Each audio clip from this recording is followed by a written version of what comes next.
Holy moly, it is time for the final day of Western EU qualifiers. That's right, the last team to make it to TI will be found out today.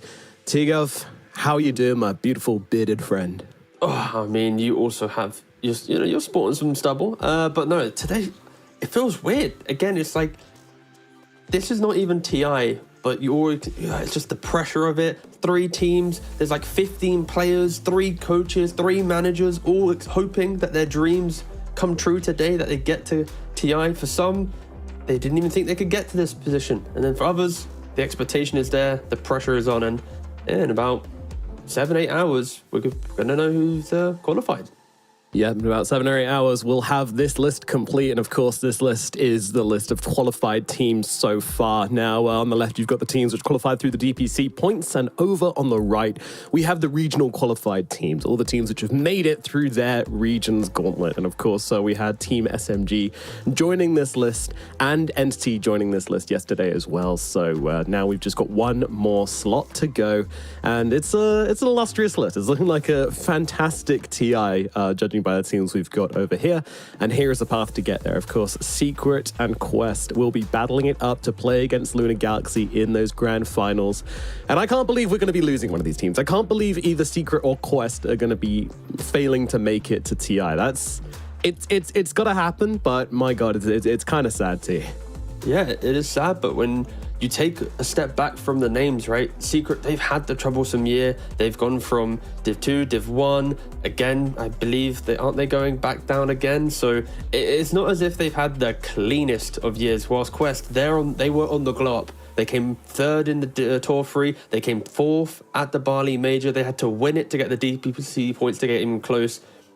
So the team that might be fresh to maybe some old-time viewers or who aren't really aware of the changes, like Quest, they are the favourites for this series just based on the year of Dota that we've seen. And Secret, they're the ones with all the history, the pedigree that you kind of expect and you'd want to see at TI, just because getting to TI and just not hearing like Kuroki already feels wrong for many years. Then not hearing Puppy feels wrong. It's just one of those things where you expect them just to go hand in hand. And yeah, this series, one team's going to lose. It's rough. That's how it goes. How it goes. Lower bracket here. One team is not making it to TI. One team's journey insane. But of course, the journey to get here has been pretty insane as well. Of course, some very good teams and some very long games, Governor. I mean, we've had some crazy, crazy things happening here in the Western EU qualifiers. Here we have the average game length per day. And as you can see, day one, pretty long. 46 minutes and 40 seconds. Pretty damn long average. Day number 2, that's a little bit shorter. And then day 3, 44 minutes. Day 4, 61-minute average game time. What the hell? Over an hour average per game. What is happening, T?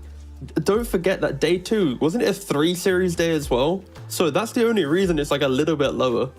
And day 4, teams just didn't want to go home. Teams just didn't want to get knocked out of the TI qualifiers, and they did absolutely everything they could to keep themselves in it. And of course, we had the 81-minute game with Secret and Level Up. We had an 83-minute game with Quest and OG. Yep. Both of these teams have been through an absolute marathon to get here.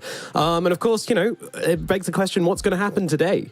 And well, me and the scientists at PGL, and by which I mean almost entirely me, have projected what's actually going to happen today. So if we follow an exponential growth curve using the data from days 2, 3, and 4, and disregarding day 1 as an anomalous result, then we can actually see that day 5 today, we're going to be estimating around a 92-minute game time, T. This is very scientific and very accurate, so about 1 hour 32. Which I think is very exciting, just to think that we're going to have maybe 540 minutes of Dota played for just 2 best of 3s. That's nearly, 9 hours of Dota. We said earlier, so maybe 7 or 8 hours, so we might know the victor, but I didn't think about you were undershooting it. Yeah, and that's crazy. You weren't taking the data into account. It's going to be the 1st of September before we know who qualifies to TI potentially, depending where you are in the world. And of course, how do you get through this? You know, this is a lot of Dota. Well, you know, here at PGL, we're making sure that you're all looked after. Okay, so you know, before the game starts, just make sure you got a lot of water. Okay, that one's obvious. Hydration's important. Okay, leave one of the bottles empty. All right, you know, games can be long. Don't want to miss anything. So pretty obvious. Finally, you know, food, staying full, keeping that tummy full, very important. You don't want to get lightheaded or anything. Grain is actually at an all-time low price at the moment, so just buy a 10-kilogram grain bag and just have that next to your desk. And of course, exercise. You don't want your legs to get all shriveled and gross like me and Tease. Nobody wants that. So yeah, that's how you stay on top of things, right? Yeah, no, and every Prime sub that you do in chat, PGL will send you an empty bottle to use.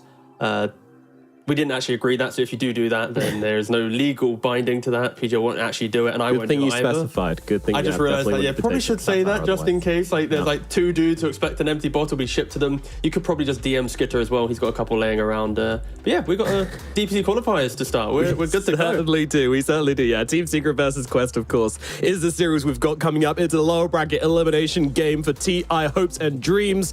And well, I mean, firstly, I want to talk about draft. I want to talk about what we're expecting from these two teams, because that's something which was really interesting yesterday. So T, you know, take it away. All in one go? How can I answer it in just one question? We have so much information to ride on, but luckily we do have the information to show you instead. And I think the main thing here is just Kaori and Puppey. Look at how night and day difference these two players are in the 5 position. Kaori, he's playing Phoenix, Trian, SD. These 3 heroes can probably defend their tier 1 tower by himself, be super defensive, and on top of that, Silencer as well.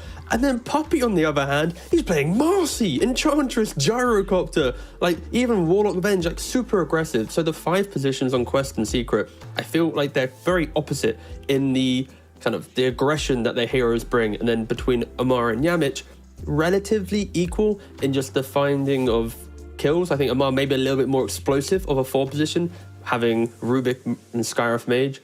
And finally, seeing Puppey and Yamich have Doom and Gyrocopter in their wheelhouse of heroes also shows that they are flexing meta heroes that are in the core role into that support position. So Yamich and Puppey, a little bit more aggressive potentially, a little bit more flexibility in how they use their heroes in the wider draft, but still a very exciting comparison between Kaori and Puppey there. Definitely. And I think, you know, Kaori, relatively new player, you know, he's relatively fresh to the scene. Haven't seen a whole lot from him. Puppey, obviously a relic. He's a rock. He's a fossil. But he's got that depth of experience. So we see him being able to, like, dive into that, you know, like Gyrocopter, sure, no worries. I played that back in 2014. Warlock, no worries. I played, like, 100 games of that back in 2017. Kaori, meanwhile, he's just got, like, this hero pool, which he absolutely excels at and is absolutely, like, god tier on. And then he's got a few others as well, which he's able to flex to if his team requires him as well. So, you know, there's a big difference between the POS 5s. And I think Kaori kind of comparable to like Ari in that way as well. Another new player, which has a slightly smaller, but very, very kind of mechanically excellent skill pool of heroes they can dive into. But we do have the draft now available to you. Is there one more thing you want to say before we get into it? We can go draft it, it's fine. But what year did you say Puppey played Gyrocopter? I think I just pulled a random year out my ass. 2015? No, because I thought you actually got it right. Because I just double checked. I was about to be so impressed if you were to get it correct. But no, I was obviously talking about that year. Yes, Tiaz. It was 2013. He lost a game of Gyrocopter where he had bottle treads and a claymore on Na'Vi. That was his build.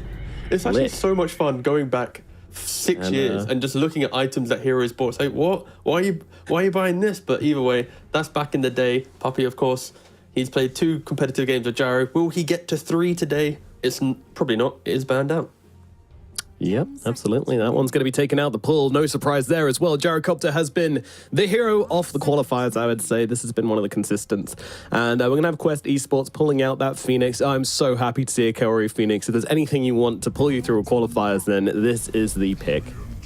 I think for start with, as soon as you see Kaori Phoenix, you need to understand how he actually plays this hero. Not in regards to his teamfight contribution, but the exit of laning phase. He is a Phoenix player that will park himself in front of his safe lane tower, who will keep pushing it out with Fire Spirits. If you go to dive him, he'll Icarus dive away, disengage from the fight, use that egg to delay and allow for TPs to come in, be it from Amar, Noob, or whoever's just ready to capitalize on that position.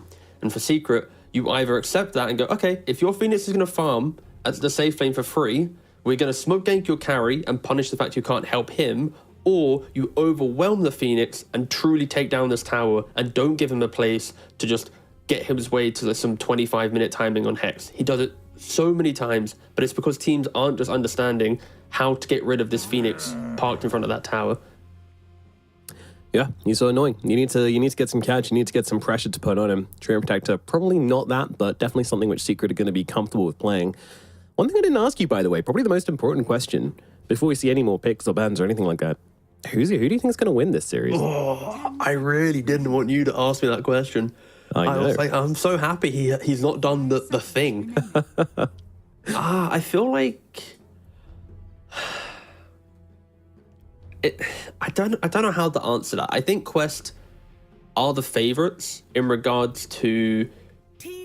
There have been more moments in games where I feel like Quest can come back into the game. They have moments of magic when behind, when ahead. It's like they have the layers to be a team that can compete at TI. And I feel like for Secret, they're not showing that level of magic. I think they either win the games all by themselves, or they lose and it's like, okay, whatever. Like, there's no middle ground, I think, for this team. And I've not really seen it so far in the qualifiers. So just because of that, I think Quest have the edge. They have the spice to give any game. But if there's ever a time for Secret to shine, it is in the lower bracket. They are on the identical journey they took in the previous TI qualifiers. They lost in the upper bracket semi-finals. They then swept their way through the lower bracket and qualified.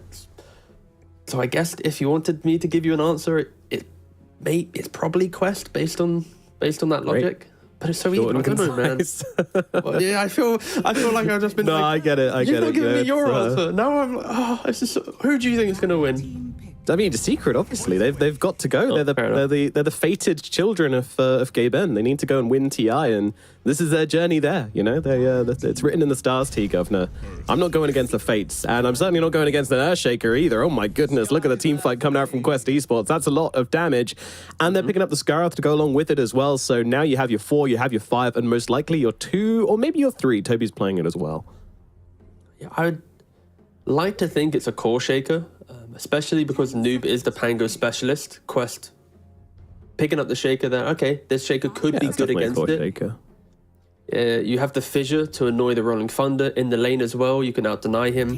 I just think Noob's played enough of the Pango matchups to know what he hates to play against, and that's where maybe Shaker does rise up and go there. I think we've been seeing some offlane shakers.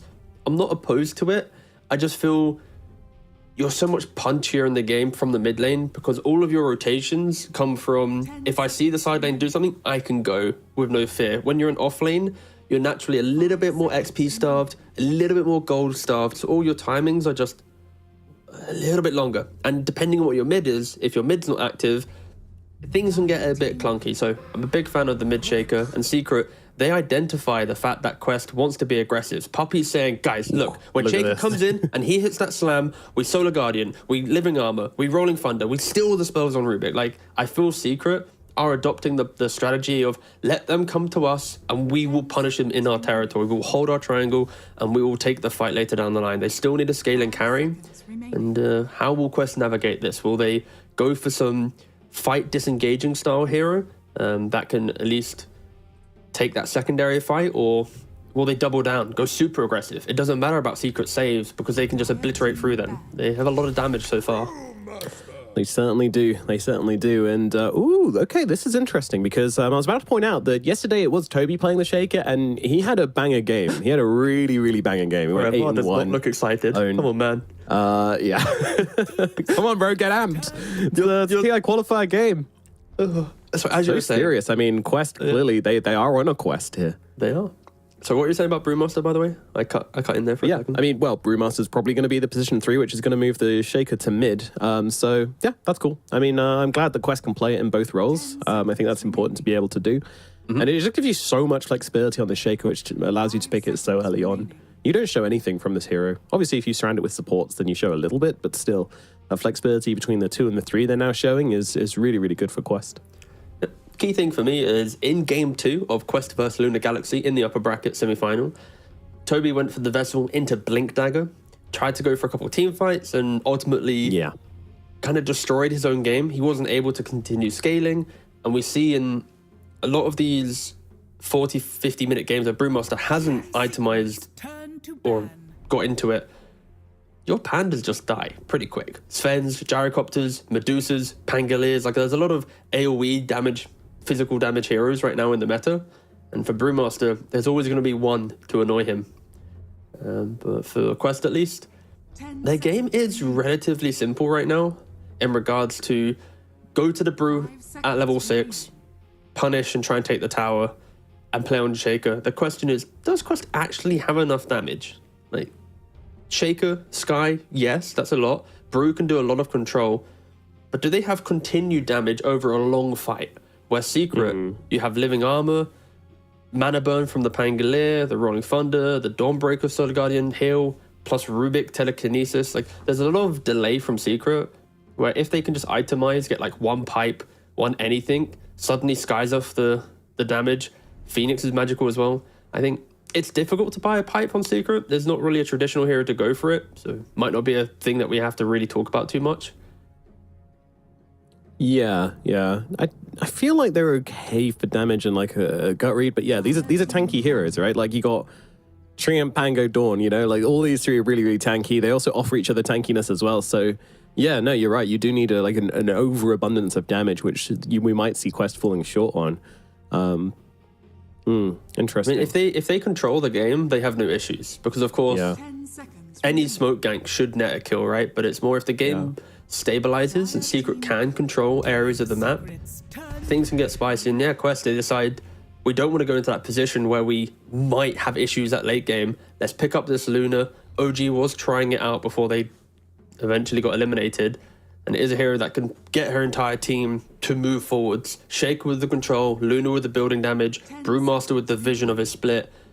It's a very aggressive lineup. In Secret, I still feel like they've already drafted to deal with this type of lineup. You have high ground defense. You just need that big carry to outscale the Luna now, and both teams will be excited to play out this game. What is that carry?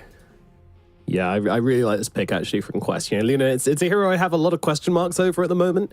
I haven't really seen it like completely. Well, my question marks are like, why aren't people picking it? You know, it's kind of feels like a lot of other heroes do more. But Razor's going to be the final pick from Team Secret. And my goodness, that is aggressive from Team Secret. They don't want to be going for the 90-minute game, T-Gov. They want to be closing this one out. Ooh, okay, it's a spicy pick because now you have Razor into a Brewmaster lane with the Treant Protector. So Treant Protector plus Razor, very potent. Brewmaster also equally can fight as much because of the Skyroth Mage. That would be a really exciting kind of safe lane, off lane battle between the side of Secret and Quest.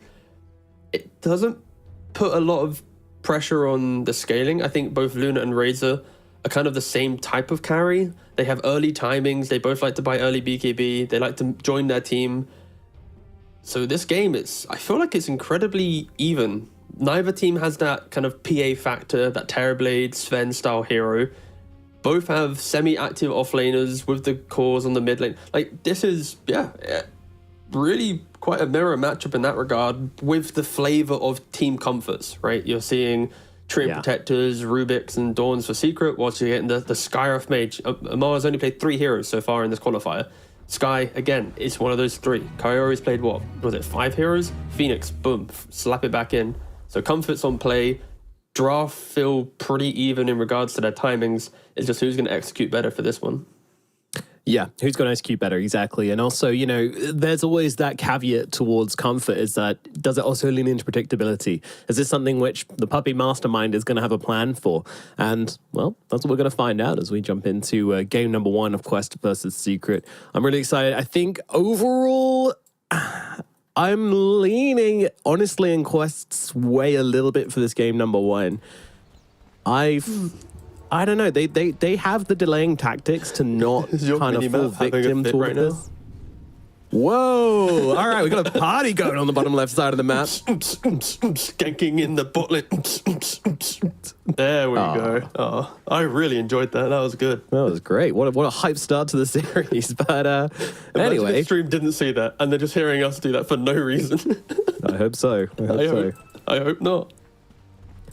But yeah, I don't know. Do they not have pushing problems on the side of Team Secret? That is my biggest concern right now, is that they're not going to be able to end this in time before we've got like a Shaker, Agdams running around the map. We've got like this Phoenix Refresher, Hex, this Luna's getting farmed, you know? I don't think they have pushing problems because Quest is the lineup that needs to push first. So there'll always be team fights where if Secret with their reactionary lineup can play correctly, they will be able to take it. And oh no, Kaori's got the bugged cosmetic. I can just see his blue little Phoenix things going everywhere. Yeah, it's a laser show. Jesus. The rave doesn't stop. Meanwhile, Chrysalis, he does get the bounty rune, but does take a bunch of damage for it as well. Yeah, that's from the new summer edition, right? I don't know. I don't know if it is or not. Or is it just a... I'm actually going to double check. Where did this come from? I mean, they changed the shaders and everything, so there are a couple of issues. Okay. And this is one of them. The mini-map is another, but that seems to be sorted out now. But yeah, going back to your question about the pushes, I think Secret are excited to allow Quest into their territory to then counterplay them and then look to win the fight with enough resources to push back down the lane.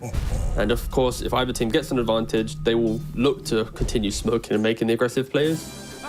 But I don't think Secret's too concerned about we don't have traditional tower damage. But, you know, Razor can go AC, Dawn can go Desolator if the game's very good. There's ways for them to play it out if they need to, and if they deem that to be a problem later down the line. Yeah. Well, we're going to see this Earthshaker into Pangolier matchup once again in the middle lane. Now, we've seen this one quite a few times now, and it does seem to be... I don't know if it's the answer to Earthshaker, but it's definitely a way to answer the Earthshaker where it doesn't really matter if you lose out on a couple of CS. You know, you're just going to be a very active hero on the Pangolier, although he did just take like 3 tower hits there, which is going to make things pretty hard for Armel, but... Yeah, Noob's not going to let him into lane now.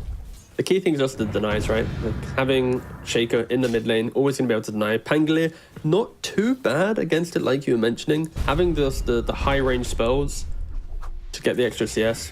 The issue is you'll always be victim to how good your opponent is at denying, and Kaori is really ruining my immersion in this game right now.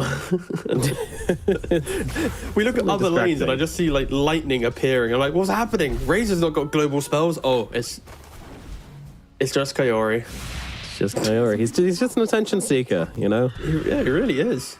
Sorrowful Squawk. Oh, no worries, Kaori. Just turn off the stream, okay? He's clearly not listening to the stream. That was just a coincidence, thank you.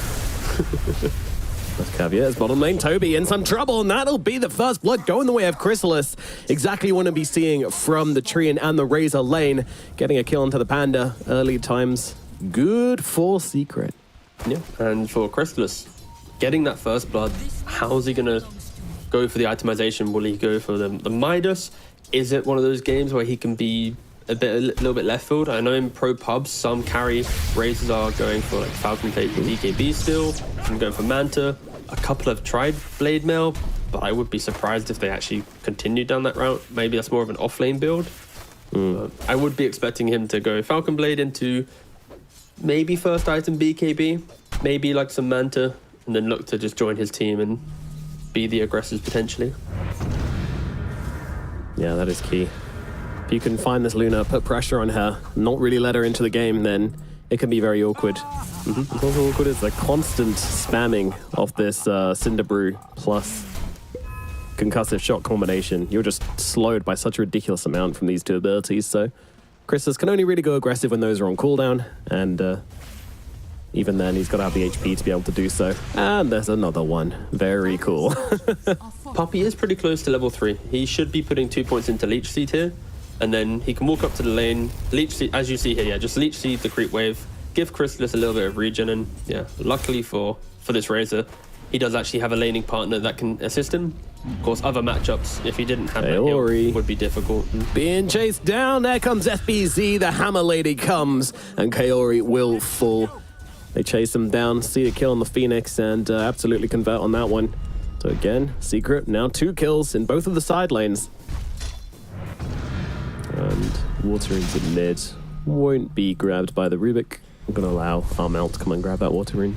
As Noob does the same thing. Ooh, Crystallis is so slowed down. Puppey, he's trying to go aggressive, and maybe with a couple... I think they've connected. You know, dead, actually. Yeah, nice. Yeah, Toby can't get away from this one. No points in Drunken Brawler, so no chance of trying to outpace them. So once that connects and there's no slows available, Crystallis will just be able to run him down, and Puppey grabs that kill.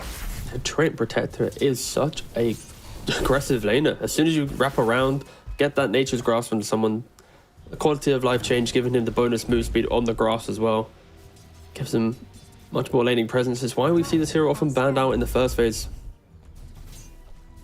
CS though, the Luna, the Shaker, they are excelling right now, not only in CS but also denies. 12 denies on the Luna, 7 on the Shaker.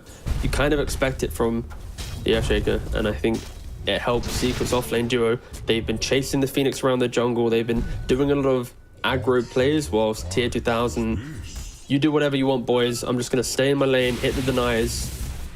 Yeah, fully uncontested Luna entering this game. Yeah, that is a terrifying prospect as well. We'll be keeping an eye on the Luna's build as well, but I'm very much expecting... Oh, actually already he's subverting my expectations. 2 points into Lucent Beam, so really wants to win this lane and be active as well, which I like to see. You know, I've seen a lot of people just... in most pubs, I would say, in most pro pubs with Luna, you get 1 Lucent Beam and then max out Moonglaives and Luna Blessing. Sometimes just get them to 3 points each and then go Lucent Beam, but no, Tier 2000 wants at least 2 points. We'll see if he keeps leveling that one, because that'll be a good indicator on how he plays this game. Meanwhile, Armel just forced to swashbuckle up onto the high ground as Omar rotates across, and he wants to keep on buttering the guy up, but of course, it's a Bengali. You've got to be careful on this Skyruff. Go on. The real question for me is, will Tier 2000 use this twin game to utilize this Lucent Beam and try and kill off the Razor? Already Kyori trying to stop off, but Crystallis just keeps getting kill after kill after kill. Brewmaster, yeah, not a catch. I mean, there's so much slow. The Leech Seed plus the Grasp. This not having Drunken Brawler yet on this Brewmaster is incredibly getting punished. Not having the potential move speed, bonus armor, or just any of the auras that he can decide to go for. Yeah. Like, the idea is all right, you know, just instead of going for that, just 2 points in Cinderbrew and blast down Crystallis. Don't let him be healthy enough or fast enough to run you down. But the moment the Skyrath leaves, that combo is just completely impossible. And that's what we saw there. Omar went to harass the mid laner, and then immediately Puppey and Crystallis just bring down the Panda again. They try and go for a walk down the bridge to get to that Wisdom Rune, but of course, Toby knows he's got to defend that one. No stacks really being made yet on the side of Quest. When you have a Luna in your lineup, as soon as she breaks from her laning phase with Mask of Madness, any of the jungle resources are free for her to take, and Quest, because of their need to stay in the side lane, Brewmaster dying bot, Luna not being too confident by herself, they aren't able to make any stacks yet. And Secret are actually the first ones to use the twin game, but Puppey, he spots Kyori, the Lucent Beam, answering that little TP, and yeah, farewell boss. Yep, nice move across from Tier 2000 just to help out with that one. And that's going to be a pretty clean kill from them. Oh, wow. Good read, honestly, from Quest. Tier 2000 actually went 3 points Luna Blessing with then the Eclipse. All right. No points in his Moonglaves yet. Again, we've already said that there's no stacks made, so if he looks across the jungle, see no stacks, like, okay, I'm not going to rush for it. It's not as if there's this big resource I need to go for at the 9-minute mark. Yeah, that's true. Not too opposed for it. In the river, we have a bit of bit of an altercation over some runes, but in the end, Noob just denies it with the illusion. Pretty cute. Toby again. Crystallis sees Toby. Hello, my friend. Toby going to try and TP out of this one and will be successful, but now sitting on low HP, has a salve in his pocket, ready to go. As even on the top side, we've got the first Eclipse of the game coming down onto FPZ. FPZ can't quite get away. They're going to need one more Lucent Beam to finish the job, and TA 2000 cannot risk it, cannot die for that one, so honestly, that hurts. You go for this build, you skip the glaives, the bouncing glaives, and all of a sudden, rotation in from Armel as well, looking to bring it down the Phoenix. He's going the whole way around the well. Yeah, this damn fountain thing getting in the way. Stupid loaders is, but Armel gets a kill regardless. Yeah, nice rotation there from Armel, and for Quest, it's a little bit of a clunky entry to the game here. Amar, he walks to mid lane, he tries to go into the Pangolier, he does the Ancient Seal, but then he doesn't hit the Concussive. Meanwhile, they're throwing out big spells on top lane, bringing down a Crystallis. Really being a big boy in the bot lane. What a chat. Two heroes just dumping their spells on him, and he's just like, I'm not running. You're running from me, remember? Oh my God, Toby. You cannot step up on this guy. This is such a strong Razor lane for him. Oh, my goodness. Lag? Well, that's what happens when you got bolts of lightning all over the map from this Phoenix cosmetic.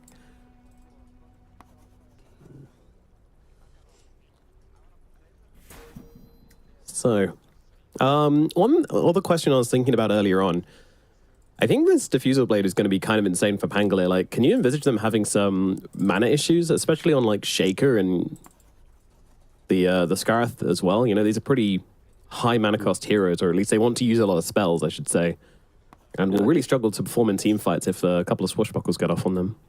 It's why we still see Pango still get picked up, even after the change to a shield crash, being a percentage damage reduction to now a flat kind of bonus shield to all damage types. That wasn't the... It was great. That made the hero really annoying. But the fact that his Diffusal Blade deletes people's mana pools, chunks through a quarter of it, a third of it, depending on what hero you're playing against, yeah, it's always going to be a problem. And I think for Quest, it's something to manage. I think it will be unlikely that we really see the, oh my God, Brewmaster has 0 mana, he can't split type scenario, because there's not enough control to stop him from splitting earlier in the fight. But across a fight that lasts a minute and a half, 100% Quest are going to have major issues. We might even see like one less fissure in the fight from a Shaker, or one less totem because of it, and that could be the game-changing moments. It's why Pangolier is so potent. Yeah, I honestly think it's, we'll definitely see that, because it's not like either team have particularly fast team fights. Like, okay, if Quest jump in, get a big slam, get a big egg, but get a big eclipse, then maybe it's all right. But that's a lot of things to land, and I don't think the team fight's going to be kind of decided that quickly with how the game state is at the moment, so... Yeah, I think Quest need to think seriously about maybe just trying to like take this Pangolier out of the game somehow. I also think now that Shaker's rising in the meta, teams are doing a little bit better at drafting around not swarming a hero, right? Like when you look at Secret's heroes, Rubik likes to play on Aetherland's cast range. Tree will always be in the tree line with some Shard Invisible. Dawn on the other side of the map reacting with Solar Guardian. And now the whole kind of concept is Crystallis is going to buy BKB, is going to just park himself in the middle of the team fight, and everyone else will then enable him. Pangolier will also roll in after the fact. And because of that, I would be very surprised if there ever really was a, oh my God, 3-4 man slam, because Secret should naturally be playing quite wide in the team fights. And that's where Noob, who often from mid, he loves to be that explosive hero, entering the fight at the start, kind of rallying his team to join him and just destroy the engagement. He might have to be a little bit more disciplined and change that natural way of play for him, because if he's blink slamming a single Razor, the fight's probably over. And that's where I think Toby needs to force out the Solar Guardian in some way, force 2 heroes on top of each other, and then that gives Noob entry. It's just not the simplest of game where Shaker can always expect the slams to come in. But of course, luckily for this hero, with the blink, the agonyms, your totem, the damage you do, slam can be put on the back burner a little bit in the fights. And you play more on the poke and chip damage rather than the I've killed them within my ultimate. It's just things to consider. It's not going to be the simplest of games for Noob to shine in. Mouse not working in Dota. That's unfortunate. Just use your trackpad, mate. Easy. You got a dance mat? That's a WSD right there for you. Yeah. Just plug in a controller. Added support. I mean, if they were true Dota fans, they'd have a Steam Deck to hand for these very scenarios. I just think if you're playing qualifying for TI, you should have every Valve product to hand. It's just unacceptable behavior. Play in VR. Easy. I am the Razor. I doth become Razor. That'll be... Oh, God, imagine with these Phoenix effects as well. Like, I think you'd probably be on the floor throwing up in 5 minutes. Oh, God. What's scarier, CS going in VR or Dota in VR? I mean, Dota definitely. for sure, yeah. Oh, okay. Oh, you were saying CS? They got flashbangs. I don't want to be flashbanged in VR. Are you crazy? That honestly sounds like the advice like my dad would give me right now. Have you I mean, tried maybe turning it they're off, just son? having a conversation and someone's like, oh yeah, that happened to me. You got to change USB ports. What kind of build are we expecting from Kaori this game, though? Because we've seen him be ultra greedy on the Phoenix. Then we've also seen him go for like the Vessel and such. This does feel like the type of game that going for straight Hex could potentially be an issue. I think the general timings on Quest aren't the traditional Terrorblade Naga style of carry that can give him the comfort of, oh, I can farm for 20 minutes and not hinder my team's ability to play. And because of that, I think he might need to go for the Locket, the Shard style of play on his Sunray, get those eggs off, amp up his team. So if you've got a Solar Guardian and a Living Armor, I will match it with just my Sunray alone. And that could just be the deciding factor. Of course, there will be funny moments of day versus night and whatnot, but that doesn't matter. It's still Hills. It's just going to look funny in the fights when the sun changes and goes up and down.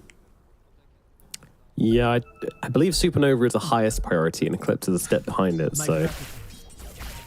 All right, looks like we've got the mouse back, although Toby is still standing completely still. Oh, there we go. Phew. Just pretending, I hope. Oh, he actually put no points in Drunken Brawler, by the way. I didn't even clock that. Yeah. Like, well, I'm already dying, so 1 point's probably not going to be good enough. Fuck it. Let's just keep going down this line. Of course, when he hits 6, the kill threat he has with this spell combo will be, or spell setup will be very good. Amar, we mentioned the lack of stacks. Looking to get a triple stack on the Ancients and a triple stack on the hard camp as I put my teeth back in. Yeah, Puppy tries to stick his head in and say, hey buddy, what's going on? And then immediately takes a concussive shot to the head. All right, kind of rude, but Mel, he's looking at what's going on here. He sees these stacks going on and says, it's for me. Oh, yeah, here we go. Rubik comes across. Chrysalis as well. Oh, he got so many of those with the plasma field. Oh my god, that's such a robbery coming out. I'll tell you, there's no greater offense you can cause to a support than taking their stacks. I think it's actually easier for Radiant to contest that hard camp stack than it is for Dire, but either way, Toby, he has the split now. He doesn't really want to use his first split for survival. That's going to feel uncomfortable. Yeah, no one's TPing across either. No one's coming to help out with this, and it's like a little bit of damage onto Chrysalis. And meanwhile, he's losing Storm Pandas by the second, so yeah. Toby getting that Panda out of there. Chrysalis will survive. Toby will survive. Especially it's fine, I think. You just delay things down here. But look at Chrysalis' HP. Now imagine if there was one Sky or a Shaker or the Luna in the Twin Gate where they controlled that usage of the Primal Split. It's an entirely different story. And Quest will be upset that Toby had to use that split without any kind of killer instinct there. And Tier 2000, we've already said he's having a great game. He is having an exceptional game. Complete free farm right now. Nearly 1,000 gold ahead of his counterpart of the Razor.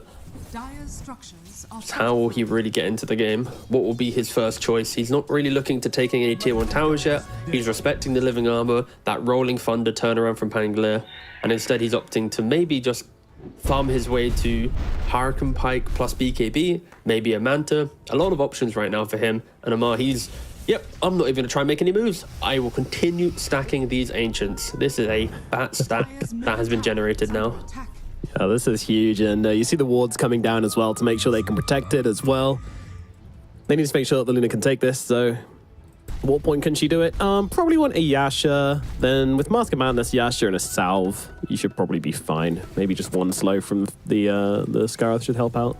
I mean, if you're desperate, you could fissure block them to allow Luna just to click over the fissure, but that would probably be a little bit too many cores overlapping at the 12-minute mark to farm them.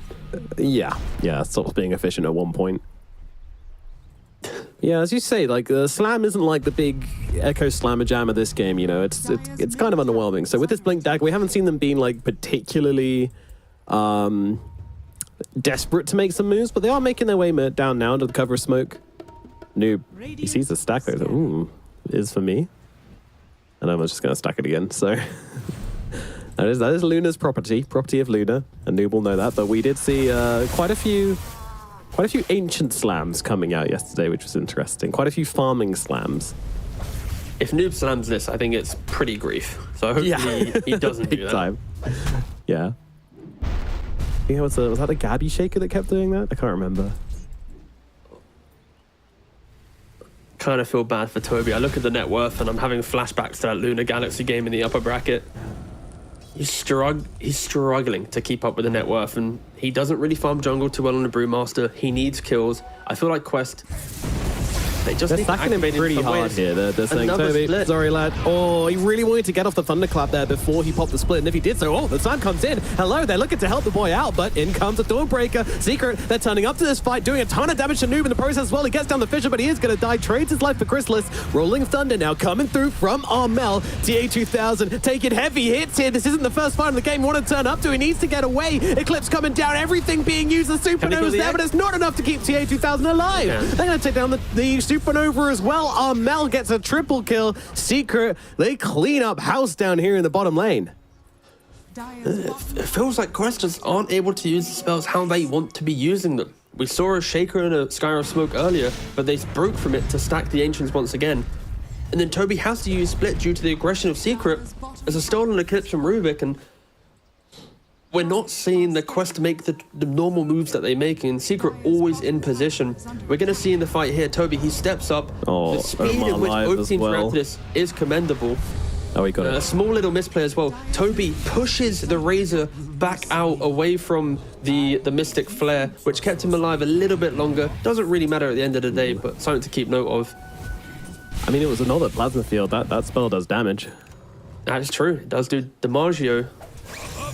And yeah, this is Yamich's stolen the ultimate there, but for Quest, I feel like this entire game would be so much different if they were the ones smoking with into the brew lane, starting the engagement and doing the damage, but instead it's always split reactionary, TP in, hope for the best. Luckily, they do have a lot of stacks ready and waiting for this Luna to farm up. So I'm not it gonna isn't lie, gonna I'm represent so a farm too surprised that TA2000 turned up to that fight. Like, sure, you've got 2 points in the least, but I mean, it's 2 points. We saw how underwhelming that Eclipse was. It wasn't exciting. And you just give them such an opportunity to get such a big start in the game. I think, do you not feel like the TA should have just been, the Luna should have just been farming through that? The thing is, oh, he dies again on Brewmaster. Oh no. So rough. It's pretty rough. 5 deaths. But I feel like if the Luna doesn't turn up, then Kaori doesn't have the same confidence to use his egg, right?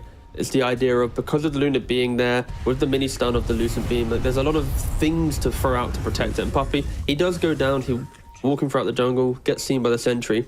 I'm not opposed to Quest to bring in a lot of heroes. Like, Luna is the type of hero that pushes her team into engagements to make them feel better. Like, I'm behind you, I'm clicking with you. It's just they aren't doing the fight setups, they're reacting. I just didn't expect Quest to be the team to react this much with these types of heroes. Specifically the Sky and the Shaker and the Brewmaster. Yeah. 2 or 3 engagements now, and we'll see if they get the confidence to make any moves now, but at this point, with a 9.4k net worth Pangolier, Blink Diffusal already in play, he can Yeah, completely Kaori's gone. ruin No this map. chance of TPing out of that one. So, just about a minute ago, Puppy died there now. The Phoenix will die there as well. Seems like a bit of a graveyard for supports over here on the top side, but this should allow Team Secret to finish off this tier 1 tower up on the top side and continue their stranglehold on the map. We have some spooky timings as well. Puppy, he bought his shard pretty much as the 15-minute mark came in.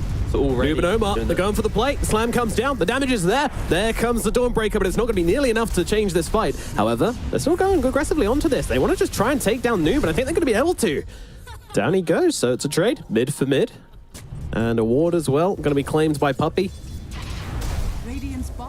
They do so much damage. Like FBZ, if he pops a Blade Mail, he could probably turn it around, but a Pangolier getting hit by a Slam and a Mystic Flare, that is... Yeah, you're going back to the fountain, you're on timeout. And yeah, it's probably why Quest will feel a little bit annoyed. Why have they not been able to achieve this earlier? Why is it now at the 17-minute mark when you're already down 9 kills? Have you started to hit these combos? Oh, Kaori, he's actually looking to go for the Hex. Sure. All right. Fair enough. If he can. Yeah. Ooh! Trying to get out the map, but unfortunately, you're staying in this game, Kaori. You can't leave it. Can't run away. TI is 2 series away from your boss. And you mentioned the pipe earlier on, and it does seem like FBZ is farming his way towards it, just sitting in the triangle, taking some stacks, and just trying to get his way to this pipe as quickly as possible. And it's a good read. Maybe some damage issues on the side of Quest once they get there, because this Luna's still not devastatingly damage dealing just yet. Yep. And there's no 4-staffs in play either for Quest. Tier 2000 hasn't opted to go for a Hurricane Pike. He's going straight for that BKB. So this Razor pickup, Luna is quite a low-ranged hero for being a ranged hero, which will give Razor a simple static link. No kite ability in play right now. It does feel like Secret will be hitting a really strong and quite formidable mid-game timing. You've already mentioned the lack of building damage that they have. That will also kind of bleed into Roshan. They're not the quickest at doing Roshan. They're not the quickest at getting objectives taken. So if Secret are to progress this game and grow their lead, it will be off of smokes, finding heroes and getting the ganks. And already they're smoked up once again. To follow up on what you're saying about the Luna build, though, I do kind of feel like that's part of the game state. You go for this Dragonlance or this full-on Pike, and I feel like you're gonna have damage issues big time. We've already mentioned that quite a few times, but it does feel like if you go for just Manta, Mask of Madness, then also Pike, then BKB, it's such a long time until you're actually hitting heroes for any significant damage on this Luna. And that's kind of why Luna isn't picked. Yes. Yes, that is an issue. Kaori getting killed up in the top side as well. Once again, just trying to find some space on the map, trying to get some vision down, and doing a bit of scouting for his team. We'll die for that one. But FBZ could be a really key pickoff here. In fact, there's Sunray coming through from Yamich, trying to save the day. They need to finish this off, but they will be able to do so. The Eclipse has stolen Eclipse from Yamich. Once again, bringing down the Luna. Omar on the run, Noob as well. They just want to leave. The Axe reveal from Noob, it was all right, but the Luna being dead is not. Now, once again, they've managed to catch out another hero here. Omar's going to full Chrysalis, just going to secure that kill with his plasma field nicely. It's going to be so awkward for the entire game for Kaori, right? Sunray, he's going to be channeling that spell, standing still. Yamich, easy. I see you, bump, that's mine now. I can Sunray for Sunray. Something we didn't really think about. And 2 Eclipses now stolen for Yamich in the 20 minutes into the game. He is having quite the start. Positioning is key for Rubik, and Yamich yet to really have a poor beat in the fights. Yeah, he's definitely making his mark on this map, isn't he? The young Eastern European Yamich coming on through. A Noob, he's been the move maker on the side of Quest. He's been trying to make some things happen. And overall, I'd say he's been successful in that, but again, it's interesting scan, just trying to see if anybody's going for Torments or anything like that. Sees FBZ. This is an ambitious kill, though. Gonna have to just slow him down with the fissure. Yeah, time to leave. He was going for the Wisdom Rune. He was hoping that because Secret was so in the face of Quest, that with the under the cover invisibility, he could maybe look for it. Oh, cheeky no. Badger. Toby. Oh, God. What's wrong? It's because he's got Vessel Pipe, right? And I'm scared because he's already got 7,000 net worth. Yes, it's a quick pipe for him. But if they don't win the fight with a pipe, he's going to be stuck at this net worth and these items for the next 20 minutes again. The comparison is, yes, FPZ is doing the same thing, but his team's in the lead, so it will further strengthen their lead. I am looking to Quest. What fight will they take? Well, it looks like Secret are looking to take this fight here, and I don't think there's going to be much fighting back from the side of Quest. Once again, these supports, they just get cut down if they're caught out of position like this. Kaori, once again, just trying to farm this area of the map. So greedy. It is so greedy. And once again, trying to escape. Goodbye. This time will be successful. Noob on the side, caught by Armel. In comes that Solar Guardian down onto Noob's head, and the hammer will finish the job. It's starting to get a little bit rough. No part of the map feels like it's safe for the side of Quest right now. And so much TA2000 even farming under a ward here as well. And look at his quick buy. We said that Hurricane Pike would be pretty important here for the kiting and static link. He's gone for the mount to farm, the BKB to survive, and it's 3 defensive items. He'll probably need a Daedalus and then a Satanic, and always looking for that next item to feel like he can really enter the fight. He's got the farm, but he's just not that scary at the moment. Toby, meanwhile, being run down, gets the pipe off here. Split is available. Is going to throw it on down. Don't want to give his life away. And now Chrysalis, maybe he's in some trouble. Eclipse being tempted. I think he's trying to bait the steal or bait the BKB. That's it. Chrysalis will use it. And Secret, they are all behind him here. So Chrysalis is not alone. He's got a team. Both teams know this and respect this. And they will now get themselves out as Puppy just kind of piecing out on the sidelines here. No one even knew he was there. If this game was a little bit more even, we'd be seeing a lot of cool combos as well, because like this Luna passive, it does work on the Brew Pandas. So there's scenarios where your Siege, if Quest was able to get to the base with a Brew split plus the Luna, Secret Space would fall pretty quickly without the Living Armor in play. Of course, we are probably about 25 minutes away from Quest being in a position to want to actually look to hit buildings and get themselves back in. But Secret, they have a 69% win probability. God, I can't talk today. What's happening? It's the pressure. It is the pressure. I'm feeling it. I'm not even playing for TI. For the effort. It's bleeding out of the players onto you, that's for sure. Though, to be fair, Secret don't feel like they're playing much with much pressure. They're playing a pretty free game. They're running around the map. Everybody's making individual plays. You know, no one's scared to make moves. It's really good. The Puppy effect, I guess. In before they test Roshan all die and it's over, yeah. Knows what to say to his team to get them in the right mindset. Such an underrated thing about experienced captains in Dota. Like, I mean, even if he doesn't say anything, you're still going to be like, dude, I've got Puppy. I'm not worried.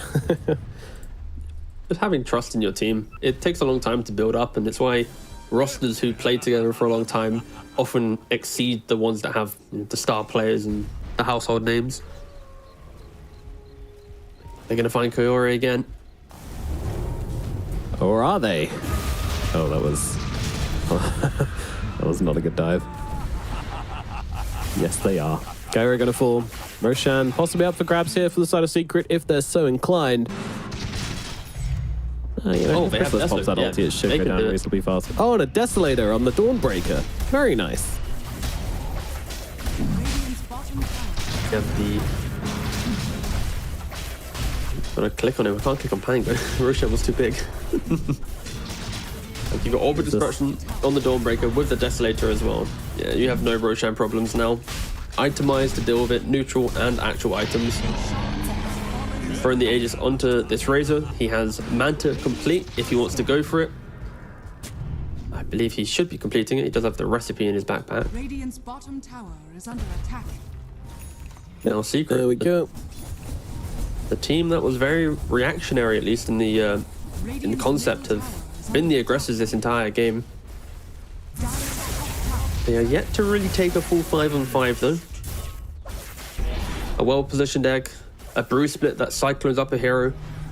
With only a 3k lead, anything can happen for Quest. A good Echo Slam. Secret, of course, aren't going to be playing as if this is the Aegis to win the game. They will need to consider the plays that Quest can get back into this one. 15 kills down, but the net worth, of course, is incredibly even. It is kind of due to Tier 2000's farm. He is holding pretty much the entire net worth difference is because of his farming speed and efficiencies. He's getting there. He's getting there. Full Hurricane Pike completed, you know, just being allowed to farm up these Ancients, realizing that the Triangle is probably no safe place, so just going to sit around this Ancient camp, farm it again. Seeing Chrysalis down here should confirm the suspicions, and yeah, I mean, honestly, with the Chrysalis alone, I feel like that is going to be a reasonable timing from Quest. Oh, I'm not sure about going here. They're rotating heroes over as if they want to take this fight and make this defense happen, and yeah, wards up. Quest, they're making a claim. I mean, it is a 9-second BKB on the Luna. It's no joke. FBC, of course, on the other side of the map, ready to sell the Guardian in, but if Quest find her, then that could be really, really good. I'll see Tier 2000 farm in this mid lane and probably think there's a team behind her. I'm relatively sure that they're not expecting Tier 2000 just shove this mid lane solo. No, yeah, that would be illegal at the 28-minute mark. And Chrysalis is coming out for Luna. This is very good timing for her to attempt to take a fight. Of course, they need to respect this Aegis.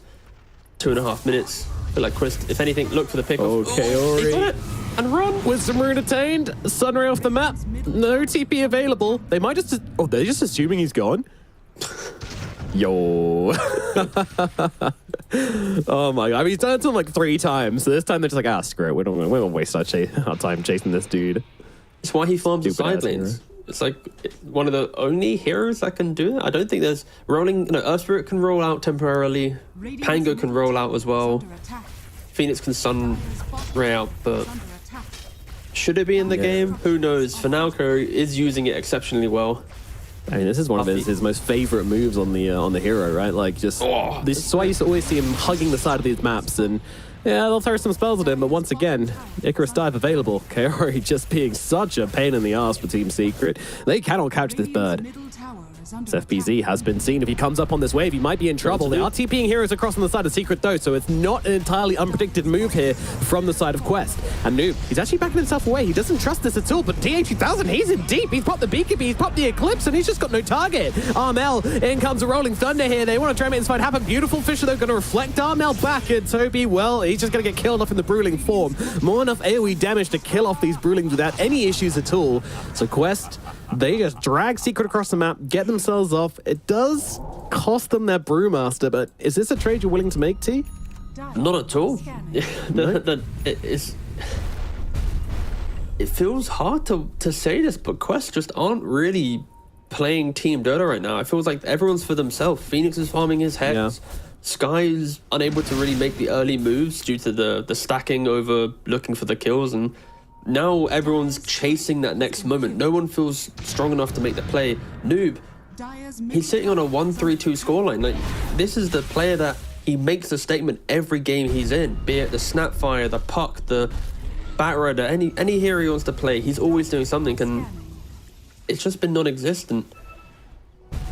I feel like for Quest, the saving grace is their high ground will be formidable. High ground eggs, the fact that Noob will have all the vision to hit that slam, and Secret, they are respecting that immensely because they're not looking to hit the tier 3. They're not looking to press the map. Puppy did nearly find him. But at one point, Quest, they're going to have to execute, because outside of that, also, they've had shaky performances in some of these earlier skirmishes. Tier 2000, BKBing, going for the Eclipse. The bot tier 1 engagements 20 minutes ago.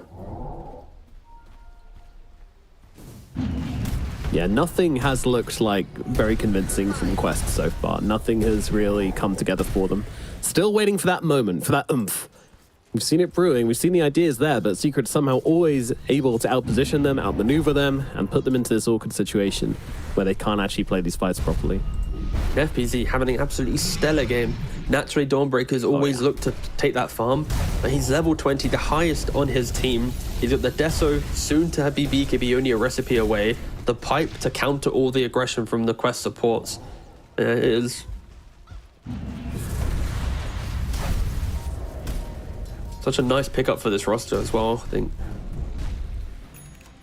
Having just an off lane that can always scale into the game. I think that's kind of what Resolution brought to the old Secret.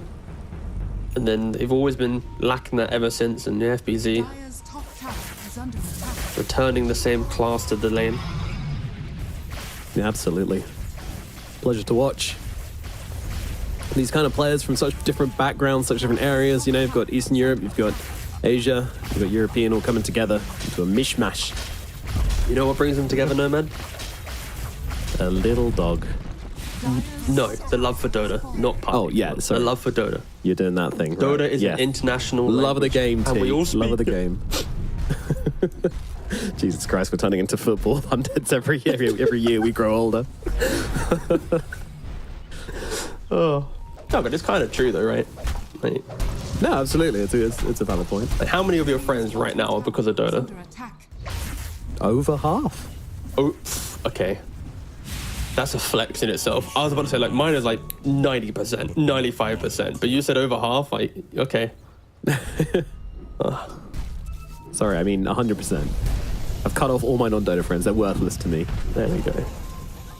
Mom, you don't play Dota. Get out my life on Slam in the middle lane onto FBZ. They need a bit more damage though, and they're not going to find it. BKB's out. Look at TH2000 just getting blasted by Chrysalis. Chrysalis doesn't care. Running through the entire team to try and bring down this Luna. Luna will get away, but she is now out of the fight. Chrysalis taking some hits though, but Toby also not popping the ultimate throughout this entire engagement. And now Noob, he's just kind of in the backline. He's got no friends, he's got no team, he's got nothing at all except the cold release of death as the Earthshaker goes down. And Quest, well, once again, you know, sure, you got your Luna out of there, you got it to safety, but man, this Raze is just absolutely tearing this Luna apart. What do? You've been farming all games trying to get this Luna into the game, and she just hasn't every single fight. Chrysalis is just giving her a big old hug. Dire's middle tower. Just the initiation as well. We see Noob jump onto this Dawnbreaker. It looks like it could be a good engagement, but and then you look at the minimap, like, oh wait, he's just by himself. There's no combos, there's no layering to that initiation, and FBZ, BKBs turns it around, doesn't care. He's full HP from Luminosity pretty shortly after. Quest, they are feeling the pressure. This game 1 is not the Quest that we've seen in Tour 3 of the DPC at the Major. They are looking incredibly disjointed. It also boils down to the fact that they have picked a very mid-game heavy lineup that was meant to be ahead, playing off every Primal Spirit, playing off every objective, get that Aegis onto Luna, throw her into positions where she can threaten objectives and heroes that never came into play. And when you're behind on Luna, it feels so bad. It's kind of the equivalent of playing Naga in an even game. Like, you feel net worth on Naga is always, I have 20k gold, but my illusions just die. And Luna's the same thing. It's like if you're going into the 40-45 minute mark and you haven't taken at least 1 or 2 lanes of racks, you've threatened the map, your net worth doesn't always translate as well. Your items that you buy aren't as punchy. Glaive Lord's here. Tier 2000 got the shard. That means Moonglaves is now an activatable, which is going to spawn little Moonglaves which fly around you. You take 20% damage reduction, which is kind of the most important thing, but also you get some cool glaives around you. They look neat. They do damage. Yeah. Any unit that collides will take a little bit of damage, but it lasts 6 seconds. So unfortunately for Tier 2000, this isn't some 20% damage reduction that's going to be lasting double digits. Of course, every little helps right now. Not sponsored. You can also do something stupid where if you like run around a target in like a counterclockwise direction, because the glaives go clockwise, then you do like triple that, but we're not going to do that because you can just stand and click them as Omar gets decapitated. Yeah, I think the 27,000 net worth Luna should run around in circles. Yeah. Around Puppy specifically. Why? That would really Because help it's them neat. get to game 2. Yep. Yeah, and again, like Tier 2000 is farmed. Like, he's jacked. He's the most farmed hero in the game by quite some margin, and yet not able to get into fight. You've got the anti-carry on the side of Secret. Answered it beautifully in the draft, and Tier 2000 still kind of scratching their heads as to how they actually get back into this game. Here we go, another movement in, this time looking at Toby here. Toby, he has got the split, will use it, trying to get away now on the Storm Panda. I think he should be safe. Honestly, it's kind of fine. Just using this split as like You a said tool. that every time he's split in this situation, by the way. He has nothing. What else is he going to achieve? Like, it's the whole team just trying to kill a level brute. 6 split. You said the same. It's fine. When The you're second this far split, behind, it's okay, fine. like it's just a oopsie button, and Bro, you are coping so hard. like people haven't been nice to Toby, and I think it's a bit unfair. I think he's playing a sacrificial role in this team. That's perfectly fine. And I can stop saying Toby and start saying Brewmaster if you'd like, but I think the hero, Brewmaster, fundamentally has so many issues in Dota if you aren't ahead in the game. And I've said that already about Luna. This is the reason why Quest is struggling. Secret, though, they aren't struggling. They are going to be looking to get that second Roshan. Chrysalis, since that, has picked up a Satanic. Manta, BKB, Satanic. He needs to be the hero to get into the middle of the fight. I mentioned that at the very start of this game, that Chrysalis is going to be the only hero to really walk down lanes whilst everyone else kind of plays in the fog to reinitiate, and he's itemized perfectly to do that. By himself, he can absorb so much damage. Refresher soon on the cards as well for him. Quest once again looking Pretty to high. try and find a pick-off. That is something that they can play around. Dawnbreaker always plays on the opposite side of the map. Identical to a Spectre, you don't care about your team, you play for yourself, and then you use your global mobility to get into that engagement. Radiant's bottom They aren't to tower is find him under though. attack. And Secret sweep across Amar, please. Don't die again. Yeah, this is a bit of a rip. Only the 5th death though. It honestly felt like his 11th, but not really that many kills. Dire's courier has been killed. Radiant's bottom tower is under attack. Just had no one to play with. No one's really been in a position to actually go and, you know, we've seen him and Noob go and do like 2 moves on this map so far. If you just run into the wrong heroes on Secret, you're just going to die. Like, you run into a Treant, it's Overgrowth, into Solar Guardian, you're dead. You run into Pangolin, Rolling Thunder, you're dead. They can't really make moves on this map. Too far ahead in Secret. And the net worth is so even. Like, Luna has done everything in her power to keep the net worth in the game. She buys the butterfly. She's got the ninja gear as well to keep herself on the map, to get those illusions out, to not be picked off. At some point, a fight has to connect. She has silver as well for the crit. Like, Kaori, he's going for a refresher. He went for Hex, Of course he and is. now he's looking for just Of course straight he is. refresher. Like, Quest, I feel like they've accepted that this game is not, they're not playing Dota now. They're playing Farm Simulator in the hope for that high ground fight to break Secret. Allow Secret to overdive. Like, towers aren't falling too quickly. There isn't an AC right now for Secret. There isn't that clean source and Toby. Yeah. Yeah. This death is fine. this is a fine death. This is That's a fine 4 death. heroes on Secret. Just got repositioned on the map to kill him off. That's a scuffed black hole if I've ever seen one. Not a good death. That's not a good death. What was the stat as well for his pipe timing? Like it was I what, think it was 20 something 20 Radiant's minutes? middle tower is under attack. A little later than 20 minutes, I think, yeah. Yeah. If we click on him again real quick.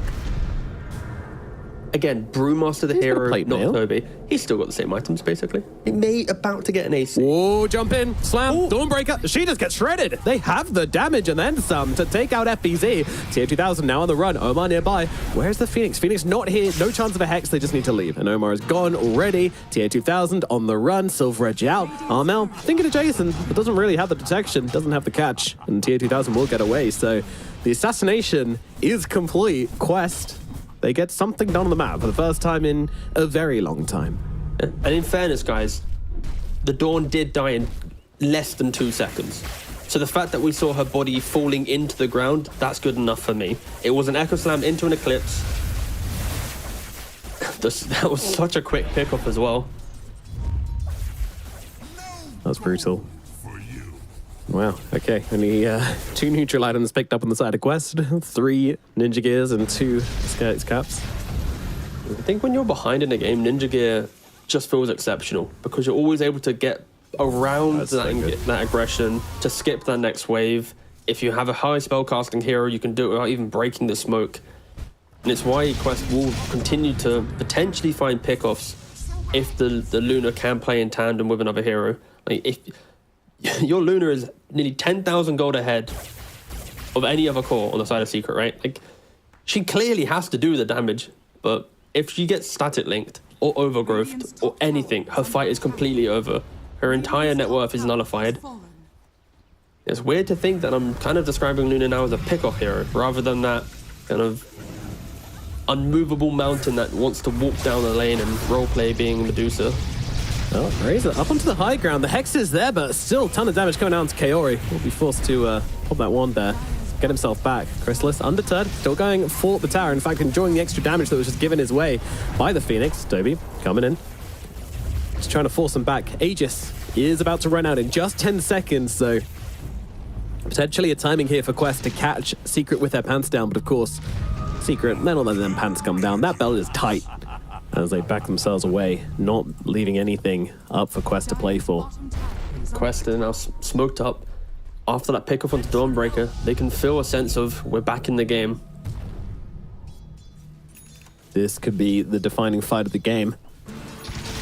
Does anybody come to this wave? Oh, the hex, it lands, but he's very far away already, and Quest won't be able to follow up from that as well. Secret now have the information to work with. Likely, they hold the area. Do they have another smoke, though? Refresher's complete on Phoenix. AC complete on Brewmaster. They don't have many kills to the name. They have another smoke. Yeah, this is a timing for Quest. I think if Secret, if they're too comfortable with the lead that they have, like they don't even have a lead. It might feel like they do. Refresher on the Phoenix. At level 20,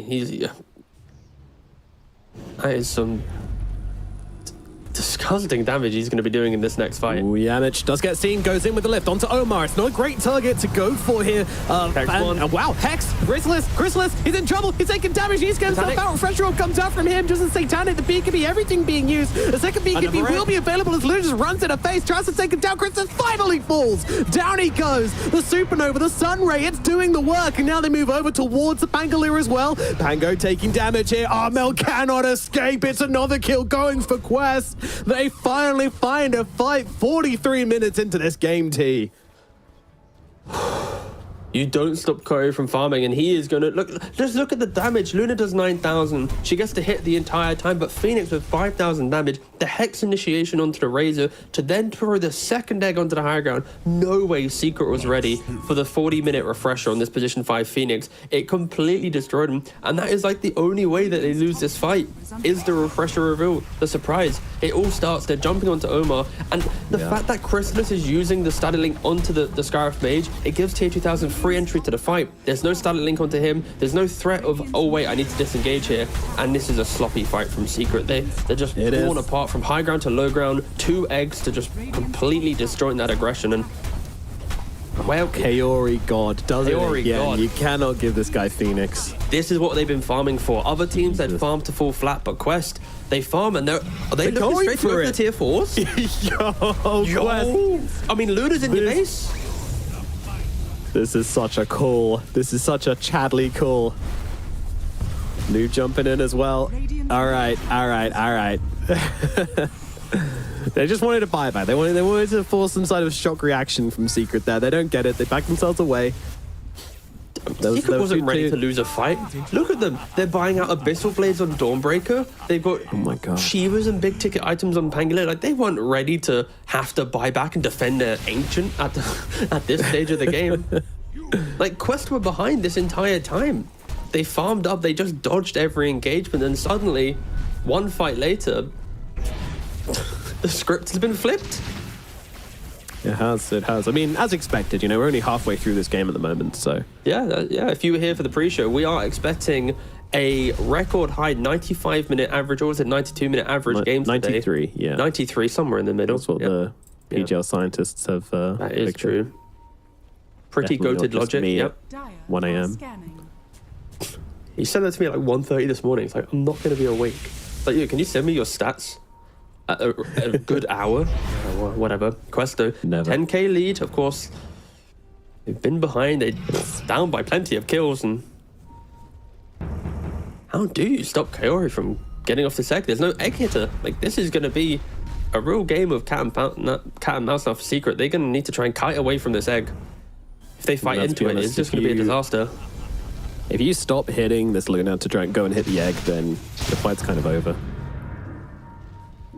TA 2000 has reached the point. She's got Daedalus in her backpack. What? Does she Silver Edge in and then swap in the Daedalus? Yeah, potentially. Or post BCB Daedalus? She can Hurricane Pike out to get away from the static link and then quickly put Daedalus back into play. There's a lot of options. Just depends on how the fight breaks. That's intense. Just don't sell it, TA 2000. We know what you're like. Oh, come on. Too soon. Still in the qualifiers, it's fine. If he was eliminated, then too soon. Understandable. They've caught Noob here. Noob, no BKB available on this Earth Shaker. Could be tricky. There's the Supernova just coming down into the middle of the fight. TA 2000 goes around the side, just looking to pick up the Razor. Doesn't want to give Chrysalis a chance to take this game. Chasing them back. A couple of spells being used. No big commitment. Kaori, he has used that Refresher Orb as well. BKBs are used. West, they're the ones to hold the area. He had Swash, he just died. Oh, okay. Dear. All right. Well, That's going to be a pretty big pick No off the side of buyback. Quest, and they can't really fight this anymore on Secret, but they're still hanging around the area. They're posturing as if they're still able to go for this. Toby, in his last breath, just going to throw Chrysalis up into the air. He'll be back down in about half an hour. By that time, Roche might already be dead, but here we go. Jumping on the sidelines here. Noob, he's going to buy back into this one, come into the fight, take the Aegis as well, and now, well, they just can't fight into this. There's a Supernova down. You got to back away. Secret, very awkward. They chase for more. Yamage is gone. Noob looking for another target. Blink TP from FBZ. He's going to be all right. Another gets away. Noob unable to find anybody at the moment. And yeah, no buyback on the Pangolier. Blessings upon a loyal warrior. That's fairly critical. I mean, I guess he didn't have time in between the last fight and this fight and the posturing for Roshan. When are you going to go and hit creeps? Yeah, he needs like 2,300 gold total for buyback. There's no way he's farming that in how high-paced the late game becomes, right? When you're fighting for Roshans, all the timings, where to play on the map, scared of pickoffs. The Secret, they just don't have the control. Kaori, he's doing everything in these fights. These eggs are completely unkillable. 10 attacks to destroy. He's hexing a hero every time pre-egg. My God. You never get tired of seeing it, do you? The glaives bouncing around. Quest, they're so confident in their timings. They're going to try and go down to the Luna. Don't forget, Luna does not have the Aegis. That belongs to Noob on the Shaker. He was the one that bought back, and he's the one with no BKB. Pressure Shard also on Noob as well, by the way, in case you were wondering. But hands it over to Toby. No, double split. All's well. He's got the pipe, he's got the AC, he's got the Vlad, so more than happy just stick inside the primal split form for the entire engagement. I think if Secret are to try and take a fight now, they need to steal a big ticket spell like Ancient Seal or Fissure on the Rubik and then fully combo down this Phoenix. The fact that you have to find the Phoenix to win the fight, that is not something you ever want to say in a Dota game. It's one of the hardest things to do. And Quest, they know that. With the Aegis, Cheese, Refresher Shard, Egg in play, they're going to get the Mega Creeps. They were down like 16 kills. They were never really out of the net worth, but momentum was not on their side. It's all about money, Tigo. It's all about money. They roll forward onto the Luna, trying to control her up. Still, it's pretty damn healthy. The Sun Ray just going off from behind, and now in comes the Supernova once again. The Sun Ray just helping keep this health deficit favorable for Quest the entire time. FBZ, nice timing there, but the Hex is out onto him. Oh, FBZ again being on down. Cheese is available, but they're just going to rip through his second life now, and they will finish the job as Noob comes flying in. Maybe a bit too far forward, but don't forget, Age is available. He's going to take the slam and go down. Meanwhile, nice catch by FBZ on the sidelines here. Where's the follow-up? Where's the damage? They need it. It's not coming through. Chrysalis is not doing nearly enough damage inside of this. And again, the egg is just doing a beautiful amount of work right now. TA2000 happy to just fight and bask in the sunlight of Kaori as they finally take down that Supernova, but it doesn't matter. They just pile everything onto it, and now Quest still holding the area. No buyback on FBZ. Toby, well, he'll be happy to give up his rulings for this, that's for sure. But he's got one away. The Storm Panda's gone, so he's going to be absolutely fine. And there you go. Mega creeps gained for the side of Quest. They'll back themselves out, but Secret are now backs against the wall in game number 1. Jesus. That's a lot of damage dealt by the Luna. Luna's ripping through them. We were asking so many questions around like the 30 minutes. Like, Luna has the farm, but how can they do it? And here it is. Everything's clicked.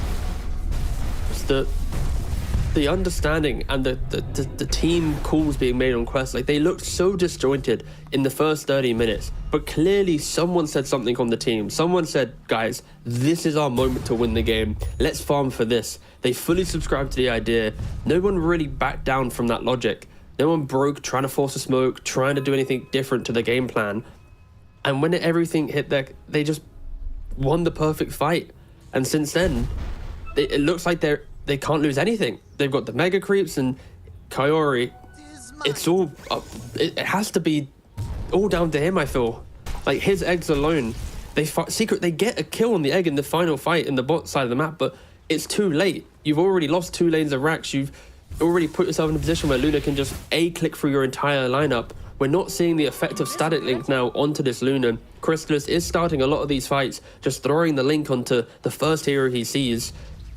He probably would get ripped to shreds if he tried to commit for the Luna anyways. I mean, how much damage are you really stealing? Let's be honest. It's like, okay, maybe you, like, best case scenario, you get like 150, maybe 200 damage off this Luna. But you're sitting there just doing that through a Sunray, through a Supernova, through a BKB duration. It takes a long time to stack up as Ultimate comes out. They're just trying to catch out Noob here. The rest of the team wrapping around the side on Quest, though. This might not be the ideal fight, with Secret are taking outside of their base right now. And there you go, Supernova comes on down. They found Crystallis. Hex is out. He's got the BKB, though. He keep on fighting, but great slamming on the sidelines from Noob. It's going to lock down FBC. A little bit of healing from the passive, but it's not going to be enough. FBC is gone. Razor thrown up into the air, blink away, needs to escape from this, but once again, Kaori, the blink in the Hex with the refresher, getting on top of him and taking him down. Another death for Crystallis. Sure, he's got the buyback, but what good's it gonna do? Quest are coming in, you've got no Dawnbreaker, you're gonna have to buy on your Rubik and your Razor if you want to stay in this game, and even then, it might not be likely. Luna's coming, TA2000 coming for the tier 4s. Lift up onto the Pango, try and take him out the fight. Crystallis once again going. Got TA2000 with the link. It's a lot of damage being stolen from Crystallis through the duration, but the moment he comes out the other side of Hex, the Force, it's not going to be enough to keep him alive. Well, maybe it is the Crystallis. Oh, Satanic! He needs to just fight, but he's not going to be able to do so. Isolated from his team, they just can't get over and help him out. Crystallis dead again, and the GGs come from Team Secret. They can't hold out any longer. Quest, they stick to their timings, they play the long game, they have faith in their draft, and it pays off. Game 1 to Quest. First of all, what a win.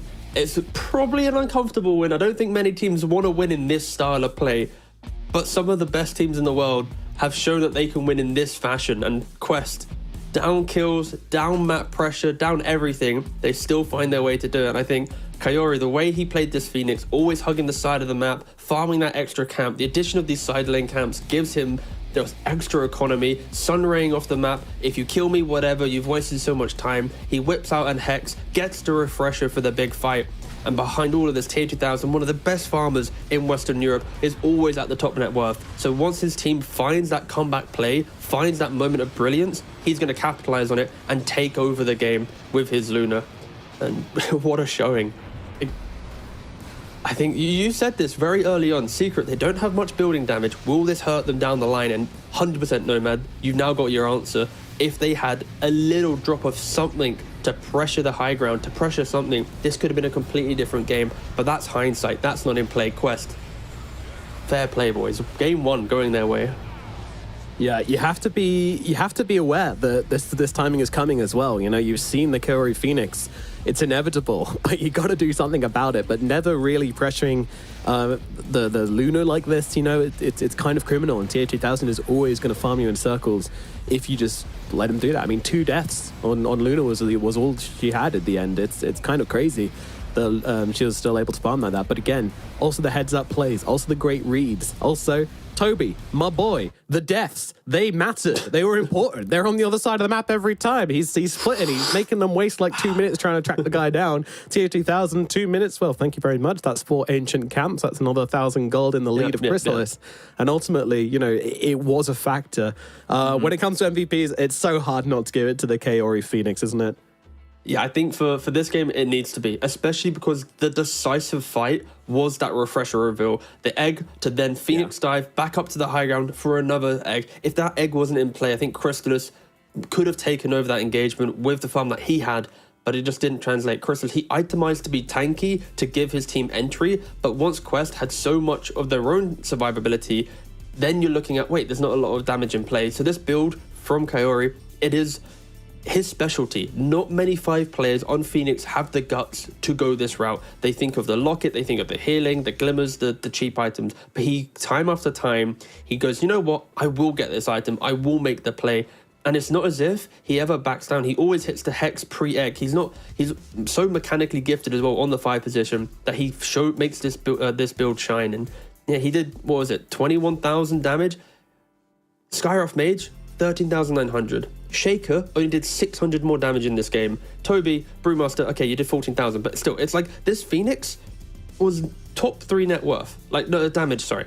And again, it's quite a low damage game for the fact that it was an hour long, but the damage they did won the game. It was the important kills. It's not just these empty kills from Secret where they take all the tier 2s but never pressure the tier 3s. So Quest, that was just, it was such a beautiful game to watch. I don't know, I'm so happy when you see teams win in the team fashion. Like this is clearly all 5 believed, and whoever made that call, they had that belief. If it's just naturally ingrained into the lineup, equally as impressive, but not many teams can just so calmly get to win a fight in that fashion.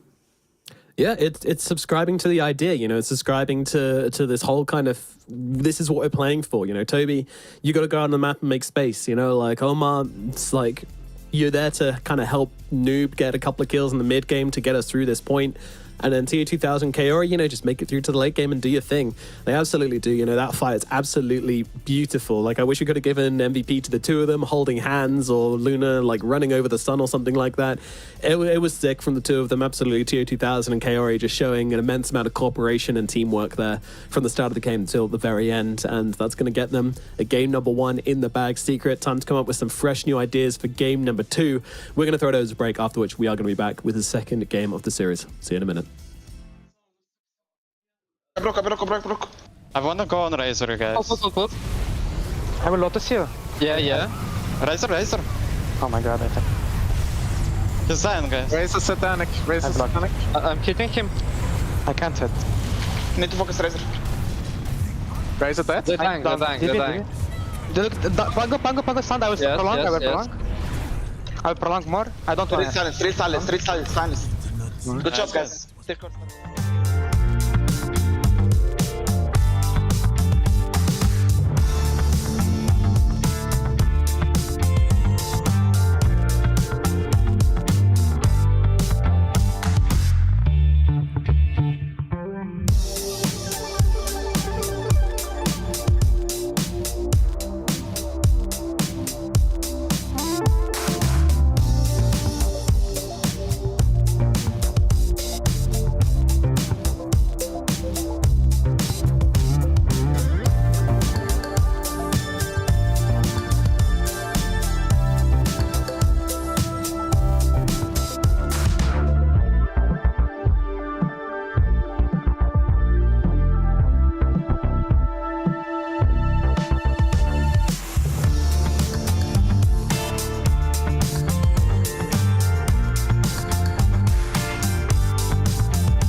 Hello everybody and welcome back to this series of course Quest Esports versus Team Secret in the lower bracket of the Western EU qualifiers for a little tournament known as the International, and things are getting pretty spicy here. Game number 1, Secret, they were killing, they were fighting, they were putting on pressure, but not to TA2000, who was able to turn the game around with Kaori Phoenix and find some great team fights to bring them back into the game and win game number 1. An exciting game, and now Secret, they are one game away from elimination, from not making it to TI, and there's a reason why this is a big talking point, you know, because Secret, obviously, they've been a team which has been TI many, many times, and in fact, they're on track to win it. But that's going to be kind of hard if you don't qualify, of course, in this graphic. Well, T, it kind of speaks for itself, doesn't it? Yeah, I think absolutely every person is understanding of Puppy's history, being at all the TIs, the only player now to hold it down. Not only that, like you mentioned, it's 5th, 6th, then 4th, then 3rd, then 2nd. It would be very jarring for the whole Dota community to not hear Puppy's name mentioned at the International. That alone gives a lot of people shivers, and we'll see if he's able to bounce back. They are one game away from not qualifying, from breaking the trajectory of him having to win it due to stats, and obviously stats never lie to you. It's just, yeah, it's crazy, I think, but Quest, of course, they play so well. If they are to win, it's, of course, deserved. Yeah, absolutely. I mean, game number 1, it was a great kind of committal to the ideas and just waiting for the late game, knowing their timings. And, you know, should Secret now look, you know, every single game just seems to be going on for such a long time. Are you now asking for this team to start looking at that and going, okay, you know, we need to have late game assurances, considering that's what this Western EU qualifier meta has evolved into? I think Dota is so difficult, especially with how Western Europe is playing, because they're looking for that next big team fight, that next, if they don't come for high ground, we'll always be able to farm out on the map. Ninja gears at the tier 4s give even more farming speed to heroes not being picked off, but getting to play from under a vision disadvantage to still find that economy to be out in the jungle. And for Quest, they were able to do it. They had the team fight in their draft, and for Secret, I don't really know. Like, they had everything for them. They had the kills, they had the momentum. They just lacked that extra something to get them into the base. So maybe they needed to group up that one extra time to hit the tier 3s. Maybe they needed to respect this Kaori farm. And if he's off farming a Hex Refresher, actually, let me rephrase that. They don't respect it. Don't respect it. Like, if he's farming, cool, whatever. You're just a Phoenix farming for nearly 40 minutes of the game. Get yourself through. And it's so difficult, I think, in Dota nowadays to actually end games. Like, how often do you see the 30-minute stomp victory, right? How often do you see the 20-minute where you've won the game already? It doesn't happen. So to draft in a way where you can't end the game, but you feel like you're not going to scale past it, it's super awkward. Dota's in a weird spot in that regard, and it's why Quest are able to win. Like, this is a game where Amar, non-factor, putting it bluntly, sorry Amar, you did win the game. Noob on his Shaker, nearly a non-factor.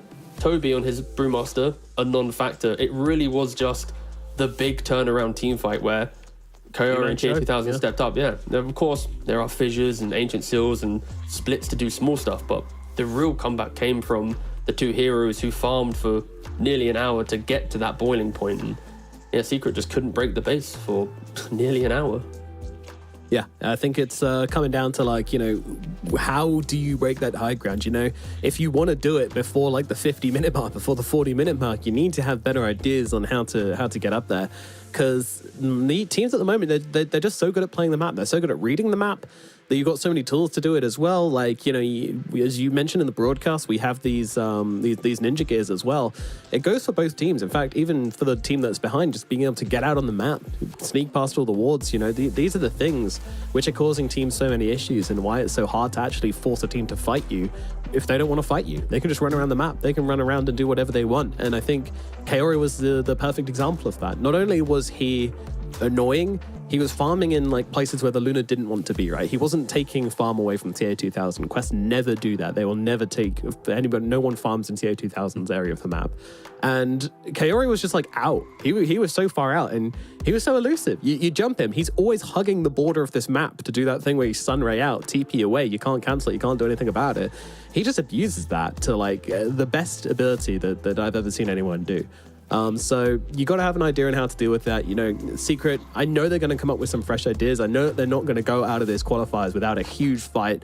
And let's just see what they can bring to the table. Draft the game number 1 will be on the way very shortly. As yeah, I'm expecting either a Phoenix ban or a very good idea on how to answer it. Maybe the thing is that they did answer it in the first 30 minutes of the game, right? Yeah, like I looked at Quest Heroes, and it's going to be very enjoyable when you watch back that cast and you hear the Quest are disjointed. Quest aren't really playing that well. What's happening? This is not the Quest of the qualifiers, the Quest of the DPC. And in that logic, does Secret really need to change much in their draft? If anything, like, you could argue, maybe this Razor needed to be better for the late game, but it was because of the Razor, Toby had no game. And that's where, depending on how Secret reads their loss in this first one, was it the fact that their carry didn't scale to being a building hitter? Was it because of a lack of decisiveness in the mid game, because they didn't just, with conviction, take a Rax or just something objectively on the map? We'll really get to see into kind of the mind of how Secret are navigating this loss, because I think there are a couple options that they can take, and it's easy for us to speculate which one's better. And banning out the Phoenix is going to be step 1 to the road to TI for Team Secret. It starts here. This is the first step forward. Let's see what they can pick up as answer. Their Treant is gone as well, so it'll have to be a different opening from Team Secret as well. I'm wondering if they're looking to just go back for the Dawnbreaker. That does sound like a really good content piece for TI, right? Like Secret, they get there, and then it's, how did they get here? Road to TI, the highlight of Curry just double egg ruining them, and then just the ban, and it cuts straight back to the analyst panel. Wow, what a journey. What a journey. What a moment. What a turnaround. I think she's probably going to be the answer from Team Secret. So, a Zero which started out just fresh after the patch, and everyone was just like, you know, sirens on. Oh my God, this hero is so broken. What do we do? What do we do about it? And, well, things kind of calmed down a little bit after that point. You know, some answers were floated, and all of a sudden, contestant rate really did kind of drop off the map. So, it did seem like the people prioritizing it less, but still, definitely a very good hero, and something which a lot of teams are very successful with. Yeah, I think it's just the amount of pressure you apply in the early game. It's the TPing always for that 7-minute wisdom rune, having the sprout available, so if you're not perfectly on top of the rune, you can just prevent that movement to contest it. On top of that, you take away the water runes with ease. If you put 1 value point in nature's cool.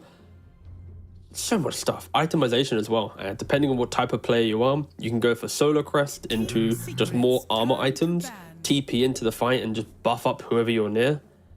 A lot of flexibility with the hero, a lot of forward-thinking moves that are made. You just need to respect it. And everyone needs to carry Quelling Blades, because you don't want to be stuck in Sprout taking this obnoxious amount of damage. Yep. 10 seconds remaining. It's a lot of damage. This hero has just got so many ways to do it. And the change to teleportation as well. I mean, that was a little while ago now, but it still just make it so that this ability, which was once kind of like just mobility around the map, suddenly gives you damage as well. All the spells just are so valuable at this point. That's why you see him in the sport role so often. And of course, global presence, always going to be super valuable. A 3-man gank suddenly turns into a 4-man gank. Someone being captured alone is suddenly no longer alone. Radiant team ban. Always going to be a factor in Dota. It's IO, Prophet, any hero with global presence. Dawnbreaker is of recent as well. Dawnbreaker's the big one for sure. She certainly is big. Pick. All right. TA taken out of the pool from the side of Quest. Team Secret, they're going to get the Pangolier. And also the Faceless Void as well. Interesting Void ban here. Why do you think that is? Nature's Prophet just never applies pressure to this carry. Unlike all the other carries that don't have natural mobility, this Sprout does nothing to him. And when you're thinking about the early 15 minutes, this is where Nature's Prophet really decides how the rest of his game's going to go. Early kills, early solo crest, early Roshan. If you're not getting early kills, 10 seconds remaining. what are you as a hero? And I think Void is one of those just respect bans. I feel like it's not to oppose. They're also banning out Pangolier as well. Same kind of logic. Take away some of the best heroes from carry and mid, gives Prophet a little bit more entry to the game, And maybe Secret is looking to be aggressive once again. In the pre-show, we did look at the heroes that Puppey was playing. They're very forward-thinking heroes, and Secret, if they want to run into Quest, you never really want to run in with the fear of, wait a second, could they turn this around? It happened in the previous game. There was a Phoenix, Pangolier, Void. All can do the same thing. Team Secret's turn to pick. Oh, okay. Take the Brewmaster for themselves. Yep, so most likely it'll be FBZ on the Brew, although temptation to flex it could be there. We know Puppey is willing to play literally anything. No. FBZ's already played the Brew. I wouldn't be opposed to just seeing Brewmaster in the 3 position, have that ET in the 4. Now with the Titan, yeah. Yeah. I think the reason why this Brew should, in theory, do better is because you see the support you're playing into. It's some Venge lane or a Rubik lane, depending on where they want to put the laning setups. And unless you have some really high damage carry, Brew should do a bit better. Like, he also will go Drunken Brawler in this lane. He doesn't have a Scarif Mage to combo with the Cinder Brew, so it's not like he's forced to go a non-Drunken Brawler tanky offlane build. So now ET should be making the stacks, and at any minute, this Prophet can TP in to overwhelm and get a kill. Like, if Venge steps up to try and magic missile the Brewmaster, expect Puppey on this Nature's Prophet to TP in with a Blood Grenade and a Sprout, and you just get a free kill to your name. And Quest, I think some Puck, some elusively annoying heroes that can skip waves could be really key, but can also chase down that global threat of Secret. If you're trying to play a wide map and keep lanes pushed in, match that yourself. We'll see what route Noob wants to go. They don't have the perfect answer to Brewmaster right now, of course, in stopping that split or killing off the split itself. Ooh, Primal Beast. That's very counter-aggressive. Yeah, not opposed to that. No, not at all. Big stumpy brawler in the front lines, always good for messing up with these heroes. Great for catching out the Prophet when he makes those rotations. Can be annoying in the super late game. If we have any like leashes with the Sprout, then that's something which Primal Beast doesn't want to deal with. But overall, the ability to just smash down these trees as well is really cute. So, yeah, good matchups for the Primal Beast so far. It's the first Primal game as well for Quest in this qualifiers. Oh, also, the first Nature's Prophet game for Secret in the qualifiers. It's not as if we haven't seen either team play this beforehand. It's just, for the qualifiers at least, pretty cool to see a couple firsts being picked up. Absolutely, yeah. So, now we have a Dawnbreaker coming out from Quest. Wow, okay. 2 very brawly heroes here. I mean, it's what we kind of expect from Quest. Just get some 2 beefcakes in the middle and the off lane, and then give TO2000 that game securing carry. It's looking like it's pretty on the rails from Quest, kind of what we're expecting here. Secret, it's going to be time for an Ember Spirit from them. Yeah, with the Dawnbreaker pickup from Quest, it does kind of scream to you that Primal Beast will be the mid laner. And when you think of Primal Beast in mid lane, preventing his movement of that trample to kill off the creeps is key. We've seen Kunkka do pretty well against it. Ember Spirit, of course, is probably the matchup from day one. You have slight chains. You can disengage yourself with your Remnant. The chains, if you do connect, will obviously root him down, so that won't allow him to move. And in general pacing, I think Secret, they needed that hero to poke Quest, because when you look at their defensive capabilities, the Never Swap damage reduction, the Solar Guardian, if they commit to a fight where they don't have a plan B or a... Yeah. They are screwed, putting it bluntly. They are not going to kill off a hero. So this Ember pickup will double as a Primal Beast laning counter, but also in the game, if they waste a swap or a Solar Guardian, then you're going to be seeing ETs throughout his spells, Prophet TPing in, and I'm gonna hit the mid to late game on his Pangolier. Unfortunately, did get a bit difficult. In this game, he's going to really have to step up and be the Ember that does all so far. We'll see if he can deliver. It's a lot, and, you know, there's always threats here as well. There's swaps, there's lift, there's pulverize. Pulverize can be very annoying as well. Another spell which at 25 completely changes from a kind of short but annoying lockdown into a very long, very damaging ability. For Quest, they do have ultimate last pick in the draft. So they're going to give their big farm-intensive carry all the information he needs to lock it in. So for Secret, they need to have their carry in mind already. Ban out the counters for your pick rather than ban kind of blindly. Of course, you would expect Secret to be able to be doing this and already banning out the Slark. And what else would they be banning out? I kind of like quest bans for sure. Monkey King is a Crystallis specialty.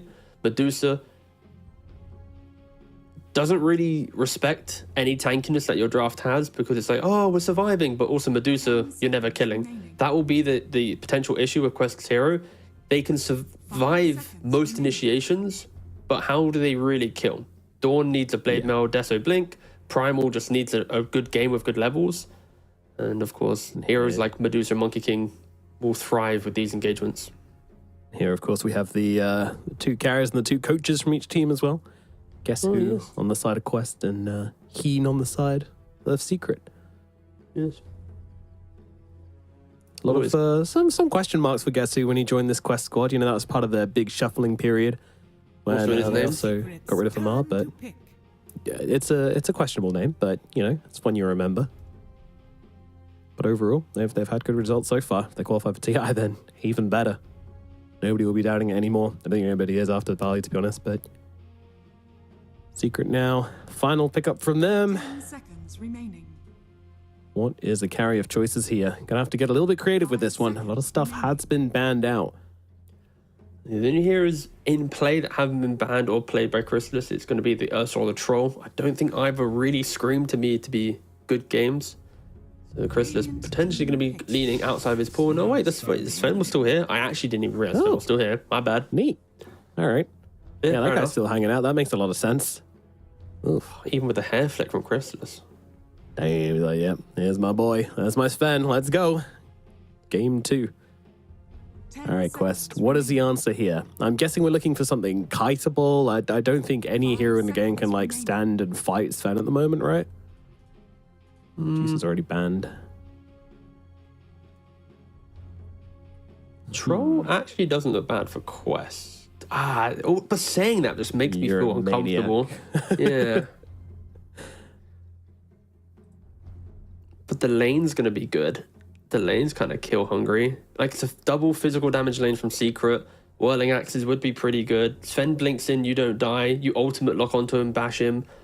I mean, it's kind of there, right? Void's not in play. Medusa's not available. Oh, they actually go for it. Yep, they shall indeed. That'll be the Troll final pick for the side of Quest. Good call from T-Gov. Thank you, Nomad. Terrible call from me, but it's not what I'm paid to do. It's all right. So, I mean, the reason it's great, obviously, is because you have this ultimate, you have the evasion, and obviously just a popular hero which can farm pretty damn well. You know, I don't think we're ever going to see anything like Ricky or Razor coming out from Quest. I don't think that was how they wanted to take this game. So, yeah, they move over towards the Troll Warlord, and yeah. Can be kited though. That is one thing I'm absolutely going to say with utter certainty. There is so much kite for this troll this game. You've got Tornado on the Panda. You've got Stomp. You've got Chains. You've got Remnants to get away. You've got stuns even from the Sven. You've got Warcry from the Sven. You've got Sprouts as well. But obviously, you know, it's important not to be reductive and mention that Quest also have a ton of brawling. So all those spells are just kind of have to be thrown in the fight anyway, and it might open up for an opportunity from tier 2000. That said, I think Team Secret have this game too. I really like their draft. I feel like they've answered everything which Quest have put while still having a cohesive idea in their own put together. So, yeah, what do you think, T? I feel that Quest should be very comfortable. This is a draft that should replicate game 1. Whereas like, even if Secret are doing well, as long as they play for that fight, I think this Troll versus Sven, if Troll can get onto Sven, survive that initiation, should look pretty good. And for me, if anything, it's going to be Armor versus Noob. These two heroes in the mid lane, super active. The Ember, the Primal Beast. If either hero gets ahead, they can just command games. Ember can take it over, can invade the jungle. Primal Beast can do the same thing. You can just TP, kill off a Sven. And I think if either of these players just get that extra little bit of advantage, that can just catapult the rest of the lineup to go through. And we'll see. Again, Secret, they are the team. They have the heroes that need to make the moves, I feel. Once Sven's online, it's go, go, go. Punish the defensive capabilities, poke the spell, and then look to break them after. Absolutely. It's going to be an interesting mid matchup as well. You know, you mentioned the brawling, but also in the lane, both of them kind of do the same thing early on, where Armel wants to pop Flame Guard, shove the lane out with that. Primal Beast wants to just level Trample, shove the lane out with that. So Both of them kind of following a similar logic. We'll see how that carries through to the laning phase in the first couple of waves at least. And Toby on a Dawnbreaker as well. Definitely not the kind of hero you can have the same game as last game. So hopefully we'll see Toby kind of step up and take a bit more when it comes to being a bit greedier. But what does this lane look like to you? Because that's where they really struggled last game, Toby and Omar.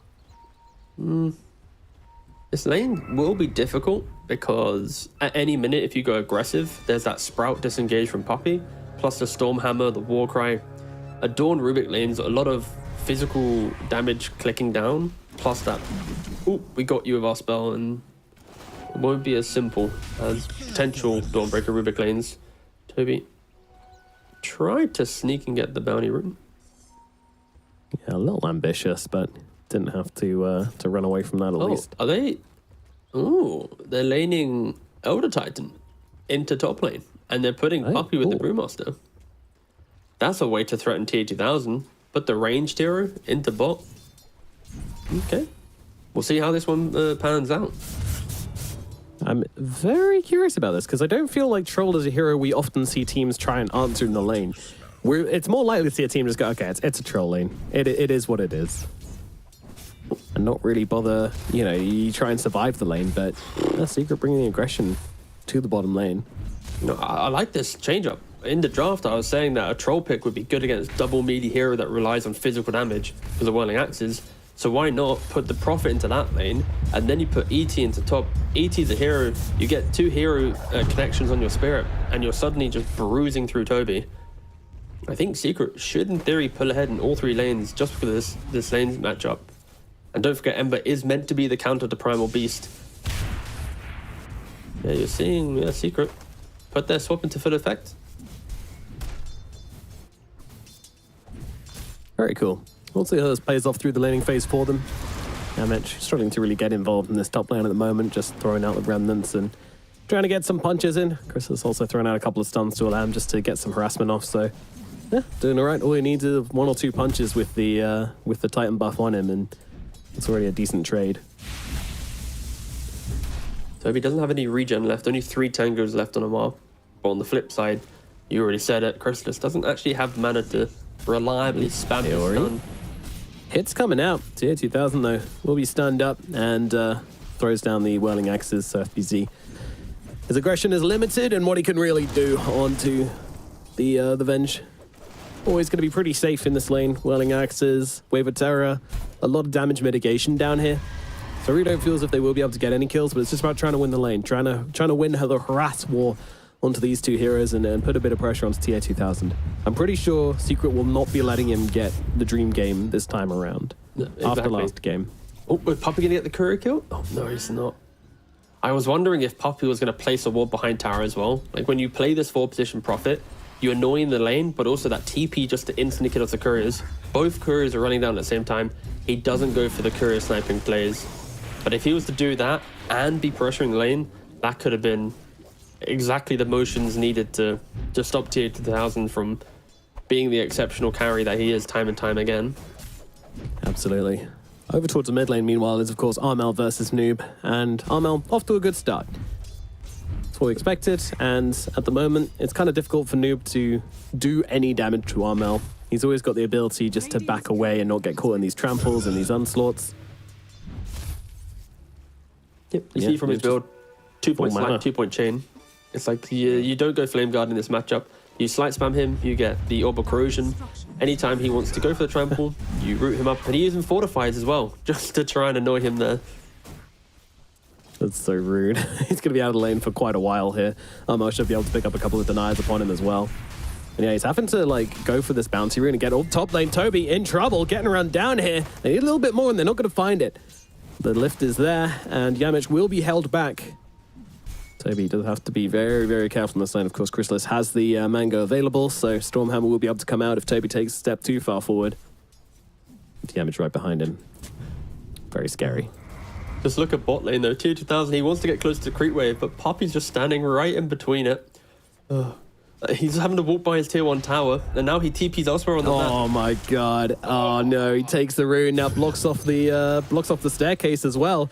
A tip out onto Puppy. Noob, he knows he's in some trouble here. I'm gonna go up the high ground. All he's got is a stick and a trample, and I don't think that's gonna do a whole lot. And another great tree's coming out. the courier died. Oh, okay, gets a courier, but that'll be first blood going the way of Armel. Puppy just securing the mid lane for Armel here. That is huge. Yeah, the laning of Puppy, just incredibly enjoyable to watch. He's been bodying this troll. He sees the fact that Primal had wasted his mobility spell, so instantly just TP's there. It's the reason why Prophet is often banned out, but I can respect it not being banned. Secret haven't played it so far in this qualifiers. And now in the second game, boop, here it appears. Of course, Puppy Prophet. Something he's played many, many times before. Absolutely, it's a favorite. So Noob just trying to kind of settle this mid lane by just going for as many runes as he can, bounties, water runes. It's just a battle of resources, which he's ultimately not going to win because he can't out-harass this Ember Spirit at all. In fact, he can't harass the Ember Spirit at all, but a rotation off the top would be pretty big. Omar looking to jump in here. He's got the lift back. He's got the throw back. They need to bring down Crystal. Crystal, of course, has the stun to slow down Noob, and now the stomp comes in as well. Great timing from Secret. And now look who's in on the backlines. Puppy, he's going for Omar. He's in the middle of everything, though, right now. And Toby's going to be able to come across with a great little Starbreaker. Noob, he doesn't have the cooldowns to fight right now, though, so he has to back himself away. Another tree's coming down from Puppy. Toby will finally finish the job onto the Nature's Prophet, but with the kill onto Noob, it is absolutely worthwhile. Toby still trying to finish the job here, does have the Starbreaker to get across and now throw down onto Yamich, and they do at least get the position 4 in the process, but Crystal has survived through it all. He's got to run back to Fountain, but overall I think they should be pretty happy with that on the side of Secret. Yeah, Puppy just making all the moves, and yeah, Mo comes in, takes away the DD rune. I am the mid laner now. I mean, this Primal's only level 5. He's Armel's already level 6. Being so annoying. I feel, for Noob at least, you have to respect that these are the moves he has to make. In a matchup like this, he's not going to sit mid and just take it, right? So he walks around the map, he's looking for these players, and Puppy just blocking in, understands exactly what Noob wants to do, and just mirror his matchup. It's Puppy's actually potentially going for Phylactery as well. So this is a build where if you're in the lead, Phylactery procs on your Sprout. So every time you Sprout someone, you're going to apply the Phylactery move slow plus the damage. We'll see if he actually wants to go for it. It's a pretty cool option. I wonder if they get this kill here, this could be pretty big. Troll Warlord taking hits, doesn't have the level 6, so he's not going to be able to get away from FBZ, and FBZ with that 1 point in Drunken Brawl is just going to keep on chasing with a stomp a little bit off the mark, so doesn't quite get the connection there. The Troll will survive to live and fight another day, but he's still suffering through this bottom lane a little bit. Just a little bit.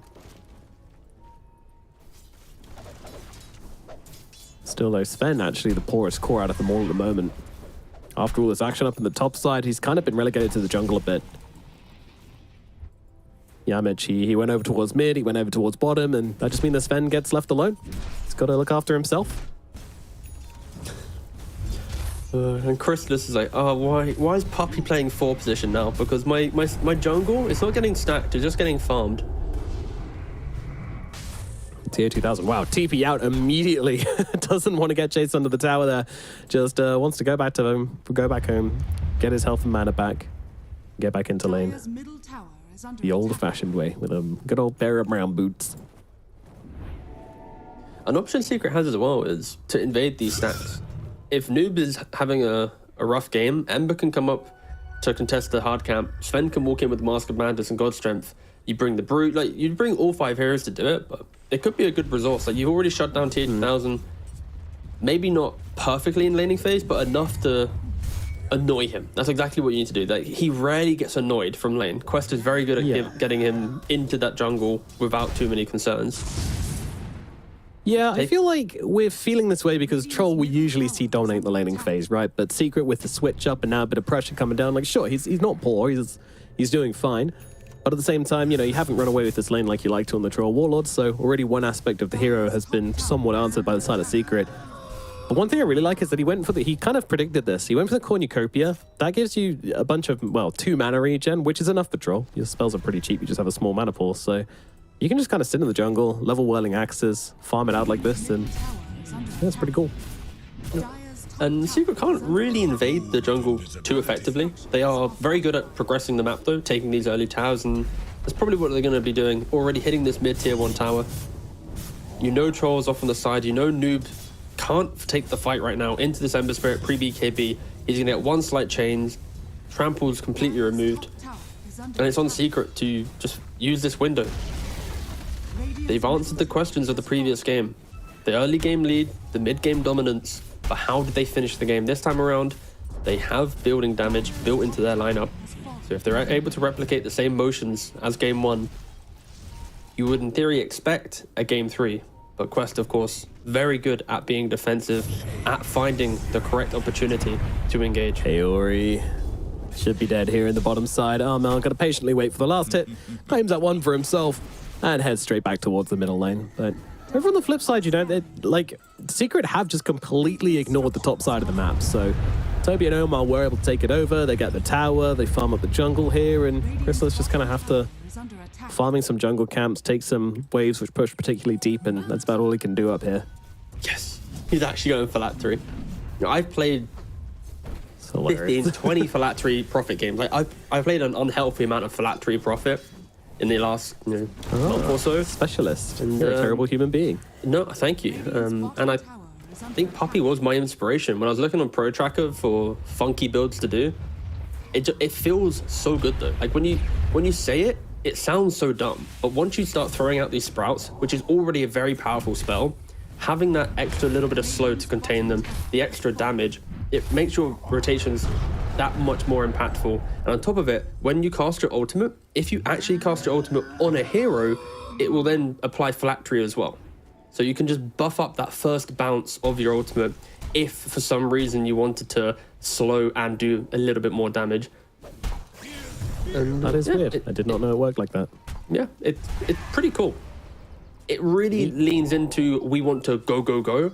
And it feels like with the Ember, with the Brew, that easily could be the playstyle. Puppy getting the D ward off. And he's only 300-400 gold away from that phylactery. Just to warn you guys, that was so much damage. What? Kaori's is dead. Yeah, 2, 1. Boop. Down he goes. Perhaps a swap could have been utilized there for the damage reduction, but that was near that was crazy. That was nearly a max range or max bounce Wrath of Nature, by the way. That was 398 just from the Nature's Prophet ultimate. And Quest, you can feel that they need to stabilize their game once again. There aren't really moves for them to make. The supports can't sync up to get anything. Troll doesn't have the farm to fight, and Primal's too afraid to go near Ember Spirit. Yeah, Noob is farmed. Like he's done a great job in finding money on this map. So sure, they're losing areas of the map, and Armel is an absolute giga chad this game. They're gonna have to do something to deal with him.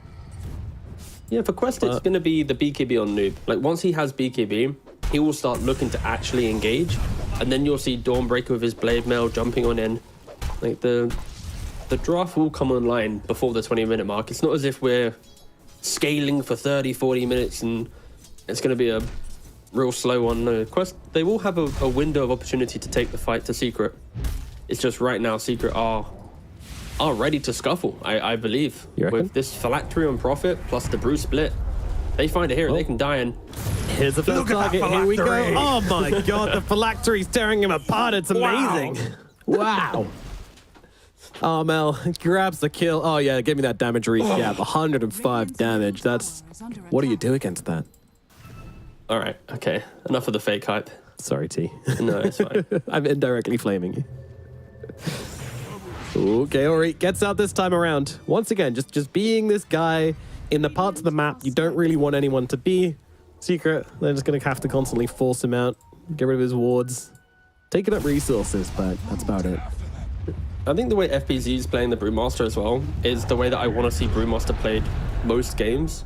Getting the urn, not going for the full vessel because your team's not forcing you to fight. Get that Midas. And his quick buy, it screams, I want to be a hero throughout the entire game. Getting the Radiance, I want to that scale. obviously works in your split. Get the Shard, get the Blink. Like, he's going to be able to keep up with the net worth that other Brewmasters in Western European DPC have been struggling to do.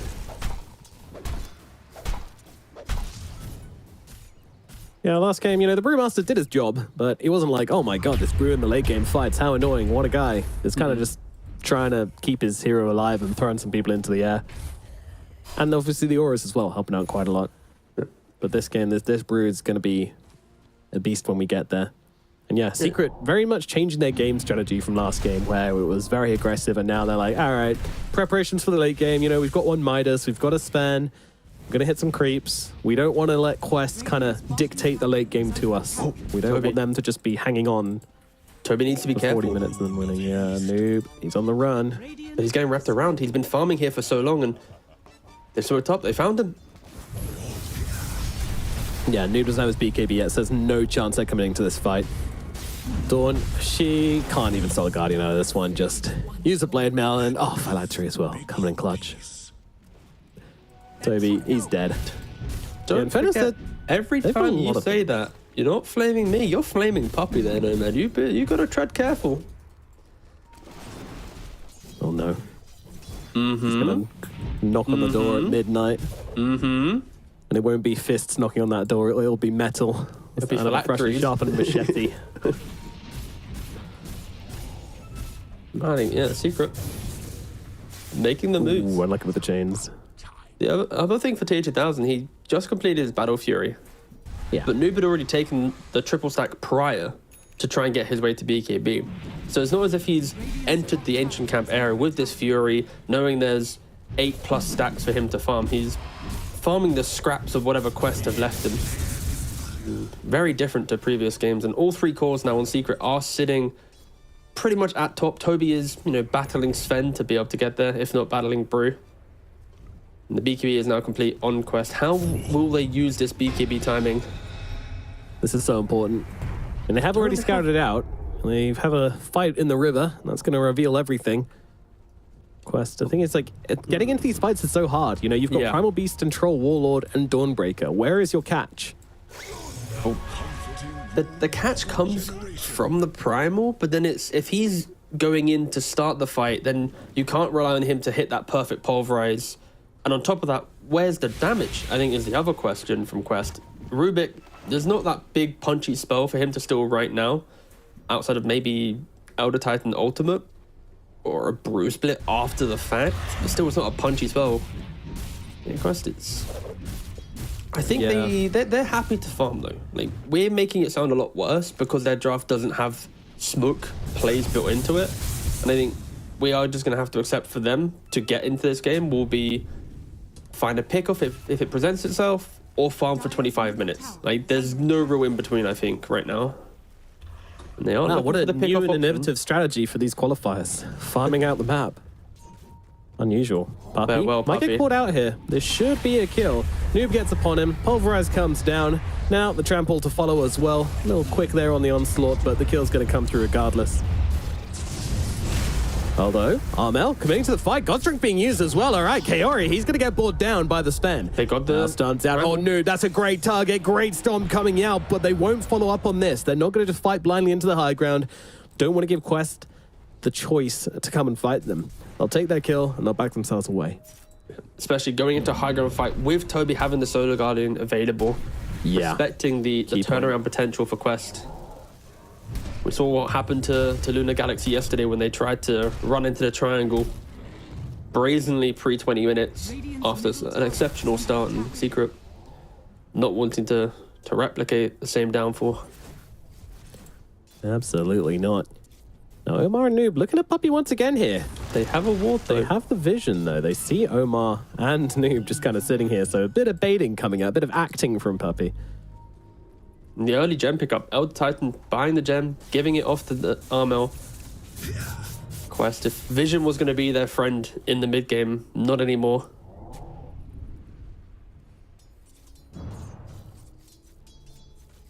This Prophet is deceptively tanky. Like 2000 HP, the Seeds of Serenity, the VIP booster, the Phylactery. Phylactery. Yeah, Phylactery plus the booster alone is almost 500 HP bonus. Pretty cool. Yeah, to be clear, guys, this item pickup and Prophet isn't like an Orchid. You know, you're not going to see the effects of it. It's just more, once you play it, it feels comfortable. It one-shots anyone on the map. Is what he's trying to say. Yeah, exactly. If you buy 10 levels of phylactery, it's basically like a Dagon. Yeah. Oh, they should do that. Imagine if phylactery had levels. God, the grief that people would be doing. Amazing. PA support. Oh, I can dagger with my phylactery. Clutch. I think the worst hero I've seen phylactery on in my time is probably Spirit Breaker. Yeah, why would you want to announce who you're charging? Everybody, I am now jumping. Yeah. Well, Kaori is in a spot of bother here, and the assurance plan off the stomp is there just to help out, and Kaori will get taken on down. Another kill for Armel as he just continues to rock around the map, basically doing whatever he likes. No one is going to say no to Armel this game. As soon as they kill the Venge, they understand that any other kill, there's not that swap capability in play. And Kobe, he's FBC. not respecting that rotation. He's not at all going for the TP out, but the split's going to be there in response, and Puppy's going to come in from the sidelines as well, so Toby, his days are numbered, and that number is about to hit 0. Down he goes, Armel gets the kill, and yeah, FBC making some action happen.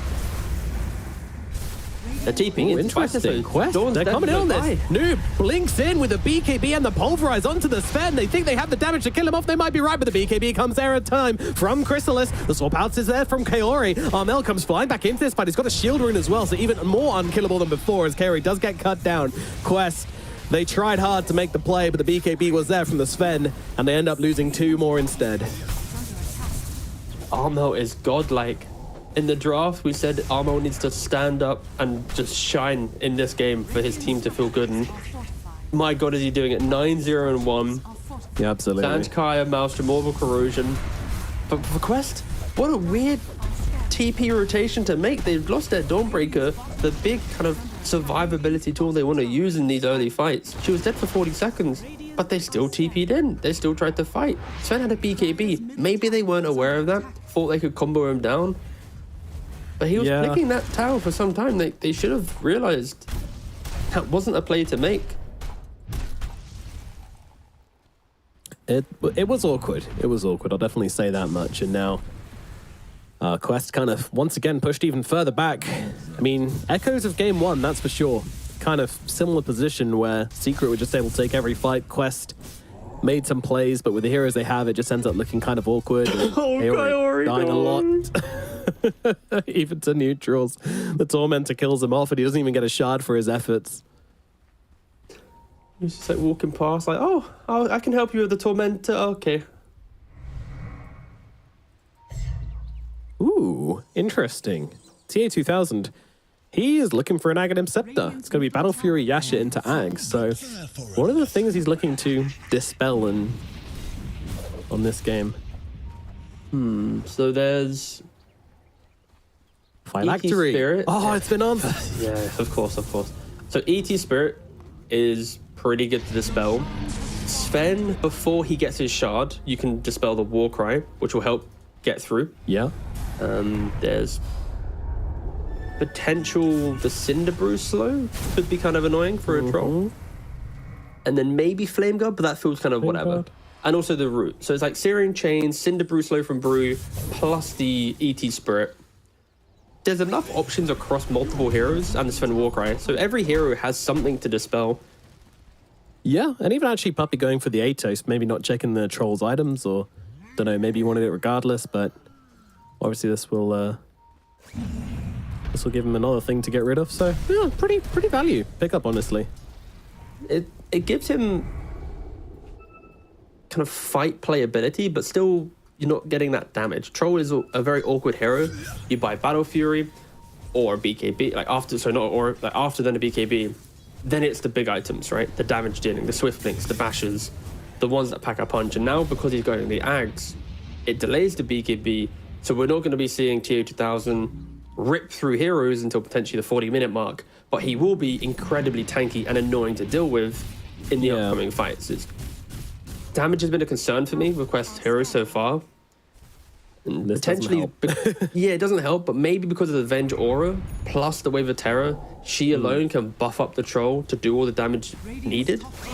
And it could just be a hero combo thing that allows TA2000 to make this read. Don't think FEZ already has the Radiance as well, so natural evasion. Yeah, he's a greedy sausage, isn't he? But yeah, quite a good build. Secret, 24 minutes into the game, 7,000 gold lead, up by 9 kills. It really feels like I'm rewatching game 1. And I'm looking for the same situations as game 1. I really am for Quest, you know. Like, the last one kind of, I don't want to say snuck up on us because we've seen the Kaori Phoenix plenty of times to know what happens in the late game. Obviously, Luna has that scalability, but Secret, they're not lacking in scalability themselves. In fact, you could even argue that they have just as good, if not better, scaling with their heroes. So Quest, you know, they got to be comfortable in hitting a timing here. I'm just looking for that timing and wondering what it is. And Omar, unfortunately, going to be caught out once again here. Cute try with the telekinesis, but not going to be enough to keep him alive. Omar will be the next pick off. Again, you know, it's just supports dying. This is something we see a lot of from Quest, is kind of sacrificing their supports to keep their cores safe, give them the information they need. Noob could be in trouble here. He does have the blink dagger. He knows something's going on here, and he does. Jeez, look at him go. Haystrin helping out.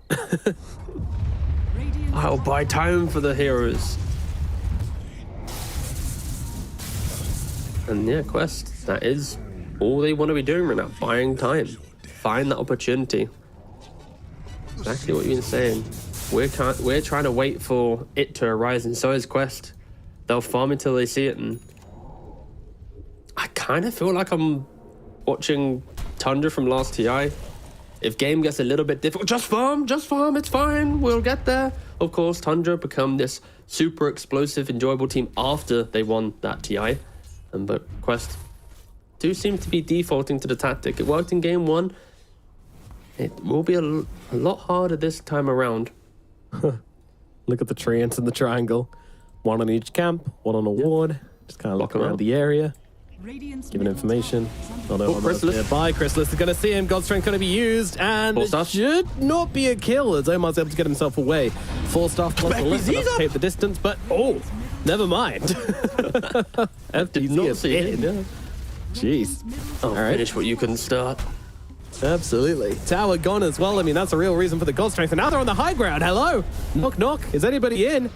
Quest, time to open the door, but Secret, they're just going to knock the whole damn thing down, jump in the back. Let's need to keep the Stormbreaker alive, surely. Being chased here by pandas as well. Needs to escape as Armel, he's in pretty deep. Needs to get himself out. Will be able to do so. A couple of remnants across, and he is out to safety. Thank you, Aghanim Scepter, he says, but it's a messy hold. They lose a tower. The Rex are alive. No casualties as of yet.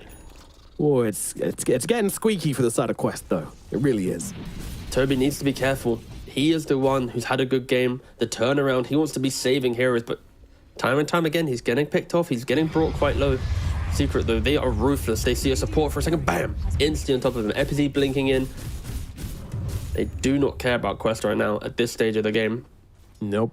And that will play into Quest's favor at some point when the items come in. But this time, it's very different. The game was always a 2-3k gold. 13,000 gold to Secret. They have a couple mistakes built into their current position. But if you are Secret, you don't want to make them. You don't want to give even an inch to this team of Quest, because they will run away with any lead that you give them. Going for the Tormentor, who will be picking up this time around. And it goes the way of Puppy. Of course, this helps combo with the Phylactery. I'm not memeing, I promise. Because with the Curse of the Old Growth, you get the slows from the trees that you're around, plus the Phylactery. So it all builds into the build. Heroes caught by Puppy, if they don't have a Quelling Blade or if they don't have a way to just get away from him, will have quite an awkward time navigating these engagements. On top of the fact there's ET Stomps, Brew, Ember. Fights are very, very annoying for Quest to take.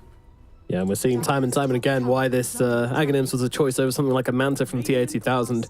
You don't just want the one Dispel. You need many, many Dispels this game. So, yeah, kind of learning as time goes on just the real reasons picking up this Aghanim Scepter. Will it be enough? Well, that's a question for later on in the game. No, man. Don't look at the scoreboard, all right? Promise me.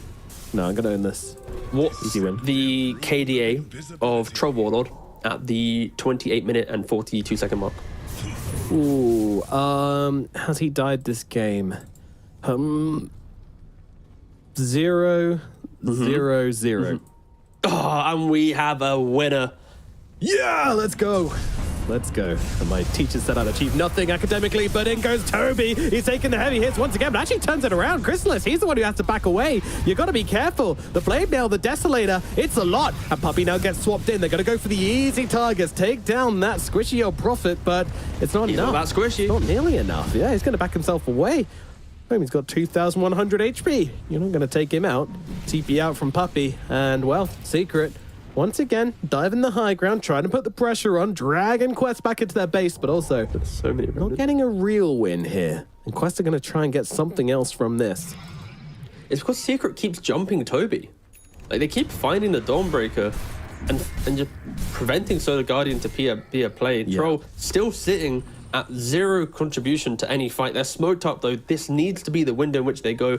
They're drawing the line. They're trying to find him. Sven, without the Godstone for 25 seconds, if they can cut between this tier 1 and tier 2 tower, find him without BKB. His Blinks on backpack cooldown.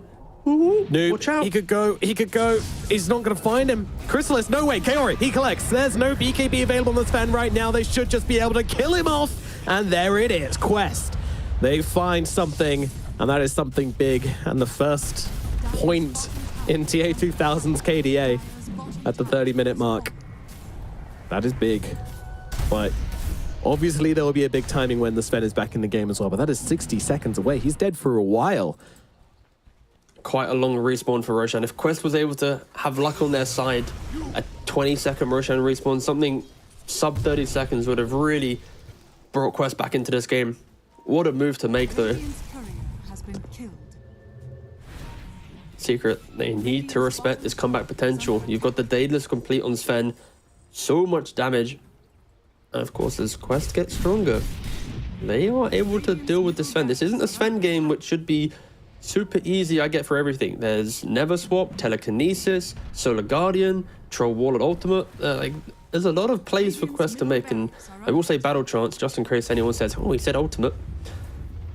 Barracks? Yeah, Barracks, guys, anyone? It's RB not taken, dying, there though. we go. If this was range racks, what a calamity. Yeah, both true, teams True. looking to fight around the Rosh pit. Quest it have is been here a scary. little bit longer, so Vision should be on their side, but actually a secret ward already placed here. Yeah, they never really got rid of this. So the Vision is good for Secret. I mean, the fight should be good for Secret. I'm struggling to see Justice them level fighting 28. up into this 15k gold lead. Oh, so he far gets the ahead. armor. That's pretty big. Getting the extra armor for Troll Warden is level 20 talent. Every little helps right now for Secret. Sorry, for Quest. Secret with the wraparound. This time around, Toby isn't in the fight. He's going to Solar Guardian in. We're going to see the effect of this big spell. They're just drawing circles. Right. Puppey should be able to break the smoke, though. He has vision to his left-hand side.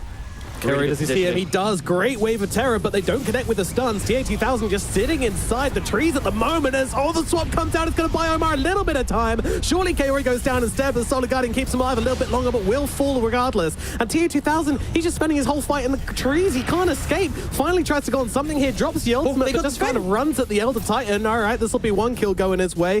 Noob kind of just going to have to force to try and help him out with some spells in the backlines here. TA2000, he needs some assistance.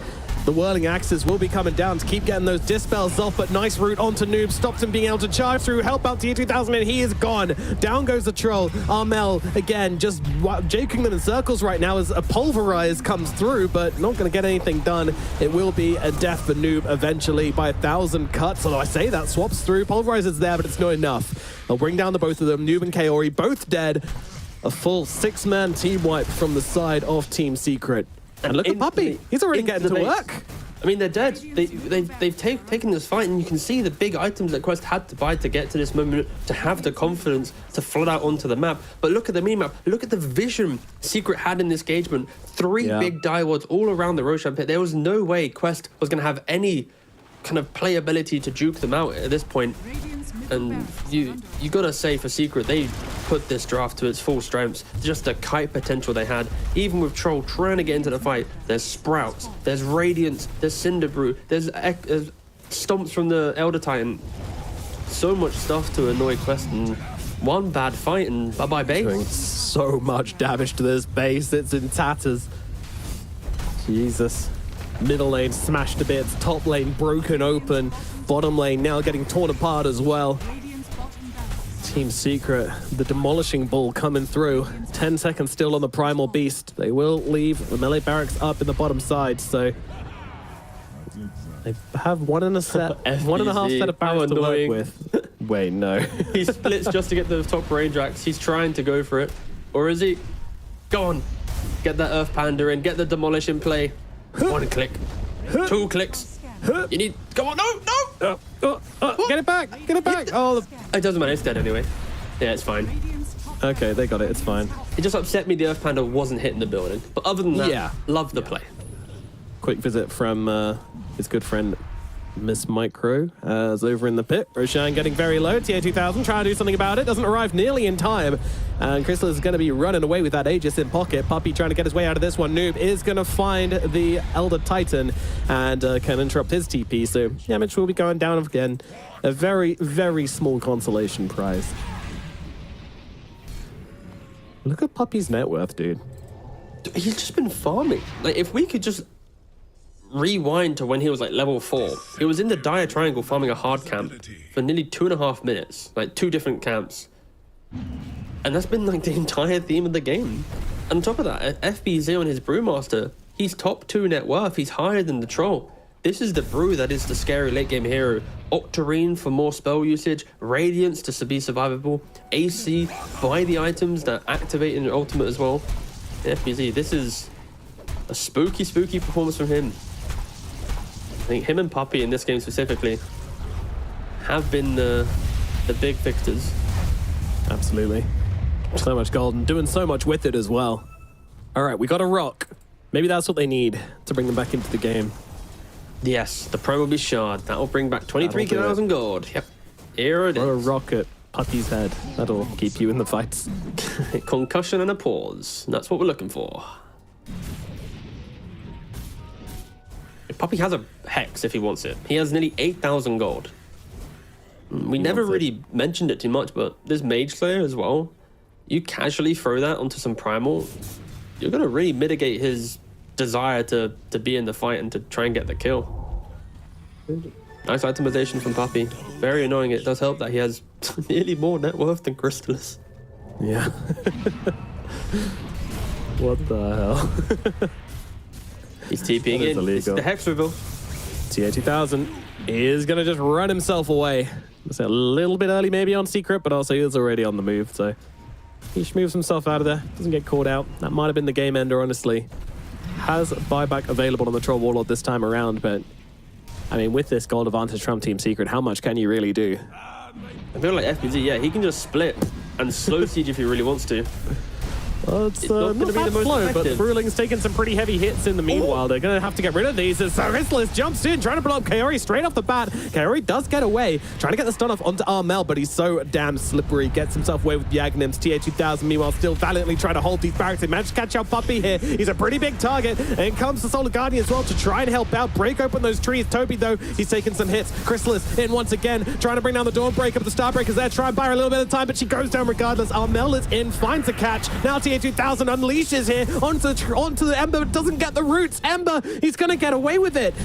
All stunned, but the Lincolns is back up again. TA2000 cannot control him up. BKB no ends for TA2000, but Armel will fall eventually. Noob catches him out. Puppy now pulverized off cooldown. They're going to be able to catch him out as well. These are big targets coming out. Back from Ember. Oh, hold on. FBZ coming around the back along with haven't killed Crystallis. Puppy. They're able to keep Puppy alive, and actually Noob's now the one in trouble. Critch, oh my god, Yamich just clocks him in the face, and now TA2000 suddenly finds himself all alone. Oh my god, he's not going to escape from this one. The right clicks come through. Buybacks are available on the side of Quest, and they're going to have to use them if they want to keep their base intact right now. Toby being chased. They need the buybacks. He needs help. I'm not sure he's going to find it, though. That said, Starbreaker plus Blade Mail doing work.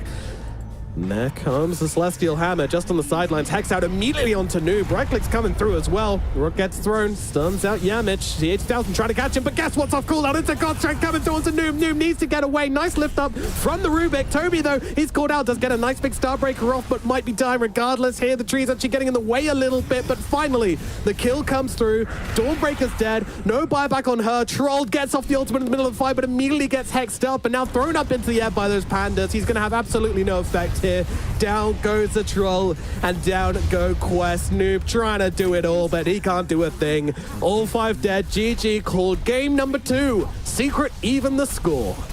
We're going to game 3, Nomad. A single game separates either of these teams, getting to meet Nigma Galaxy in the final best of 3 to get their ticket to TI. Secret in this second game, fixing the mistakes of their first one, getting the building damage to deal with Quest's defensive desires, and Puppy, he just farms the storm. It's like, okay guys, if you want to be defensive and wait for us to make a mistake, we're going to farm so much that even if we did make a single mistake, we can't throw the game away. And it was such an improvement, and it's always exciting to see these teams when they lose a single game, how do they bounce back? And for this one, FBZ Brewmaster, he goes for the Midas, he goes for the Octarine Radiance, scale into the game. Elder Tyson's going for his Ags, Puppy's off just farming his Phylactery, Mage Slayer, Atos, all these cheap items that are annoying in the fight. And yeah, this was quite the game from Secret. We'd never really got to see Tier 2000 enter the game. It nearly took him, what, 25 plus minutes to get even a single assist to his scoreboard, and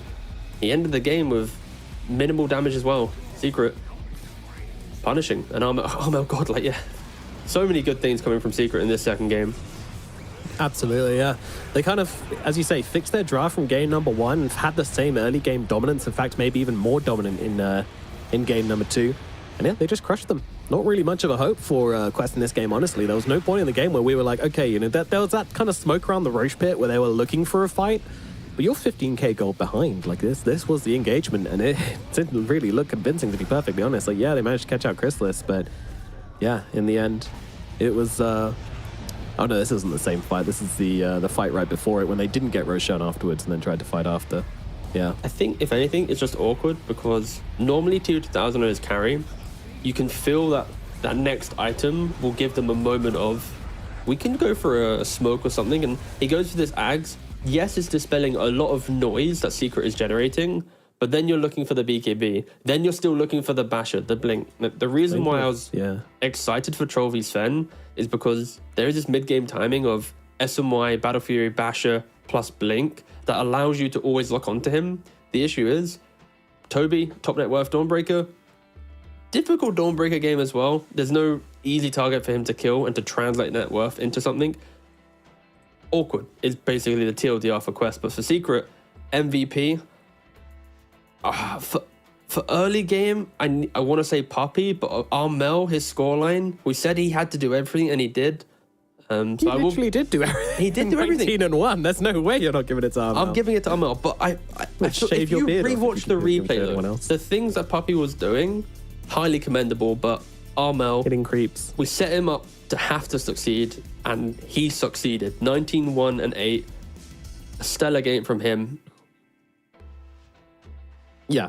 No, in all seriousness, though, Puppy did kind of contribute to this pretty heavily, you know? Like, sure, Armel was owning the lane and then kind of still don't really catch out the Primal Beast, but then that nice rotation in, secures the rune, also gets the kill onto the Primal Beast as well, and that just set Armel up for a game of a life. Like, he just flew through this entire match, just doing everything all by himself. And sure, I mean, you know, the team was super farmed as well. Chrysalis had taken some heavy hits. Like, it didn't feel like there was one core on the side of Secret that wasn't absolutely terrifying. And in fact, there was even a support who was terrifying with a Hex as well. So yeah, absolutely. Great performance from Secret here in game number 2. And with that leveling out, you know, it's worrying me a little bit if they come into game number 3 with the same mentality and with the same kind of killing energy in the early game to follow it through into some hard farming through the early mid and then just close out the game. What do you do as Quest? It's difficult to say. I think Phoenix, SD, Pango, like these have been the big heroes for them, and most of them are getting banned out in the first phase. And if they're getting removed, what's that next piece of the puzzle for them to find the victory? And they have a single game to decide it. It's lose it, farewell qualifiers, farewell TI, and it's a lot of pressure. They now need to bounce back. Secret, they already made the adaptations. They understand why they lost and fixed it beautifully. It's on Quest now to kind of see through the same mistakes, and if they can do it, hopefully this game 3 is going to be as competitive as that first one and not such a one-sided situation as game 2. We'll see how it goes down, guys. We're going to throw it over to break, but of course we have the listen-in as well, so let's find out what exactly was going on in Team Secret for those final fights.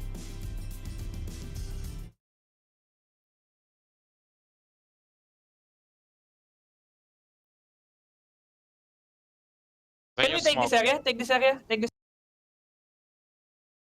area? They're here. Yeah. Let's go. We can fight them. I'm going to bench. Going Rubik. Yeah, kill the supports right now. I'm killing the I got supports. ulted. Yeah. Punch that. Okay, kite them. Don't breaker will die to. Don't breaker will die to. From me. Kill me. I'm fine. Right Oh, first. got Battle Fury. Any fight? He will still die, yeah. Kite him Punch first. buyback, but we can get around I time. chain him. I will stop the charge. Yeah.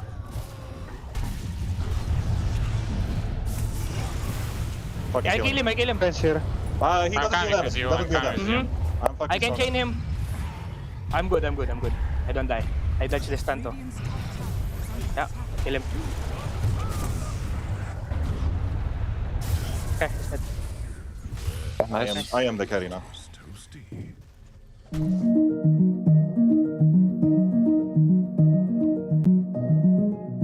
Every day for 3 years, a secret team met across Europe to hack one of the most technologically advanced cars in the world. Meet the Deloitte cybersecurity team that developed new state-of-the-art automotive software defenses, making the world safer for drivers, passengers, and pedestrians.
Hello, you lovely people, and welcome back once again to the Western EU qualifiers. The final day is upon us, and it is a final game of the first series, which is also upon us. Quest put on an absolute clinic in game number 1 about trusting your instincts, trusting your team, and coming back with your ideas. Game number 2, though, Secret, they just had better ideas, coming out with a strong draft, strong early game, and Mel and Puppy just absolutely turning it up in the final moments to put an end to Quest's chances in game number 2. Game number 3, I think we're going to see things a little bit different coming out from both of these teams because both of their ideas have been kind of challenged and pushed, and that's exactly what we want to see in a good series, isn't it, T? Yeah. Will Kaori get to play Shadow Demon or Phoenix? Will it get banned out? Will Naga get banned out once again? Has Secret cracked the code of Quest? I don't know. That's a question. I feel like some of the bans, it feels like they have. All right, well, let's see those bans. Let's jump into the draft for game number 3 and find out exactly what's going to be going on. To start things off, it is going to be the 4 bans going the way of Team Secret. So they get to ban out the Shadow Demon, and now the Phoenix is a question mark as well. Now, ban it out. There's a chance they let it in here, right? Oh, is there? Like, it's not as if I've been seeing Secret be picking up these anti-Phoenix heroes. Technically, the only way I see them giving up Phoenix, okay, I'm not going to bother talking about it, is if they concocted, that's the word I'm trying to say, some very cool anti-Phoenix lineup that they haven't tried playing so far. But why would you do that in a single game? Don't give Kaori that ability to turn it around. So we see SD Phoenix banned out, plus the Naga Siren, a bit of respect towards Gyrocopter within the meta. This time Pango does get instantly first pick. This is Noob's best hero, some might say. He is up there with the likes of Quinn, maybe just behind him. Of course, Quinn has won some majors this year, but still a very, very powerful Pango picker. And to put it into the first pick overall, that is a statement to make. In Secret already getting the Trim Protector as a response. Overgrowth can annoy the Pangolier and will force him to buy Lotus Orb, but still an answer nevertheless. Yep, it's already one thing to mess with the Pangolier. We'll see if they pull out any others. Any temptation for Quest here to ban out the Bloodseeker? Or do you think that just kind of grieves Team Secret too much if they do go down that route?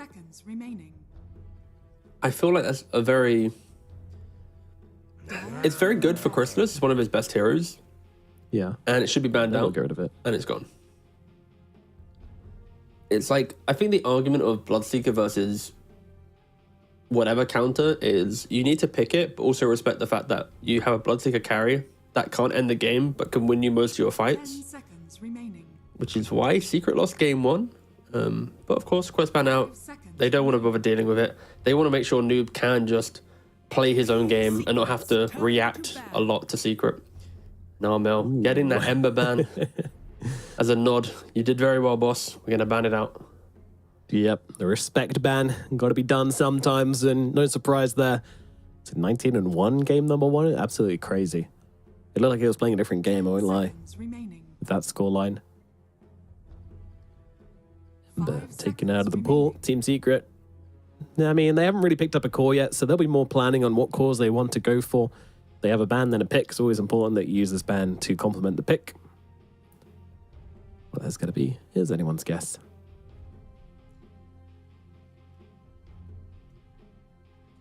Most likely they probably grab a core here. Perhaps an offlane. I mean, they could go towards their brew again if they really wanted. Dawnbreaker obviously going to be challenged here by either team. I mean, they could still open the phase with a Rubik. It takes away the Rubik from Quest that Amar's been playing a lot. Amar's been playing Sky, Rubik, Mirana. I think the only three heroes he's played so far. So I wouldn't be opposed to that. Against Pangolier, if you have a still Rolling Thunder, it's pretty good. You then have double defensive supports because you have Living Armor plus damage reduction of Fade Bolt in early engagements. Can be quite game deciding. Or fight deciding at least, not game deciding. See if they want to go for it.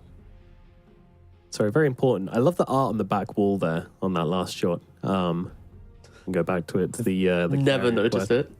TA 2000. Yeah, they've got like a really wholesome like family picture outside like a nice tropical looking house, and then next to it like Chaos Knight on the dire side of the map with the dire engine in the background. Like, just a interesting choice of juxtaposition there between the two images, but keep an eye out for that one if we do go back to that camera. But at the moment, we've got a Slug banned down, and Team Secret, they're going to go in for the Scarith Mage themselves. Okay. I feel like in this position, they needed to take away one of Amar's heroes. Rubik and Sky, I preferred the Rubik, but I can fully see the Sky being an option as well. Into Pangolier, early rotations, the Concussive Slow, the Ancient Seal. Ways to just disrupt Noob's early game. And, of course, way more aggressive than a Rubik. And that's maybe what Secret's trying to do. Be aggressive. Treant Protector in the safe lane. The reason why this hero is very good is that twin gate usage. And now you throw the Sky as well. Like, you don't need to worry about your safe lane. That should naturally go well because 3+1 plays itself out. Twin gate to top, kills will be coming to you.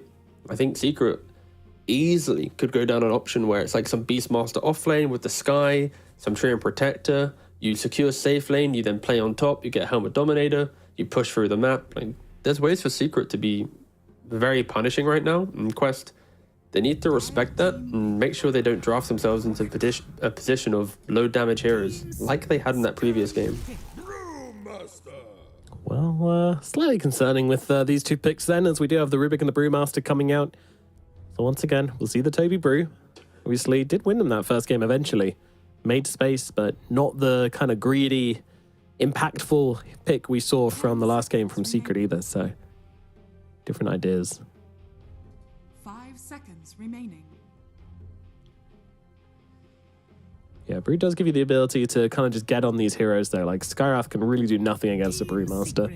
If he doesn't get the silence off first, then he's just going to find himself surrounded by Brewlings. And now it's going to be Team Secret's turn with the Earthshaker. This is going to be interesting. So we've seen Pangolier picked up into Shaker quite a lot. Not because it can win the lane, but because it can survive the lane and then still have a lot of impact. You don't need to hit like a Maelstrom like you do on Ember or something like that to be effective through the mid game. So Pangolier happy to play into this matchup, but it is going to still mean a pretty successful lane for the Shaker if it is in the middle lane. Chances off lane as well, but I think I just prefer to see it mid. Isn't this just some Doom for Team Secret?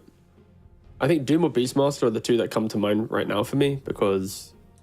Doom was banned first. Where is it? Quest. Oh, I actually didn't see it. Okay, my bad. Sorry. Okay, in that case... they've respected the flex potential. Yeah, true. All right, I'm going back to then Beastmaster and... I still think Beastmaster feels the stronger. Picking Beast into Brew counter aggression plus Pango, like maybe you're never hitting the towers, so it's too spooky. Oh, wow. They just go straight for a carry pick. Giving Quest the potential to instantly counter it with 2 more heroes, and Drow is a... This is so unexpected. No, I would never expect a Drow in this position. It's a hero that I think if you gave me like for sure 20 guesses, I wouldn't have gone for Drow. If you gave me 100 guesses, I actually don't think I would have gone for Drow. Genuinely. It's a very good lane. Like, because Treant Protector is such a big body, Drow should have a free time. Like, Brewmaster isn't going to do anything in this lane. If any, I expect him to die once, maybe twice. In the game, though, Brew with the lift plus the Pango, plenty of ways to find the Drow. If you aren't clean on your getting on top of her and continuing to kill her off, with the Aghanims build, maybe even a Shard to give yourself a little bit more range, she's going to rip through you. Like, it's spooky. Including Pangolier, right? Like, I've seen many Drows kill many Pangoliers inside that Rolling Thunder as well. Yeah. Like, Quest, you're not safe. They have the heroes to find her, but they don't have the heroes to kill her. And if there ever was a game where I'm asking for Spectre, this is the game for Spectre, you know? Now, that would be wild. That would be wild, but I get, like, to get on top of a Drow, to disjoint the initiations of Tree, but again, I'm in a different timeline. We're in 7.34, and we go for the old trusted Sven. Yeah, they do. I mean, it's not like that high mobility hero I was maybe expecting here. This is more something which is just had that one strong initiation. Now, whether that's onto the Drow or not is going to be kind of the making point of this game. But also maybe taking out the Treant immediately, not getting a chance to get the Overgrowth, just remove one of those layers, you know, one of those protection layers for the Drow Ranger. I think for me at least, I see the Sven pick as we have the Vision game unlocked due to Brewmaster and Pango. We need to see the Drow and just kill her in that moment. And Sven, of course, is the hero of the patch to be that explosive hero. I buy Blink, I Echo Saber, God Strength, oh, bye-bye Drow, thanks for playing. Drow can itemize to deal with this. She can buy Butterfly down the line. She likes to buy Silver Edge, Hurricane Pike, Lincolns. She's the type of carry that utility amplifies her damage due to the fact it's locked into her ultimate and positioning is her friend. And of course, Quest, yeah, they have an answer to it. They have a single answer. Of course, Shaker with the fissure, that can disjoint, living armor, solar crest, there are ways to deal with it. But Protect Drow is now the minigame of this entire final game. Hunt her down or protect her. Depends on what team you favor. One more Drow killer will be picked up from Quest, and then one more Drow defender will be picked up from Secret. That's what we're looking at here. And that's why these bans are kind of funny. The silencer from Secret. I want to give him a chance to just kind of break through the protection layers, which Secret are putting up. And then Quest getting rid of another big stun. It's probably Tide Hunter or... And these bans are screaming ban Enigma right now from Secret. Like banning out a silencer plus a Venge with the swap. Maybe there's some cheeky Enigma pick to give them all the wombo combo team fight. But I could also see Tide Hunter being a very good option for Secret. You naturally sit up front.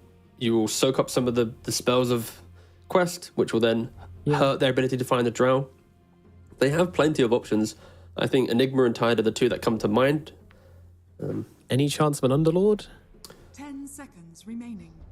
I think my concern with that is you annoy Sven a little bit with Crimson and Atrophy Aura, but you do nothing to Bruce Split and roll, and you never really enter a fight. If the game gets difficult, there's no, don't worry, offlaner will do something for Drow to make the fight. It's more, I hope my Shaker finds initiation because I'm just an Aura bot. And maybe they go down that route. Maybe they're trying to win the game before they need to clutch it out. But the other two that I mentioned provide the same kind of thing with auras, but also that clutch factor. Because it is this third and final game, you might want to have some insurance built into your lineup. And an aura will pick up from Quest, okay? Like, absolutely agree with your points. I think makes sense. The only reason I feel like you might prefer the Underlord is just positioning. You don't have to get in and be in the front lines like you do with the Tide, and it's not a game where you can be like a brick wall, but we'll see what Team Secret's read is. I mean, they could do anything at this point. Yeah. They could even flex a Shaker still if they really wanted to throw out something in the mid lane. I think that's what this Primal ban was about, but PC also Primals, but Oracle final pick for Quest, so that's going to be some save actually coming out for them rather than more catch. They go for the Tide. And there's your Tide. All right. I'm feeling it now. All the predictions coming in. Can we not have a couple more series? After today, I'm yeah, in now the that you're groove warmed now. up at last. Oh, God. That's all right. We got a nice cast to come. I think this game's going to be very competitive. I don't see any team kind of walking over the other. I think Drow's going to have a great lane, but I also think the Sven should do reasonably well as well. I'm not sure Tide completely shuts him out in any way, you know? This is going to take a little bit longer to digest with this one. This Drow pick, that's why I'm going like lane by lane, you know, making more bite-sized. Cold. I think Drow is a hero that does so much damage, and I think we don't see enough of her because of that volatility of can we protect her? Is the game state good enough for her to continue taking the fight? And Quest, they have answered her quite nicely. 3 cores that can find her. They've got survivability in the form of the Rubik and the Oracle to keep the hero alive that is jumped by the Drow. Both supports naturally will be buying Aether Lens, 4-Staffs, Glimmers, ways to get their spells into the fight or to kite away from the Drow. And on the flip side, Secret, then they're super happy because they've got a Tide to frontline, a tree to scout out with living armor. Like, both teams have really drafted into what they were playing against. They're not drafting for themselves. This is a third and final game of respecting what they're bringing to it. And can Secret position perfectly this entire time? Will there ever be a slip-up that Sven just rips through them? They can't really contest Sven's farm this game like they did the Troll. Can we just let's get this game started. I got an hour to talk about it. There's so many questions I need to try and think about.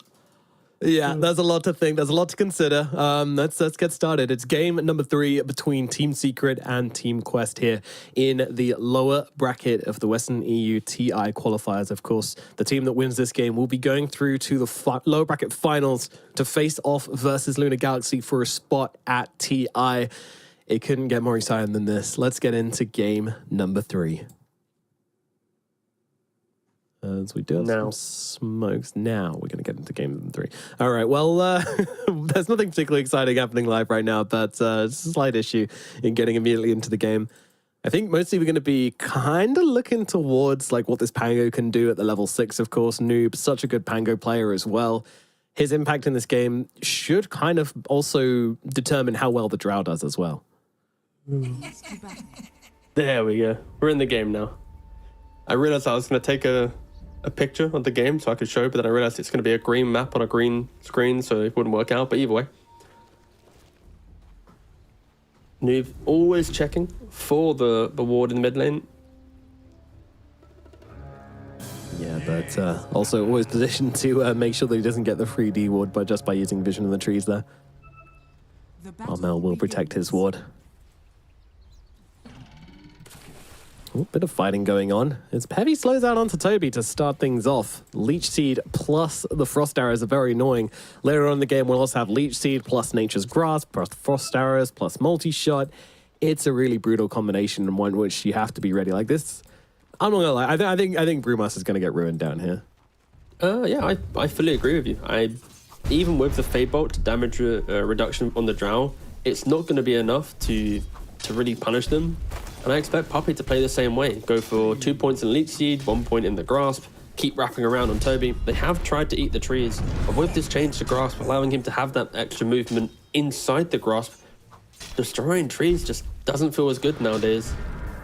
So we'll see if Secret can get that advantage that we expect from them in the safe lane. And top, because of this Oracle pick on Quest, Sven naturally isn't the most pressuring of carries. To throw an Oracle with him as well, FBZ should be free farming. I'm expecting all 3 lanes to have some type of CS or XP advantage for Secret based on the hero matchups.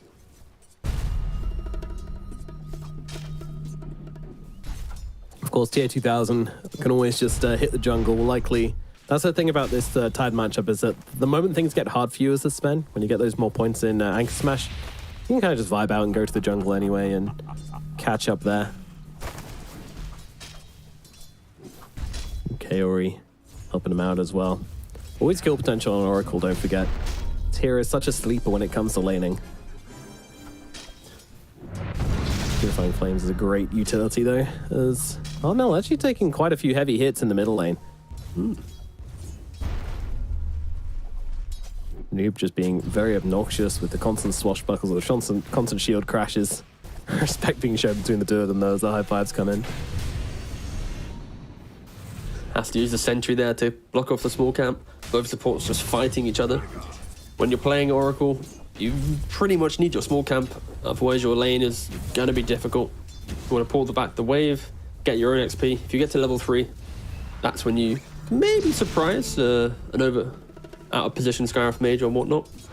But as expected, look at that CS for all 3 of the Radiant cores. 13 for 2 on the Tidehunter to the 8 and 0 of the Sven. FBZ starting to pull ahead, and he will most likely, just go for this Meteor Hammer.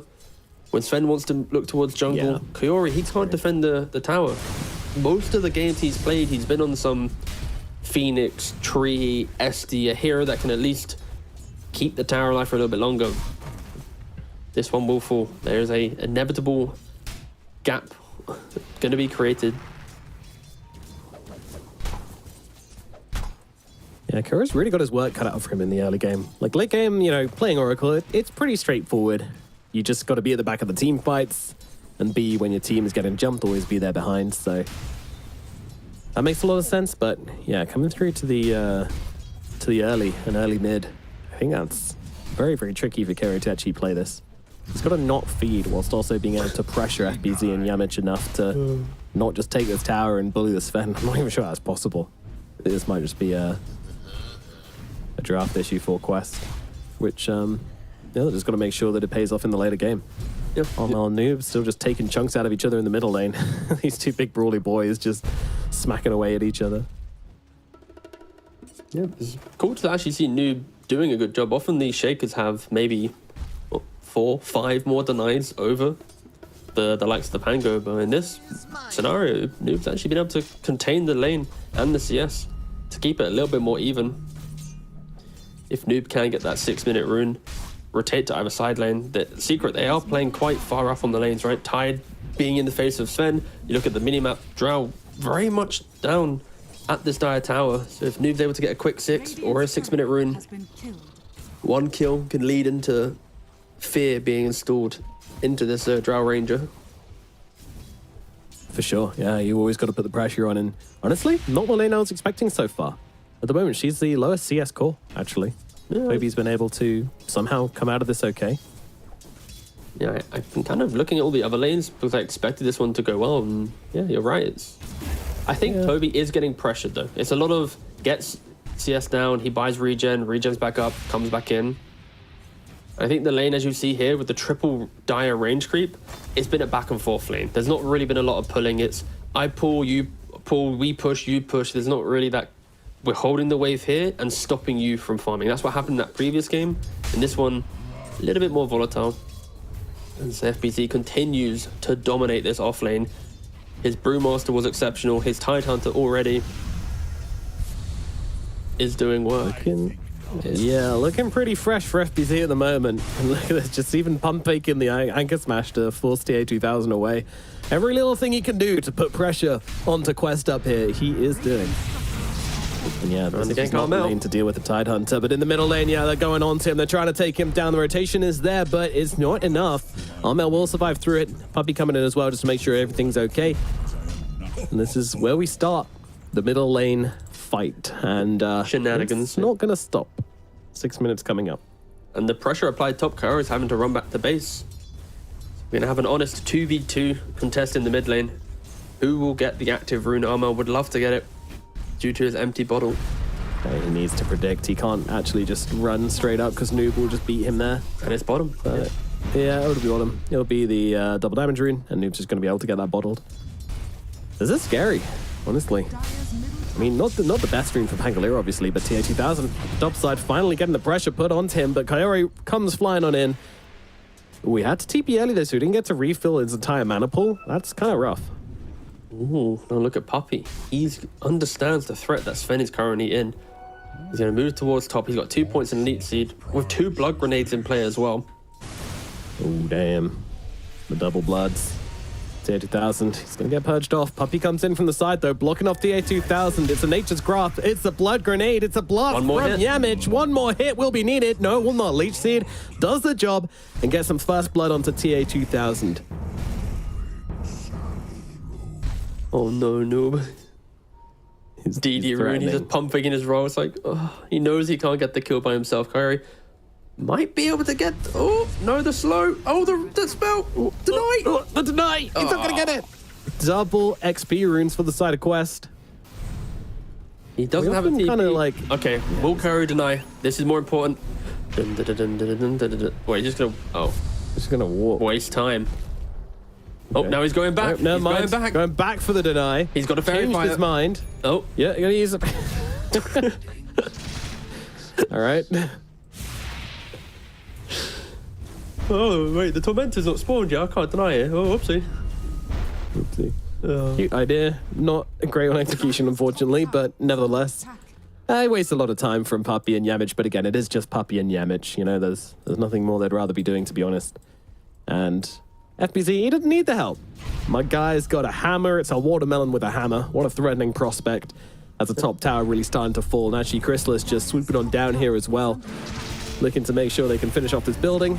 He says, no, that is my tower, sir. I worked hard for this. I bought this hammer. But in the mid lane, we got a bit of a rotation coming through. Noob, oh, he's trying to get him, but he pushed himself down to the low ground. Great positioning from Armel. Is it going to make a difference as the Ravage comes through on the side? Absolutely. Slam comes through. Doesn't land onto anyone, but it's still going to grab him the kill onto Kaori. And Omar also getting blown up in the middle of that as well.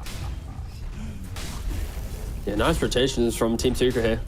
The main thing here, Precipice, he uses it to engage, goes top. He doesn't want to get threatened by this Brewmaster split. He knows he can go down by himself, so he evades that potential pressure, syncs up with FBZ, and together in tandem, just protecting his carry while also doing the damage needed. They get the big support kills.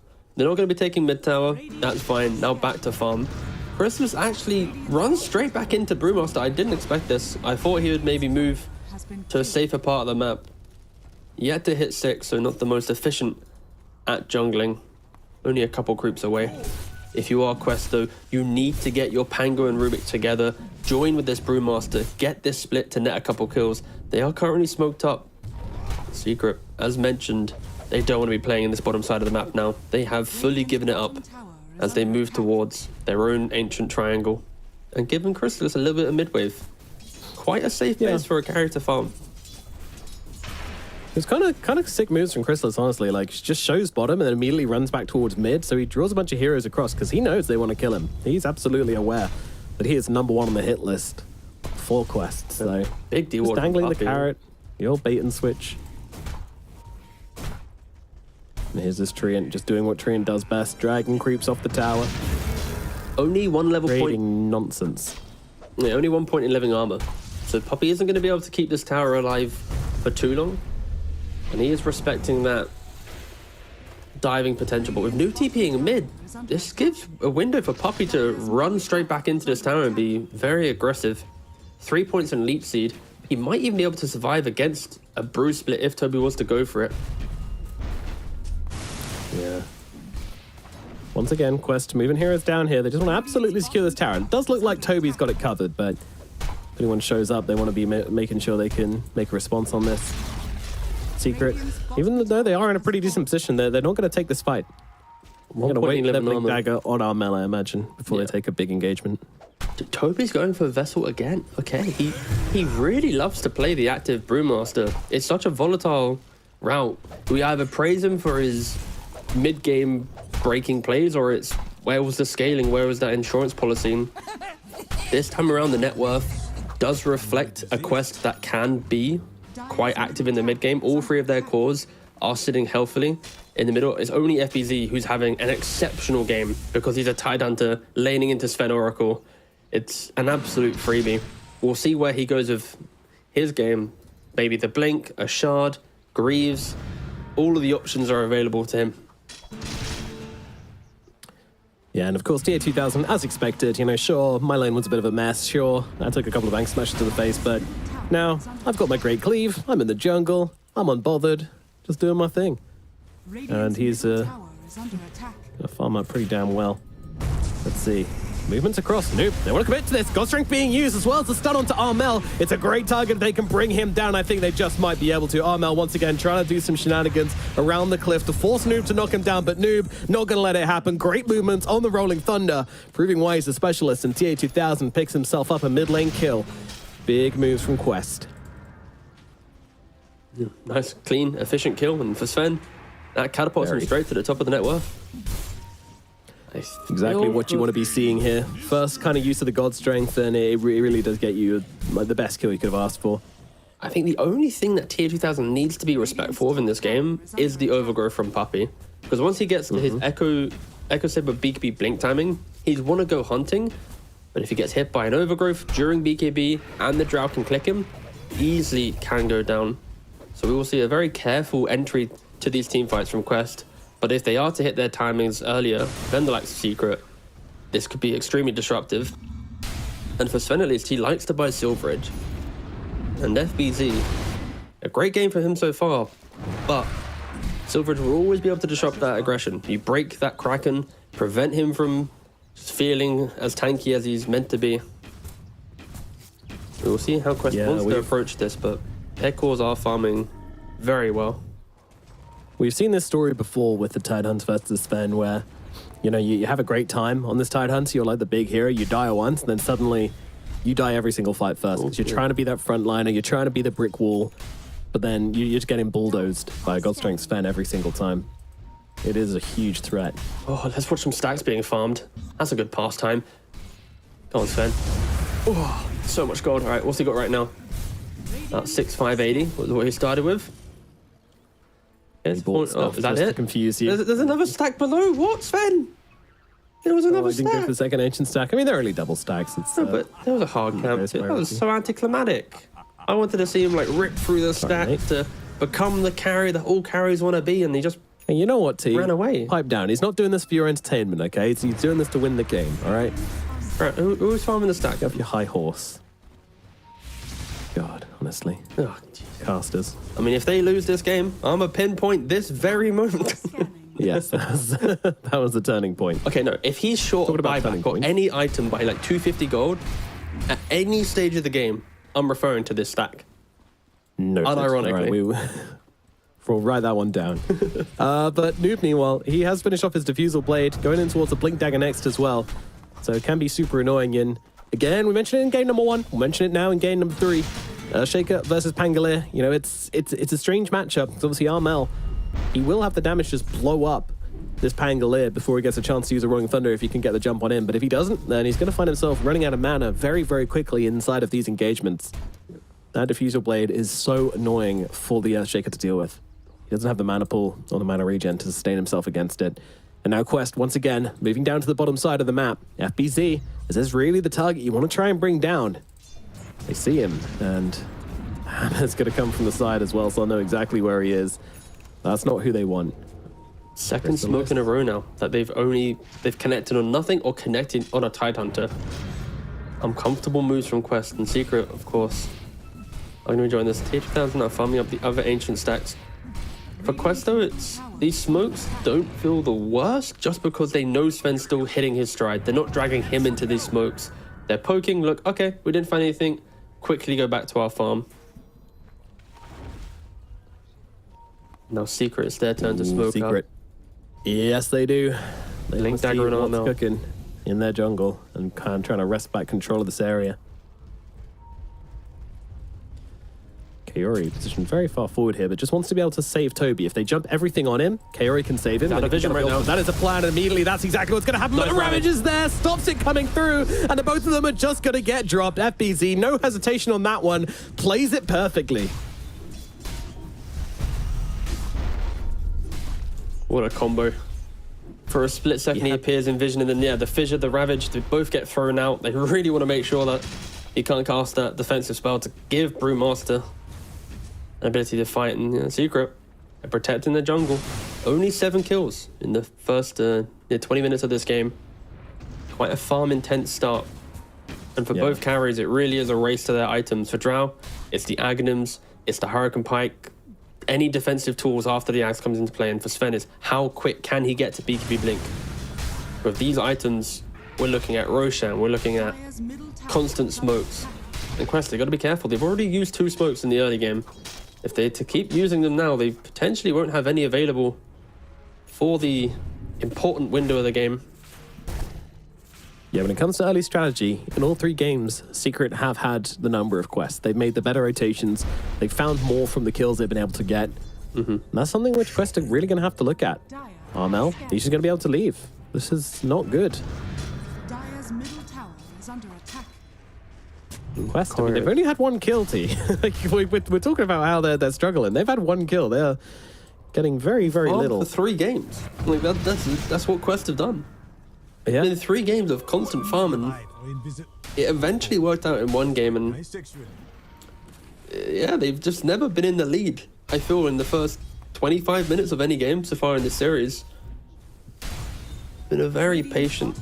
Maybe they approach Secret with a different mindset to other teams, and yeah, I find it interesting how Noob especially responds to this as well. Obviously the Pangolier, Snapfly, aggressive hero specialist. He always loves playing heroes which he can just kind of get stuck in, have a bit of a brawl, have a bit of a fight. But with this strategy, which Quest have been kind of rocking for these qualifiers, he's just kind of the maintainer. He's the tempo controller, and it is not a fast tempo he is controlling. It's kind of just maintain the stalemate has been his job in these games. make sure they never really run at us, you know. 2000 has the BKB complete. This is the time for Quest to start getting more kills. If you look at the wider itemization on Quest as well, they really are leaning into this mid-timing. Brewmaster's looking for a Lotus Orb. You got a 4-star on the Rubik there. I feel like the first Roshan, if Quest doesn't get it, then maybe they've pushed themselves too far to play for that moment. Yeah. Of course, both drafts full scale, so it's really not an issue if things are to go wrong. There will always be comebacks for both of these teams, and that is the exciting thing about this Game 3. Neither team has a must-win by X minute kind of built into their lineup that we've seen other teams fall victim to in these scenarios. Absolutely, and in the late game, and even at this point in the game as well, those cooldowns are looking very interesting. God's Strength, you know, when that gets used, sure, if Quest win a fight, then they'll feel strong, but then afterwards they immediately need to back themselves away. If the Ravage gets used, then again, you can't really... Nomad. You go on cooldown. They might get Chrysalis. Looking again, they might find Chrysalis. Oh, this would be such a good target, Noob. He sees him, he engages the silence. It's quick from Chrysalis, but it's not good enough. Doesn't connect. TA2000 upon him. Doesn't pop the God Strength, though. Doesn't pop the BKB. Chrysalis still able to fight right now. TA2000 taking such a long time to finish the job, but knows he's got him dead to rights. And we'll bring him down regardless. And now they're trying to fight with no Drow, with no Ravage. In fact, they're not trying to fight at all. They're just trying to run themselves the hell away. God Strength finally popped from TA2000. He tries to bring down FBZ. FBZ, he's a tanky old boy. He's still not quite tanky enough. Whether that pushback's kind of awkward from the Void Panda, but eventually FBZ will fall. Fate Bolt finishes the job. Yamich goes down as well on the side. And they're even looking for Armel. High ground, Schmy ground. They're going in for more. Armel under the tower. What is this aggression from Quest? They don't play the game for 20 minutes now. What the hell? They're under tier 4s? This is crazy, crazy tempo setting from this team. They found the Drow. That's the key thing. They drew the line on the minimap, and Secret, they broke from their discipline of just farming in a way that Drow was untouchable. Quest, pick up the BKB on the Sven. They do the slow chase down. Something that we didn't mention as well, Brewmaster is an old school counter to Tidehunter, because in the fight, you just tornado up the melon. You can't crack it off, you can't help him out. Now you can focus on the engagement. Yeah, Quest, what a perfect smoke. So two failed smokes prior to finally connect on it. It gives them the lead. It gives them a little bit more breathing room. The net worth disparity as well. Sven, 13,000 gold to only 8,000 of this Drow Ranger. There is no way we expect Drow to have equal farm to Sven, but to have that 5k deficit, this is Quest time to continue finding this Drow now. Don't stop looking for the kills. That's the word. Just keep on going. Keep the pedal down. Yeah, I mean, God Strength obviously such a short cooldown, as you say, and they can just look to go again. FBZ shows at the bottom, but look how awkward this is. Coming up. Christmas is smoked up with FBZ and Yamich in the bottom side of the map. Maybe they were trying to find Sven's farming. This is like a good minute that Crystallis has just walked around not farming at all. That net worth is going to continue to grow for Sven. Just by the way, Chrysalis did actually end up... He had this Dragonlance kind of half completed and then just swapped up when he died and immediately bought out an Ag Scepter, so...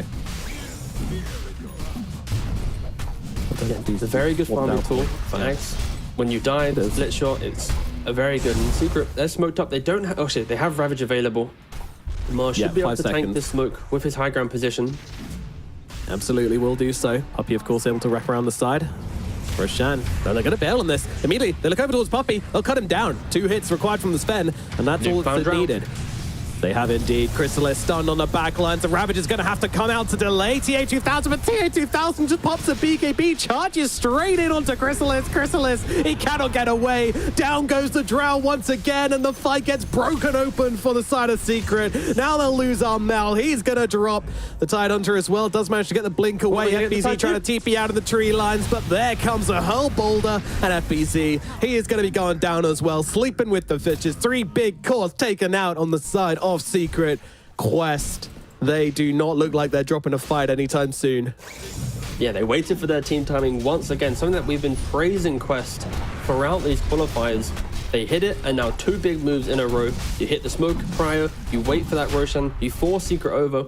Did Secret need to contest this Roshan? I don't think this first Aegis is going to give Quest, Rax taking potential. It might give them the ability to smoke up and sweep across the map, but for Secret to contest this Roshan, to give even more momentum to a Quest that's starting to snowball, that could bite them down the line. Drow is in no way strong enough to fight it at the moment. She still needs her Hurricane Pike, her Silver Edge, her Lincolns, so many defensive tools to survive the jump potential of all 3 dire cores.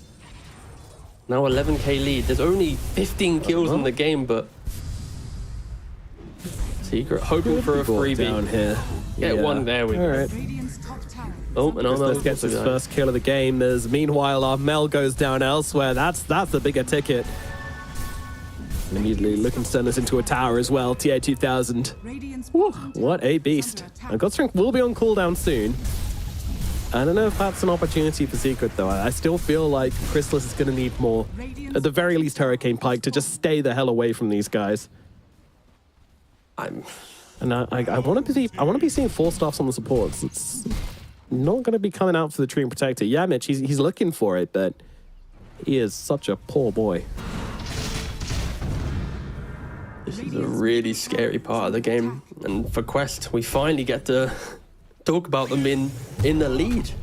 We said that they never really get a lead in these games against Secret, but now they have the lead. They're the ones who get to make the moves, and for Secret, they have to take a page out of Quest's book, stall out the game, wait for that high ground. Their high ground will be formidable to deal with. If Tidehunter goes for the Aghanims, plus the Drow positioning deep behind, Secret can stall out this game for a long time if they don't get picked off. And for Quest, they're going to be mindful of that. Keep on looking for the pickoffs. Every time they have numbers advantage, towers will fall. Things will just build up for Quest. Net worth, XP. It's getting worrying, but as you say, they need to rely on their timings, their high ground, etc. Pull a Quest, and they definitely have that kind of draft. This Drow, I do favor her in like this kind of late situation. The Sven How late is are we controllable. saying? He is kiteable. Well, you know, considering the average game length should be around 93 minutes, then I guess late is kind of around 100 minutes. So This 100 game minutes. does have the makings of, if Secret are to win, it will take them an hour plus to win the game. That's the vibe I have right now. Like Quest winning the next with the next Aegis, or Secret takes it to some tier 5 showdown. Yeah, I do feel like Secret will fight for the next stages, so I don't think they're just going to give it up for free. We shall see. Oh, we got Reign some of Destiny rain. in play. Love this. Extra heal amplification. Very, very nice. Also reduce heal. Kind of answered already by the Aghs Drow, but nevertheless. It's still also kind like of a deterrent helpful. as well. It will eat through the Living Armor heal a little bit, the Leech Seed, the Greaves. There's ways for it to be offensively used as well. Chrysalis farming right next to Pangolier, but Noob doesn't know. This is the comeback farm of all comeback farm, right? It's, I need to go to the dire side of the map. He kind of wishes that it was a little bit later into the game, maybe 37 minutes into the game, so he could get a ninja gear, smoke himself around.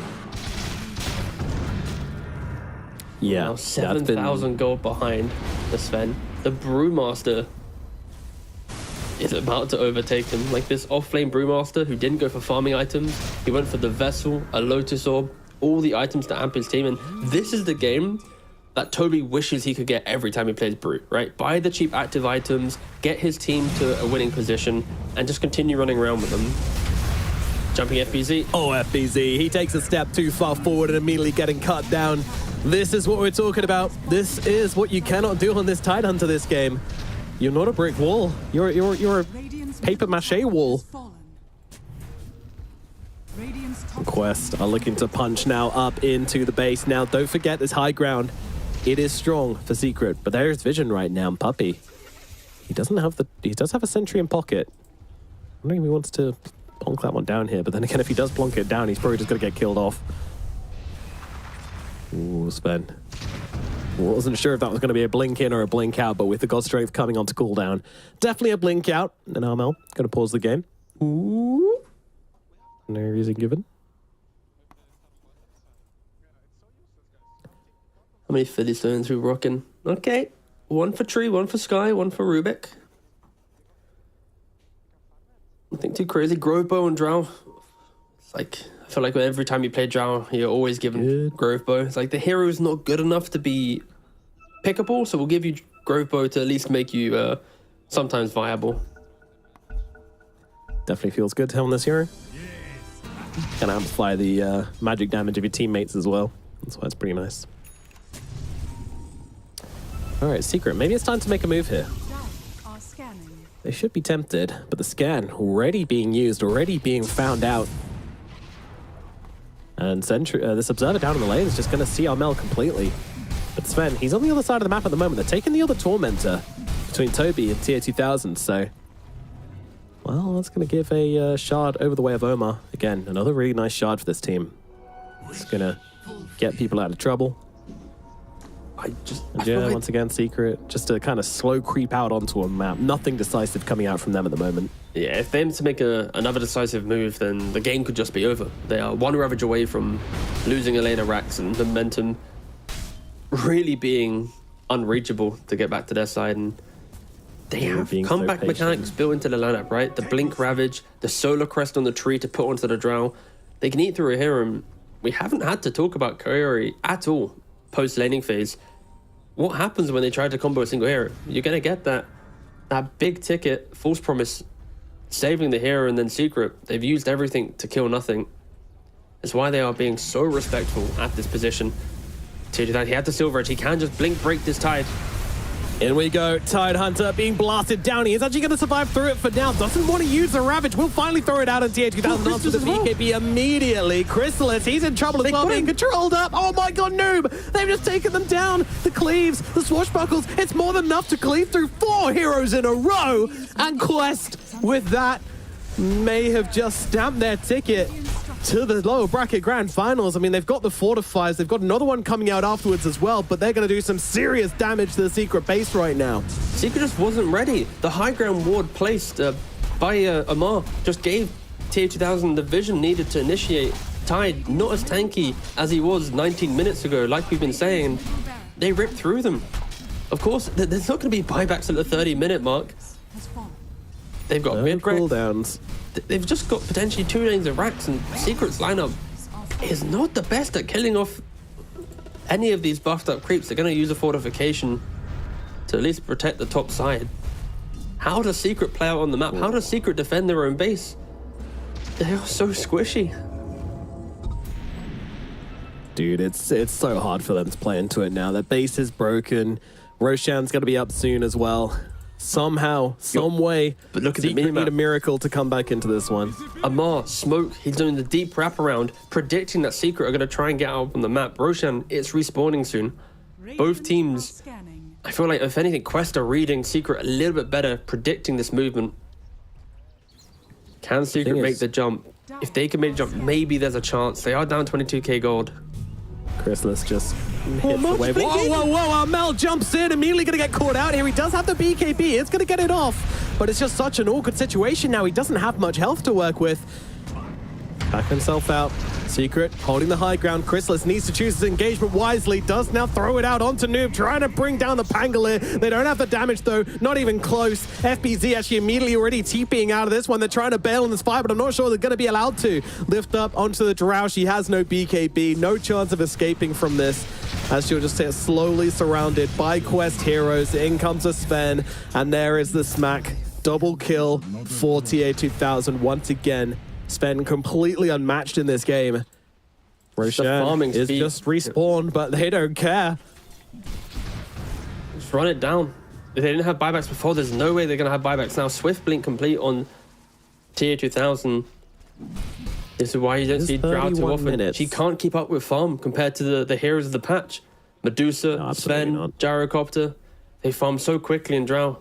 Half the net worth of this Sven. Jesus. It is a grim situation to be in. Nothing is uncomebackable, but goddamn, it's getting close. Noob in the trees. He's got the gem as well, looking to try and catch out Puppy here. Biding his time. Very, very cautious. Rolling Thunder, close to being committed, but no. Back away on the Sven. Noob will agree, and they will just go back and get themselves a big scaly boy, I believe. Yeah, reset to Roshan. Or actually, they're not resetting to Roshan. Or unless. Hold. Surely you go back to Roshan. Yeah. What a big steal from Amar. The Glacier. Said literally no one in the cast. Yeah. Why does Drow have this? It's kiting. It does create a movement issue, right? She gets onto her own high ground perch. Issue is, Sven does have a harpoon, so yeah, he can bring it down pretty easily. Yeah, Pangolier also pretty capable of just. Maybe it's annoying for the. I like how Omar used it there just to really fortify the area, you know. Yes, does give vision as well. Don't forget. Yeah. Basically puts you on a hill, so you have kind of like flying vision for a little bit. On a Rubik, that could give him that perfect blink initiation. We'll see if it pays off, but Secret, they are going to need an absolute miracle to win this next fight. And a blunder of the highest order from Quest. Maybe. If Secret are to win this fight. When you got Ravage, you got Slam, you know, there's always that hope that you can pull off the perfect combo, bait them in, and catch them out. But Quest, I just don't think they're that caliber of team which will fall for that. They're so good at playing these split fights, and look at the heroes they have as well. Every game we see the Shaker, we always see these heroes which can just kind of play pretty split. There'll be an Oracle all the way at the back, there'll be a Sven all the way in the front, there'll be Noob just rolling around, doing whatever he feels like. Having a great time. Immediately connecting with these swashbuckles. With these shield crash swashbuckles as well. Pain. Patience is being shown. They want to see if Tidehunters maybe going to try and do the brick wall thing again, but now they realize that's probably not going to happen. So up they go to the high ground. Sven, he's taking a couple of hits, but again, nothing to really ward him off just yet. They need to keep this blink on cooldown for the Sven. That is what Secret need to do, but with the harpoon coming on through FBC, oh no, he's cut down again. Doesn't get a chance to even get off the Ravage.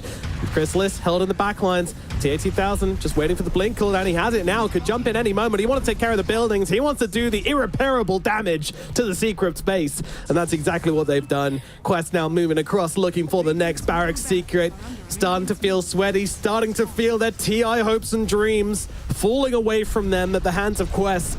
Top tower starting to fall. TA2000 breaking through. Top barracks starting to get low. Armel jumps in, forcing them back. God Strength is over. It buys them a little bit of time. A small reset will be achieved here from Secret. But I mean, is it so much achieved as given to them by the side of Quest? They've lost absolutely nothing. They're just waiting for their cooldowns. They'll go back in. Secret, 1 second till the tide is back up. Maybe you just make the Hail Mary smoke here. Maybe this is the last chance from the side of Secret. The creeps are in such an awkward spot. The mid, the bot waves, they're already in. So if Secret were to try and make a Hail Mary, it's not really under the cover of any disguise. It's very obvious. But for Quest, yeah, split is back up in 50 seconds. You'd expect with this type of lead, the discipline that they've shown, wait the primal split. He has the AC, go again, move towards top. But Secret, they are now smoked up. The lanes are in a slightly better position, but Quest already grouped up as 5, counter-smoking. They're not going to give Secret any breathing room in this game. No chance of a comeback. Absolutely not. Kerry has been seen here, and well, in they'll go. But Sven immediately jump onto the sidelines there. Down goes FBZ. Sure, Kerry's dead. Immediate buyback from him. Sven, though, just deals with the Tidehunter again. No buyback available on the Tide. He actually could have had it, but he bought out for a half an Aghanim Scepter. Very questionable. Puppey is dead. Armel on the run. He's going away. TA2000 claims another. Down goes Yamich.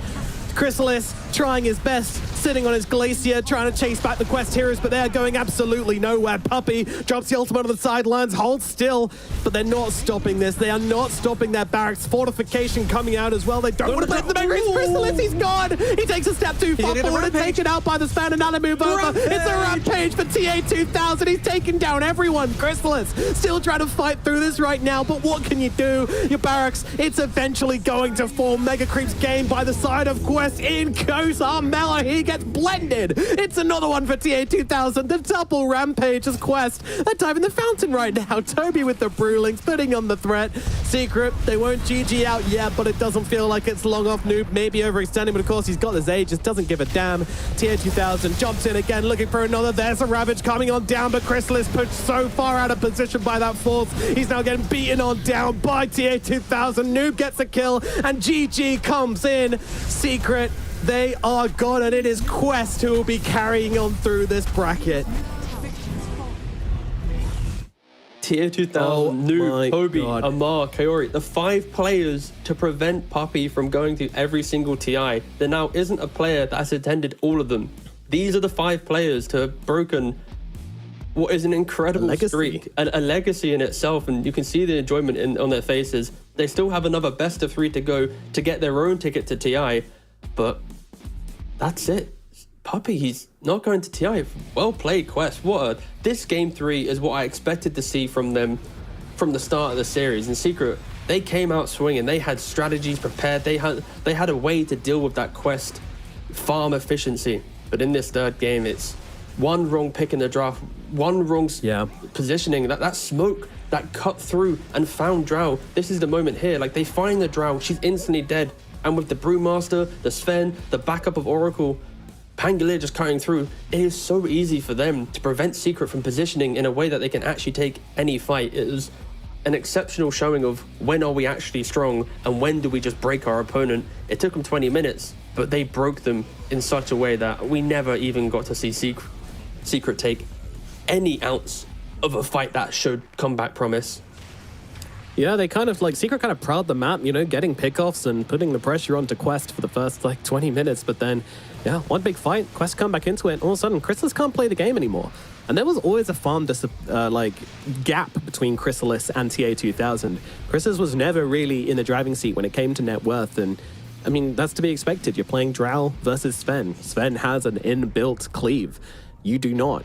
So you have to go for the Zaghanim Scepter, and then by the time he picks it up, you know, I mean, he literally picked it up whilst dead. It says a lot that you pick up your farming tool / slight fighting tool whilst you're dead. And from that point onwards, you know, Tier 2000, my God, what a performance from this carry player. Like, we've seen him time and time again turn up, but in this series, in this game 3, this was dominating. One of the best Sven games we've seen in a while. And at the end, ending it with a double rampage as well, nonetheless. It's what you expect from him, though. Like, he is the player with consistently great GPMs, kill contributions.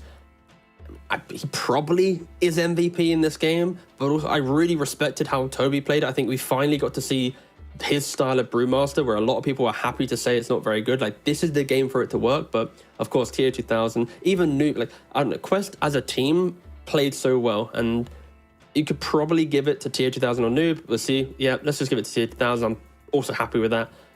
We could maybe get like a most valuable the double rampage, dude. Cause, put him collective, and he did get a double rampage to put Puppey out of TI. So yeah, what a game from them, and yeah, that's crazy. I don't know, it still hasn't sunk in for me, and probably everyone else watching.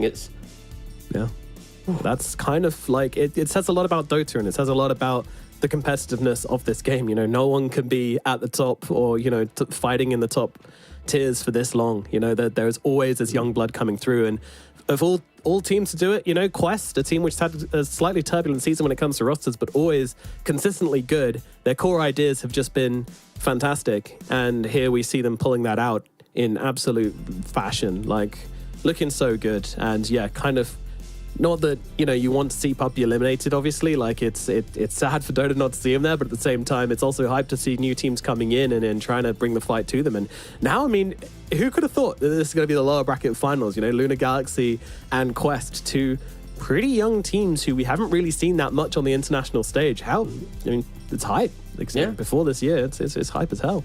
Yeah, and this is kind of what you want to see from DPC, right? Like, DPC is a long, multi-season event where you want to try and raise talent in the scene, right? And I think both of these teams are a perfect example. We've got on one side the likes of Xantic with the experience of Shad kind of coming through, and then you've got on Quest Noob, Amar, Coyori. Like, I don't know, it's either team, whoever qualifies, it's going to be an insane experience for them. Quest, they lost to Nigma Galaxy 2-1 in the upper bracket. Coming into the entire qualifiers, you'd say Quest are to be the favorites, but the fact that Nigma Galaxy just beat them, it probably levels them out a little bit more. Momentum could be on Quest's side. Nigma Galaxy might be a little bit cold. I don't know. It's a best of 3 that can go either way. We'll see who qualifies.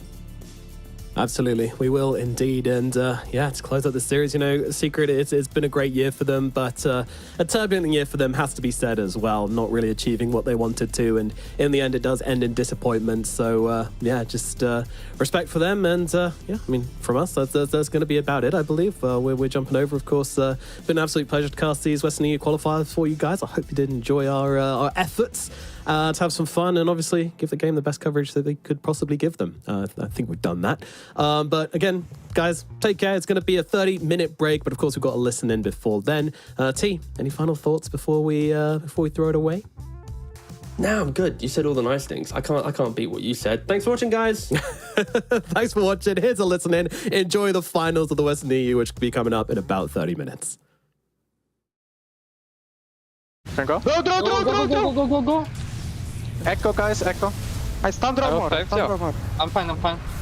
Can Lotus still. Draw. Echo coming now. Look at me. Fucked up. They're losing this game. Guys, shaker. Nice. Nice. Blink. Nice, chase. We can chase. Nice. Nice, nice. Go rush. I have push up for next fight as well. Push lines, guys. You didn't finish, rush. Oh, sure. Yeah.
Hello and welcome back, everybody. We're here for the grand finals, Trent. Pew, pew, pew, pew, pew. It is happening. It's all come down to this. Nigma Galaxy facing off against Quest. I'm incredibly excited about this one. We were talking a little bit. First of all, shout outs, Secret, Puppy. We've got to take a moment of silence. Let's collectively do that. All right, the moment's passed. But we do have some exciting things going on outside of the sadness of not having Puppy at TI. That one's a little bit rough, but we've got Nigma Galaxy versus Quest, and we're going to tell you all why you should be excited about this too. Isn't that right, Trent? Yes. Please do, Lyrical. No. Of course it's exciting. I mean, look at this. This was not what you expected. Everyone's coming into the Western Europe. First team to qualify yesterday, Entity. They just tear through that upper bracket. They lost one game. And perhaps in the most unexpected fashion, it was the Nigma, who then, of course, went down and got knocked out by Alliance. That's the only team Entity lost to. And on that, they crushed their way through that bracket. They're heading to TI, and their opponents who they defeated are going to be joining us here today, Nigma Galaxy, and someone who Entity didn't have to face, Quest. They're going to be down here too. But Nigma Galaxy, they've met this team before, and in an upset, they already beat them in the upper bracket. I wasn't expecting that with how Quest came into this. Like, I think most people have probably had Quest and Secret as their two teams going through here. And we might not get either of them, depending how this series plays out. I mean, that would be really the most insane thing ever, I feel like. But I think that one thing that I'm going to acknowledge, and we're probably going to talk about this multiple times throughout the duration of the cast because these games keep going to 60 minutes plus, but it's something that we're going to repeat a couple of moments, is how new each of these players are. And it's a trend that's been happening for a while now, where you have, like, obviously the old guard and different generations of Dota that are sort of either fading away or not necessarily fading away, recruiting new talent and then trying to keep that core of, like, veterans as part of a squad. These two teams are entirely new players. Between the 10 of them, only 2 have been to TI before, and they haven't gotten into top 12. It's just Toby and Theliocor, not like the perennial TI teams that we're anticipating and seeing. Dota's getting some revitalization. We got some new blood in, Trent. It's cool. Yeah, I feel like, is Theliocor maybe the oldest? He must be. I mean, he's only 24. Probably. Oh my God, I feel like I've been casting him forever. No, they're young. It's great. I've been casting him for 7 years since he was, 17 years old, I guess. I'm just old. Turns out is how it works, huh? Is that how it is? For us all. They're so young. They're going to TI. Well, yeah, maybe at least they're gonna do their best. They're gonna try. So somebody here is going to TI. We're not quite sure, but that's what we're going to try and figure out for y'all here. So, but yeah, it's not, like you said, it's not this idea of like, oh, we have to get these young prodigies and pair them with the old experience, and that's what you need to win Dota. It's like, we just gel together. We have, what was it? Didn't you say there was 10 different nations represented as well, which is also kind of crazy? Like, Dota be wilding like that? I mean, Omar and Noob are both Lebanon. Is that the only difference? Well, Omar, yes, that is true. That's the only similarity. Different. Almost. So 9 different countries. Kazakhstan, Austria, you've got Ukraine, Netherlands, United Kingdom, Belgium, Brazil, and Russia. So all over the place. And not even all in the same continent either, which is pretty cool. Freaking love that. That's Dota, baby. That's kind of been the story for a very long time with Dota, is like bringing together very different regions. And we used to have these like monoculture teams for a while, and then it felt like the teams that branched out and sort of brought in different ideas started to succeed, and then then there was just no limits. And I was just like, all right, just grab whoever wants to play some Dota, whoever we think is really strong, bring them together, and try and find that right gel. And you were talking about earlier today, when we were talking during the break, you look over in Southeast Asia, you had SMG come in with that 3-0 spoiler to everybody. Guess who's on that team? No one. Right? People are swapping all over the place. Who needs a region? Just go where you want to go, play some Dota. It is truly the international. Actually, excuse me. It's truly the road to the international as we make our way there slowly and steadily, flying in on this gyrocopter here. Kind of nuts. I'm really excited to see what ends up happening in this series. And I think whichever way we go, there's both going to be a great side of this, which is these new teams gain a chance to prove themselves on the biggest stage, and a sad side, which is a team that just came so close. And for Nigma Galaxy, that already happened. They already had that match where they're just one series away from going to TI, and Entity were able to take it. We'll see if they've recovered from that one. It's funny you say that because we were discussing this before. Like, how close have these guys been to TI before? Have they ever been shut out? And it's like, oh wait, Quest. Like, they were so close, right? Like, Yeah, if they things were had too. gone their way with the DPC math, they, maybe they were one series away from TI as well. And having all things secured, could have been a slightly different roster, even depending on how that had went down. So both of these teams are just going to be, whoever doesn't make it here, man. They were both painfully close. That's the kind of thing that haunts you. It's the hope that kills, Trent. Someone's not sleeping tonight. That's what we're getting at here. It's going to be staring at the ceiling. They're going to come into the Dota client after and be like, I got this summer update. They're just gonna keep rolling that chest till that Snapfire snail pops out. Oh no, they can't ping anymore after their games. It's all gonna go downhill. You gotta let out that frustration somehow. It's gonna be an interesting one though, and of course the jubilation on the other side. So excited for that one, and also just going to be a best of 3. So a very normal Dota matchup, nothing crazy, no BO5. Just come on in, take care of business, see if they can get out with the W. I think either team could take it. I would say that right now Quest are my slight favorites. I would say maybe like 60-40, maybe a little more than that. How are you feeling? I'd say that's pretty fair. That's kind of where I'm at as well. I think at best of 5 would have helped them more. Yes. Just based on like how they've played recently and seeing how they are able to adapt in some of their series across multiple tournaments. So less time is probably better for Luna Galaxy overall, but there's definitely no reason Luna Galaxy can't take this. It is a best of 3. Anything can happen. We've seen much larger upsets than anything we're going to see here. And to start things off, Luna Galaxy did win the coin toss. And so they had priority and they chose first pick. So that has looked very, very popular. I think amongst you and I, most teams go for it when they have priority. And then, as per usual, Quest have taken the Radiant. So no big mind games here. No one has some secret plan, try and mess with the draft or something. It's just the basic stuff as we are looking to get things started. Absolutely. Just about to get into that game number 1. One game to start it off as we hop right into that draft right now. I was going to mention something else, but it completely slipped my mind. What was it, Trent? What happened? It was something about Luna Galaxy that you were mentioning. Whatever. It'll come back to me at some point if it was important. Oh, I have a good one. How about Razor? Do you guys think we'll see a Razor here today? How about a Gyrocopter? That hero was undefeated, right? Yeah, it's got to be on. It's immediately he banned lost today. Oh, okay, he's gone. I feel like Gyro keeps winning and Razor keeps losing. Yeah, there's a corollary here. Something's happening. A deluge of information coming at us. That's what you were thinking of. There we go. That's what it was. But we see the squads all getting together, ready to get underway. Cool guy glasses. Look out, TA2000. Oh, snap. He's ready to go. All right. Oh, man, I can't even. All these new particles on the screen. I got to cover my eyes. Did this guy not see Team Secret's intro? This is, I don't know. Glasses and TI expectations do not have a great history. I will say that. Good point. It's a dangerous road to walk. Dude, Razor is 0-5.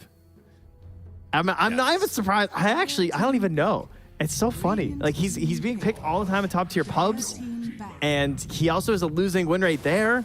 I'm trying to figure out what people are seeing with the hero. I mean, I did see the lane domination this morning with it. I thought maybe it was going to work, and then they just lost. Right. So I don't know. I hope we don't see it today. This hero, though, we were also talking about Nagasiren because she was doing pretty well in Western Europe. She was getting banned. She got picked 4 times. She won all 4 games. So Quest say, if we can't get that Gyrocopter, we're taking the Nagasiren, the other big undefeated hero. Makes sense. Get it out in the mix, see if they can make it work. You talked about the this was what I was going to mention before. You were talking about like sort of that experience of this team playing against themselves, playing against each other previously. I think it makes sense that in the first matchup these two would have, that Luna Galaxy would come away with the victory and Quest would be losing that one. But I think that those next couple of games and probably the more time that they spend together, the stronger Quest is going to become as a team, right? Because they've been swapping out their position 3. They've played with 3 different 3s across like 3 of the last tournaments that they've played in or what have you. And it's naturally going to become more cohesive and stronger as it goes on. Whereas Luna Galaxy, they've been able to remain somewhat the same for a while now. So we'll see if that comes into play at all here. In the last series that these two played, Quest did get the Naga Siren with the Shadow Demon, and that was the match that they won when they played just the other day. So opting to take that one away this time, Luna Galaxy feeling confident with it. Yeah, we've seen quite a bit from this Shadow Demon as well. It's also how they won game 2, was they opened up with a Shadow Demon. It wasn't first overall, but they snagged that. Right. They got the Vengeful Spirit after, and they just kind of played their own game while trying to shut stuff down. Then, of course, we saw this a couple times. The Medusa picking into the Shadow Demon. Quest not going to do it this time. They ban out the Medusa, not going to put themselves down that path, and we get another Brewmaster game. This hero won all 3 matches in the first series of the day. Yeah, that is very interesting. Okay. I mean, I have not necessarily... Okay, and they're going to go straight for the Timber. Dude, things are evolving. Stuff is changing. Very interesting. What do you think it is about the Brew that's sort of given so much life now? Because it was both Secret and Quest that were running 10 it. seconds remaining. I mean, he's a hero that has a lot of versatility, for sure. That's always been one of the best aspects of him. Like, if you're going to fully utilize his kit, there's a lot of cool little things you can do. He's got a Dispel on the Wind Panda. That's useful. He's got a little bit of Siege with the Earth Panda. Very solid control. Pretty much a guaranteed kill on most cores, either solo or with just a little bit of help, which is a lot easier now with the Twin Gate. And you're playing off lane, someone comes through the Twin Gate, you split, like that core is probably dead. True. So there's good opportunities to shove them out of the tower early. And then the other aspect is that in these slower games, you know, I would like to have Brew in my off lane. But the one downside can be if you're feeling like you're forced to go very aggressive with your lineup. And if you don't have heroes that are aggressive by, like, also very aggressive, you know, and like the offlaner is supposed to be initiating stuff, Brew can kind of suffer there because you need to have split ready every single time. But one of the things Secret did this morning was, like, they had the Nature's Prophet, right? One of the best heroes in the sport world to be aggressive, which is still open right now. They also had the Ember in the mid lane. So I feel like just make sure that your other heroes can be aggressive and not necessarily have to rely on the split is going to be really important. Whether you're playing late or early, you just don't want to make it so your offlane has to do everything when you have Brew. Right, and they already take a hero that can make some moves around the map, does need a little bit of help, notably, though, with that Skywrath Mage. But I'm looking at the Quest's combination, right? And they sort of feel like it's delay, and then find pickoffs with that Skywrath. That feels like the identity I'm seeing from them early on here. And then for Luna Galaxy, things a little bit more up in the air. Definitely stack builders with the Shadow Demon and the Rubik, and then Timber can feel comfortable taking them. But outside of that, I'm not seeing too much revealed yet. Yeah, Sven is definitely looking like a hero here, huh? You know, you're thinking about stacks, Shadow Demon, Rubik. Whoa. They're going to bust out the AA. Whoa. All right. I mean, you've seen what's happened, right? Like, they already have Timber, so AA kind of cool versus that hero. Not necessarily a massive counter pick, but can cause some issues. Kind of a hard hero to maybe hit your ulti on, but if you do, he is going to be relying on his regen. Likes to have it. But they're looking at like a mono strat here, like not necessarily 4 protect 1, but a lot of our games are boiling down to one big carry at the moment, and getting Ice Blast on that hero can make them kind of useless. I mean, it's interesting, though, in a way, because, like, yeah, on its face, that sounds good, but, like, how do you set up for either of these heroes now? They need a lot out of that mid to figure it out. But as you call it, Luna is going to take the Sven. I'm never going to not fumble over Luna taking Sven. Just that is a sentence architecture in my head is not working right now. There's a lot of fan art about that, actually. So oh god, oh no. And a couple more bans coming out here right after. But lane combos look pretty solid here for both teams, right? You got AA Naga Siren, so some cute stuff you can do there. Sven with either the Shadow Demon or the Rubik. I kind of hope it's the Rubik 5 and the Shadow Demon 4, but you know, I feel like that's probably the setup because then you have Shadow Demon in the lane versus the Naga Siren. But it can really go either way. It doesn't matter. Shadow Demon just in the 5 role feels kind of sad sometimes. Right. We really like seeing that big farm, getting that Aghanim Scepter with how powerful the hero becomes. So whatever lane he gets, I just hope he gets some space to farm.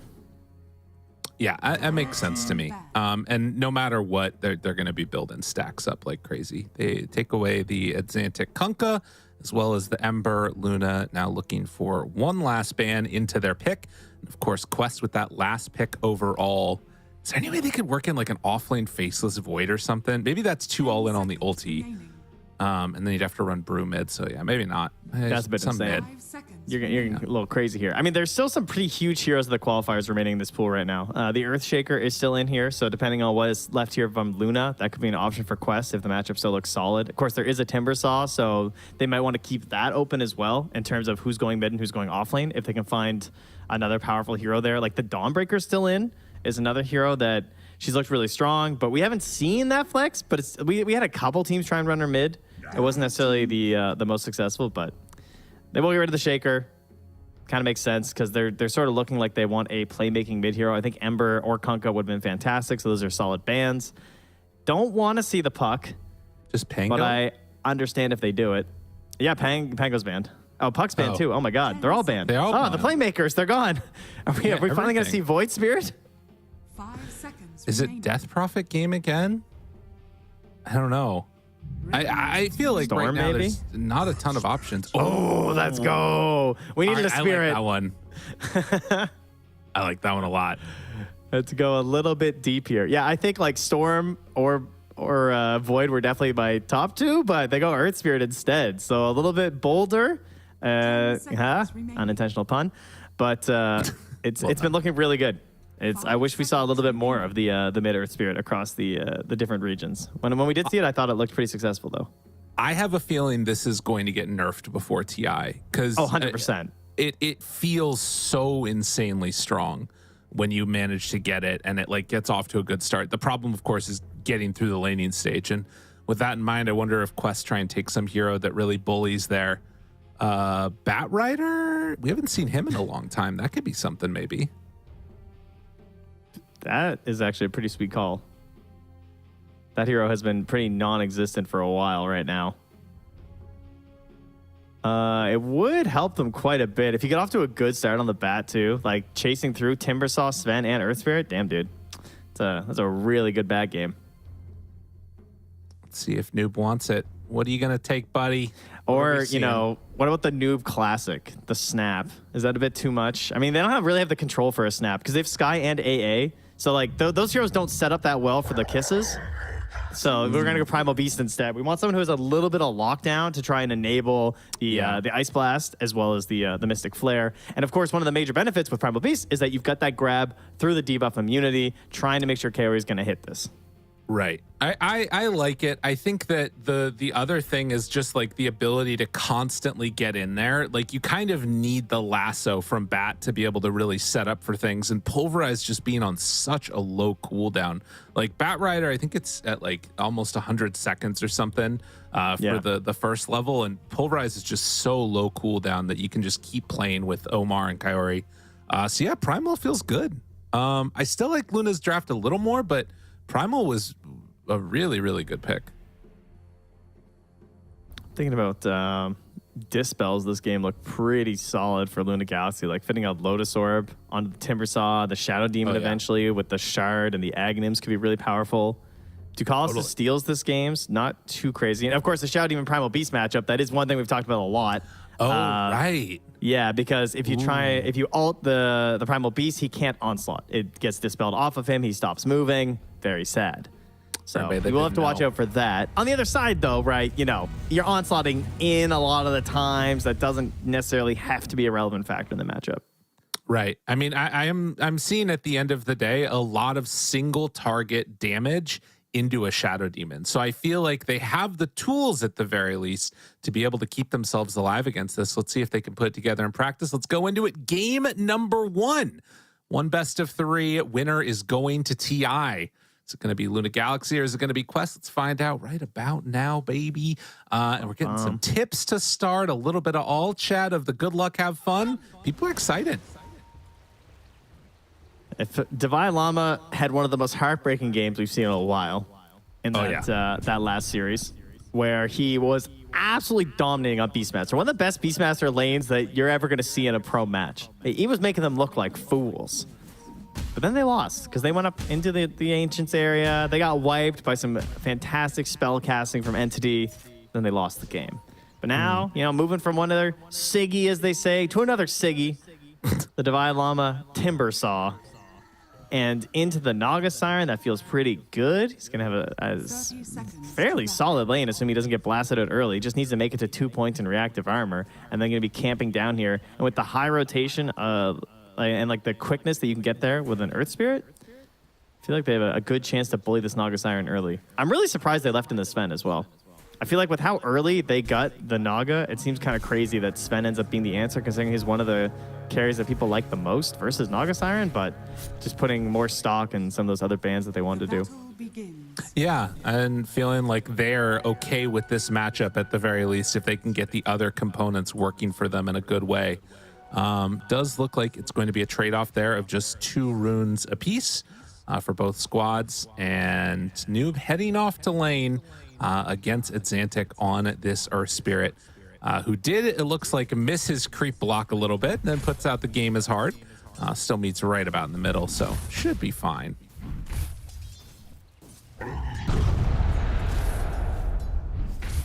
But yeah, off to the races. I want to see, with these 2 really high tempo mid heroes, I feel like I'm hopeful that the mid game is going to be like good and exciting and not just like people AFK farming for a very long time. Oh, you don't want another one of those? Not you so want to much. watch some Dota, do you? A little bit. I do love the lane setup here from Nigma Galaxy. This is exactly what I would want. I want the Shadow Demon down here with the Timbersaw. So I want Shadow Demon going through, doing his crazy double stack plays with the Shadow Poison, and trying to bully as much as possible here. Can't quite get the courier from Kaori.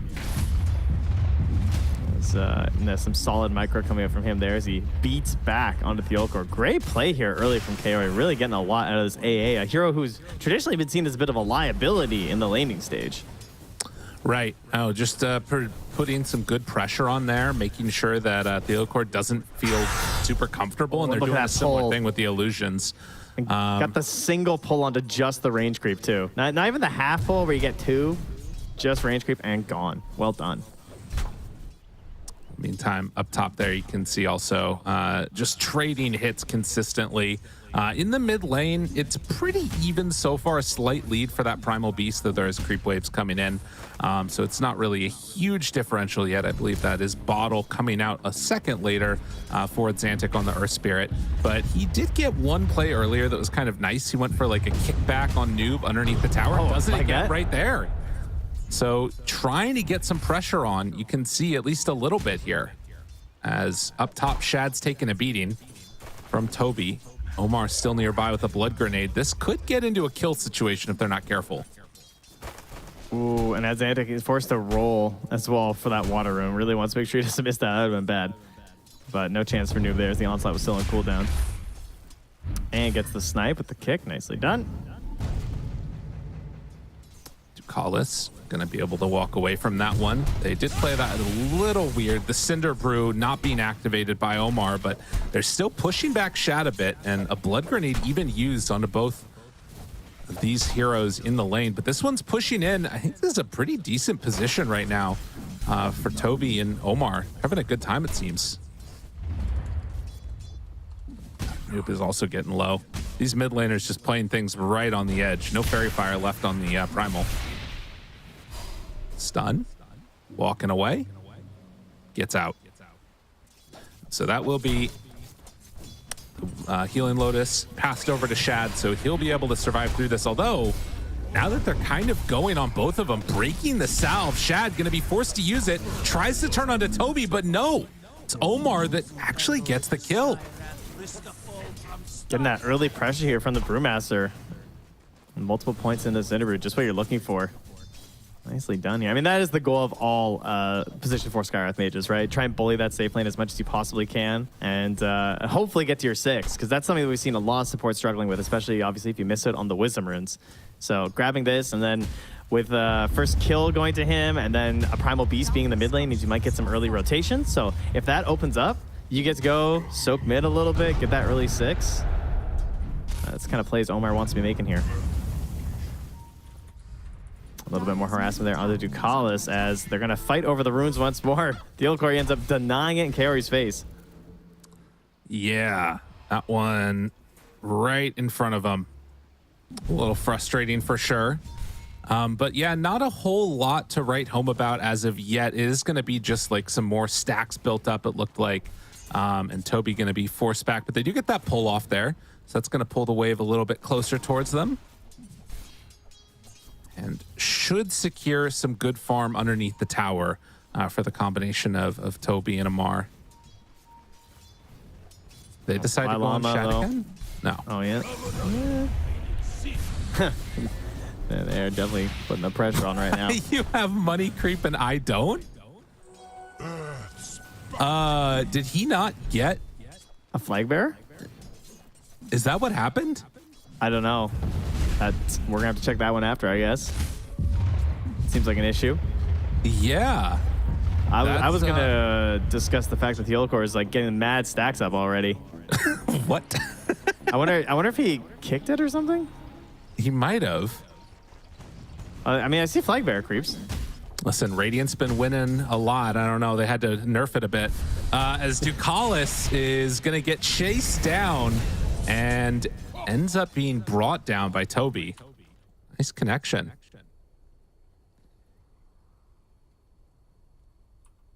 No money creeps dire.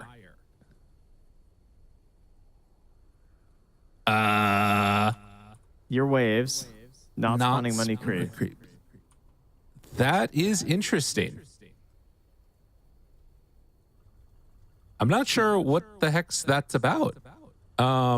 We have one top. I reconnect. They're just invisible. There's one on bottom. They're just invisible. Oh, they're invisible because we see it. No, there is. They have aura. I don't see them. It's cringe. I see aura. Oh, no one was talking about it, apparently. Oh, but don't know which creep. So it looks like a normal creep to him? I guess. I mean, yeah, I see the one. So if you look in the mid lane right now, yeah, I can see that there's a flag bearer there. Yeah, me too. I see. Interesting. Oh, that's no good. I like how he calls it the money creep. Yeah. Well, now you know which one it is. As he last hits it. Oh, he gets the money creep. Well done, noob. All right, time to swap over to Dire. We're shifting it up, I guess. Although I think it might have been for both sides by the sounds of it. It's hard to tell. Not how we were intending to balance the game here, but gotta do what you gotta do. 6 minutes comes up. Toby grabs the Lotus up top, and regen rune goes to Earth Spirit, but yeah, that's a grab. Bang, bang, bang. Ducalis gonna get hit. They decide not to fully commit. Okay. The 10 charges were too much on the stick. Atlantic, though, misses the slow. Nice juke there from Omar. He might have gone down. They wanted to keep that chase going with the Rolling Boulder into the Magnetize, but gonna back off. Interesting. Well, that is a bit of an intriguing start to this game as Rubik does eventually just get brought down by Omar. Finds him off to the side by placing the ward and immediately going to go for the D-ward on it. Nice. Deny that. You know it's getting dewarded immediately. They also immediately need to go grab their Wisdom runes here. But nobody coming to steal it. Carry will be too late if he tries to go for it now, as Theolacor, of course, is busy doing his stacks at the same time. Nice. He's going to be too late to even throw a Shadow Poison, so it doesn't bother. Well, 7 minutes in. Wisdom rune. Theolacor gets one. Omar's going to go and get the other. Does have his boots already good to go. Coming out to him as well. And I think that these next couple of minutes, it's still just feeling very low key, but you know, with Primal Beast having 7, with Xantic having level 7, there's some definite, like, really strong rotation capabilities ready.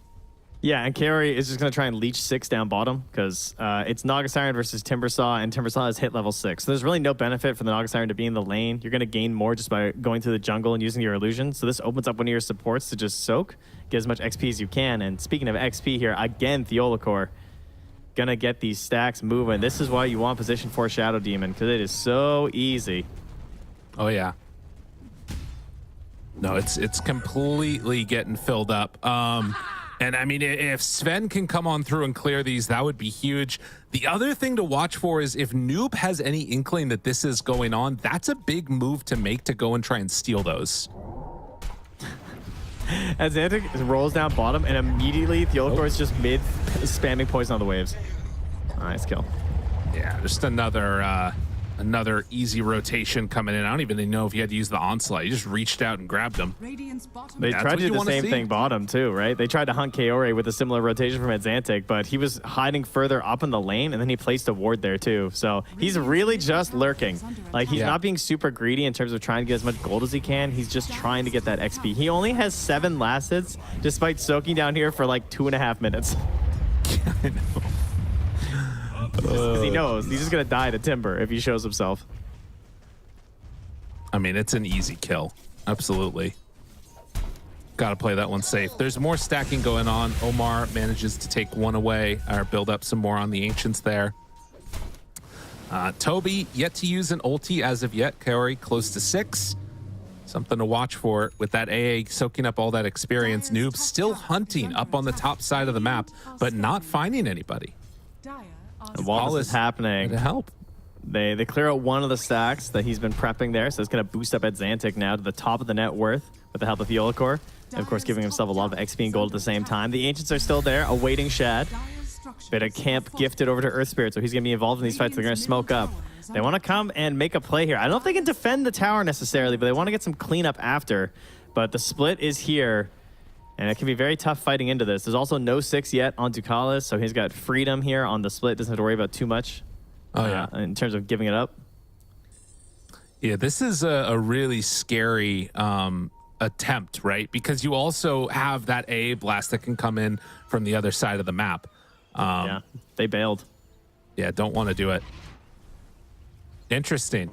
Dude, everybody's playing so scared. When this stuff happens, it's just the way it goes.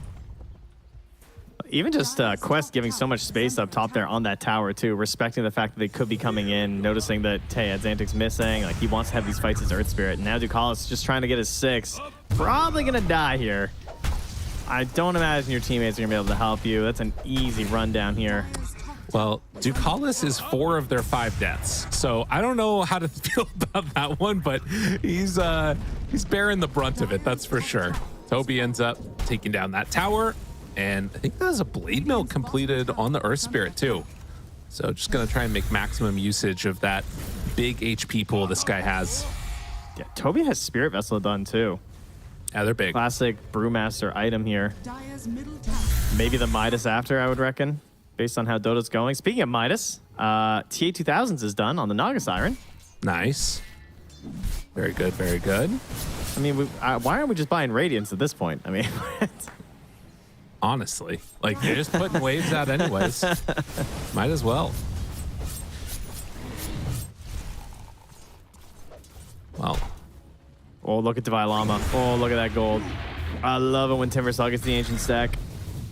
Yeah, now, this is so much better than giving it to your Sven, too. Because, like, Timber's going to do more. Like, he's one who's to play around the map. Sven's going to get his farm. That's fine. But Timber going right for that Lotus Orb. We saw it in the draft. It's an amazing Lotus Orb game. I think it's a fantastic choice for his first item in this one. And then these two, Earth Spirit, Timbersaw, rolling around together. That's a frightening idea right now. Right. Level 6 up on Theolacor and almost Ducalis. But this is the thing that I kind of wonder about, right? Is we've seen a lot of these games as Exantic gets a shield rune where you have a strong, like, mid-game fighting core that look like nigh unstoppable, and then you just take 1 or 2 bad fights, and then eventually the other team wins. I want to see if Nigma Galaxy can kind of break that streak here, because they haven't been able to. I mean, we again think just yesterday back to that Divine Llama game when he was playing Beastmaster and owning. If Naga Siren starts getting out of control, it could be kind of tough for them. You're not wrong. I mean, he's got the party hats out right now on TA2000, so he's feeling all right about this game, that's for sure. Exantic misses that roll, but Toby still can't feel confident being over here. Ooh, they force out that split, though. And with the split used, the rest of Nigma Galaxy are going to back away. So a 2,000 gold lead built up by Quest with 5 kills. Nigma Galaxy kind of just chilling at the moment. And Ducalis gets level 6. They come out of the split, can't steal that one away. Well, Quest seeing that there were some stacks that had been built, they take the last little remnants of them. It wasn't really anything there for them, though. Yeah, no big steals or anything as they invade the territory. But T2000 still leading in terms of the farm. Not too surprising, of course, considering it's now up to Yasha and Midas at this point of the game. God. But Sven will keep it going. As long as they keep the stacks up, you are going to see some big efficiencies here. And you might even get a smoke out here soon, right? Like with the Echo Saber, he might want to try and join in. They could try and go for a smoke play now. That's down on the Brew. But look at that kill. That is just what you wanted. Finally getting this trio together. The mid plus the 2 supports. You know they have the damage. As long as there's control, you have AA Sky. The hero's going to die. Yeah, that is really good for them. I mean, again, this is like when you saw those 2 heroes picked, the AA and the Skywrath, you knew that there was a chance that if they take like some rotating hero, and Primal fits the bill perfectly, they can just move from kill to kill to kill. And it's going to keep happening. Luna Galaxy probably are going to be finding need to be dodging these pickoffs whenever they get a chance. There is significant save potential, though. Like, if you're not isolated, having the disruption, having a Rubik nearby, and then getting into the Lotus Orb as well to stop that pulverize from even occurring, there's a lot of reasons why this might stop failing for them. And, you know, they've only gotten 1 rotation, really, with it so far. So, I don't think it's, like, the worst situation for Luna Galaxy, even though it is 6-0 and it looks kind of bad on the scoreboard. Pushing towers, though, that could be a little bit tough. Oh, yeah. It can be a pretty big problem, definitely. Look at this ward as well by Ducalis right now. Like, they're all moving back here towards the Ancients, getting their stacks going, and it's all under the vision of Quest. Seeing exactly what they're up to. And looks like they might have had a block on that camp as well. EKB. Or no, he just missed it. Okay. Completed for Noob with a haste rune. I mean, yeah, like tower taken, not the easiest thing in the world. I feel like for either teams, to be honest, but I do see a pretty strong window here. And yeah, this smoke, anybody that gets caught is just going to explode. There is some steal potential here from Ducalis. Now that he has 7, if they go on in with the Primal, very easy to take away that pulverize, which is a huge get for Rubik. Yellow core. Finds him. Easy connection. Not going to use that pulverize. Still keeping himself fine and dandy. Just get the easy takedown. Yeah, they're not even going to TP for this at all. Even though it's kind of close to the tower. Instead of just going to go in here, take a look at these Ancients. Dailam are going to try and at least soak some XP and maybe steal some gold. But that's a lot of heroes, so he can't fight in the pulverize. Got a few of them, but so did Noob. Yeah. 7-0 start. Toby Ducalis very close to each other. They're going to see him. I mean, they're bringing numbers. It's now Manta done. They've got to get something here from Toby. Silence is there. Big connection. It's going to be enough for the kill. Xantic takes that one. So finally on the board. If there's any hero that's going to carry a game versus Brewmaster and Naga Siren, it's Sven, right? That is, you know, Sven is the hero that both of those guys hate. Cleaving right through your Brewlings. They never quite get the HP. We've had these talents that are like the 1200 and then, you know, they get like the Drunken Brawler passive later. But when it's Sven, like he's got to get you. Uh-oh. Unfortunate crash here, looks like, from Omar. So we'll get him back in. We'll see if they can get back underway here in a moment. I mean, I guess that is a good point. Shad, if he can get a good start. The games yesterday, I don't know what exactly was going on, but I remember that Razor game in particular, things just felt pretty rough for him. But this game, getting off on the right foot is what you want to see. Now that they've got their levels on these other supports, the Shadow Demon and the Rubik, maybe there's some chance for a counterplay.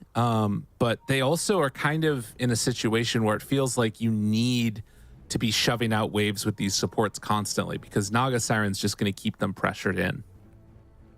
That leads to easy pickoff potential. So many of our games are just leading up to these big pressure build-up fights. And this feels like another one. Just little pickoffs over and over, and then someone's going to decide to go for Roche. It's going to get spotted. We're going to have our twin gates, as well as our O-post to TP2, some early buybacks. They're just playing up in their area right now. I mean, you can see that Divine Llama is farming those Ancients, but Noob, Kaori, and Omar are all hanging out, ready for anybody to step over here. It's It's really great use of a Naga Siren draft. I mean, she's just farming up and controlling so much of the bottom part of the map. Toby holds up the top end. He did die last time, sure, but he almost got split off. It's kind of scary. And they had to have so many people rotating there. And so you just have the two supports backing up Noob. And then kind of casually push this tower while also taking away some Ancients. And you're still getting a benefit just by farming that one Ancient stack. But in behind, Ducalis still waiting here. Has the level 4 Thunderclap. It's a bold play here, mister. Yeah, they're moving over. You gotta run away, buddy. And it looks like they will find him. And Ducalis is gonna be going down again. So a 5th death for this Rubik out of the 8 that have happened. Let's see if he gets to keep his ward. Doesn't look like they're immediately. Oh yeah, no, there it goes. Okay. They had a sentry the whole time. All right, I see.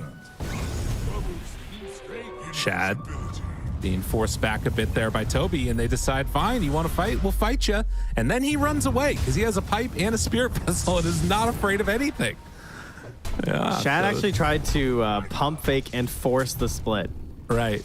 He pretended to throw to see if he could force him to just immediately like panic split. Not intending to go for the full fight, I think. Or hoping, because like ideally you throw yeah, you just stun some broodlings, killed him. Is this going to be enough for the kill? Kaori just backs away. Oh, Ducalis. He gets the Lotus, little help there. And now the stun, the turn, the connection for the kill. Jump forward, pulverize. Noob finds him. Shad is in a ton of trouble, and he's just going to die. And Luna kind of falling apart a little bit here as Toby tries to chase down Divine Llama, pulls him back in with that Void Panda. Now, Ducalis is still nearby. He can maybe steal Split on his way out and actually does manage to get it. So Stolen Split connects now. Toby is going to be controlled by his own spells, and with Theliacor dropping the ulti, that should be more than enough for the kill. So nice play here to be able to take that one away from Toby. Yeah, that's huge. Might even give him another chance at laughter. And a bit unfortunate. I mean, Omar continued to spam get back, as he was saying that when he was down before they're the Brewmasters. So I think Omar was like, yeah, I told you so. But of course, he's not going to say that because they're playing their qualifier best of 3 for TI. But he can think it, and that's okay. And, you know, Toby, he's just going to look at his Nagasire and he's going to say space, man. It's just space. Don't worry about it. You know, I'm still farming up top. You're going to have Heart soon. Now, Heart, not that impactful versus Sven, of course, because he's still going to get the damage. He will cut through the illusions. But when you're a support player, and there's Heart, Nagasire, and illusions, that's a bad time. Oh, that's a bad time. No. Dude, the most expensive arcane rune. You know what's really sad, too? Theliacor just got his blink delivered right there by the tower. Yeah. If that courier had been like 5 seconds faster, he lives there. Yeah. And I mean, that is the thing, right? Like for Quest, this timing looks really, really strong, and it is going to remain strong. You know, BKB piercing, disable, and pulverize on a 32-second cooldown, because apparently that's a thing. But you do have the Shadow Demon save eventually. Noob takes the mid tower, and now a 6,000 gold lead as they continue to accelerate this Naga Siren's farm. TA2000 not looking back. Well, there's a brew split for Ducalis here in 30 seconds, so I would be planning on that for the smoke, or unlikely. Theliacor is currently holding one, but no point going until the split is at least ready to go. Right. Pretty big tool that you're going to have here to try and use with your Rubik. Well, speaking of the split there, Toby, going to find the Wisdom Rune there for Quest as he farms up some Ancients. And Divine Llama working his way back up to their own, so I'll put a couple more levels onto the heroes here for Luna. Ducalis closing in on level 10. Bit behind on the old Rubik. I mean, he's been struggling a bit, definitely. He's been bearing the brunt of these rotations and kills. But yeah, these next couple of minutes feel like it might just be a continuation of what we've seen, but I want to see Luna make some type of a move together, like you're talking about, some smoke play or something, because they have pipe done on Timbersaw. Like, you've got these BKBs online. It feels like this is the moment where you need to put some pressure on the Naga. Yeah, ideally they jump to Violet right now. Like, they can bait him out, and so they start their initiation with the Mystic Flare and the Ice Blast. That's what they're hoping for. And of course, they've been doing it at the runes. Xanix's going to go for it. He won't get caught this time. Bruce split. Omar. They find him. Silence. Connection with the roll. Divine Llama there for the follow-up, and with the lift onto Toby, he can't get a Bruce split off himself. Now they do have the run through from Divine Llama. They already popped ulti on Shad, but he's just gonna back away and looks like he's gonna farm with this one. So they look to be able to get the tier 1 tower at the very least. That was a sick Glimmer Cape there from Kaori, or else I think Toby dies, because you would think the plan would be like he comes down, you stun, you try and like stun the AoE or something, or at least try and force the split and then clean up with the Sven, but they can't commit because of the Glimmer. It's a bit scary. They don't drop anything down there in terms of detection, but they get the tower. So a big answer back here from Nigma Galaxy, kind of their first win in a long time here. And a steal on the clap. Not as good, but he needed to refresh it. At the very least, it'll help with like pushing the waves out, what have you. But yeah, it's feeling like they need a lot. And every second that goes by, TA2000 is just Midasine shoving out these waves. It's about to be a butterfly completed.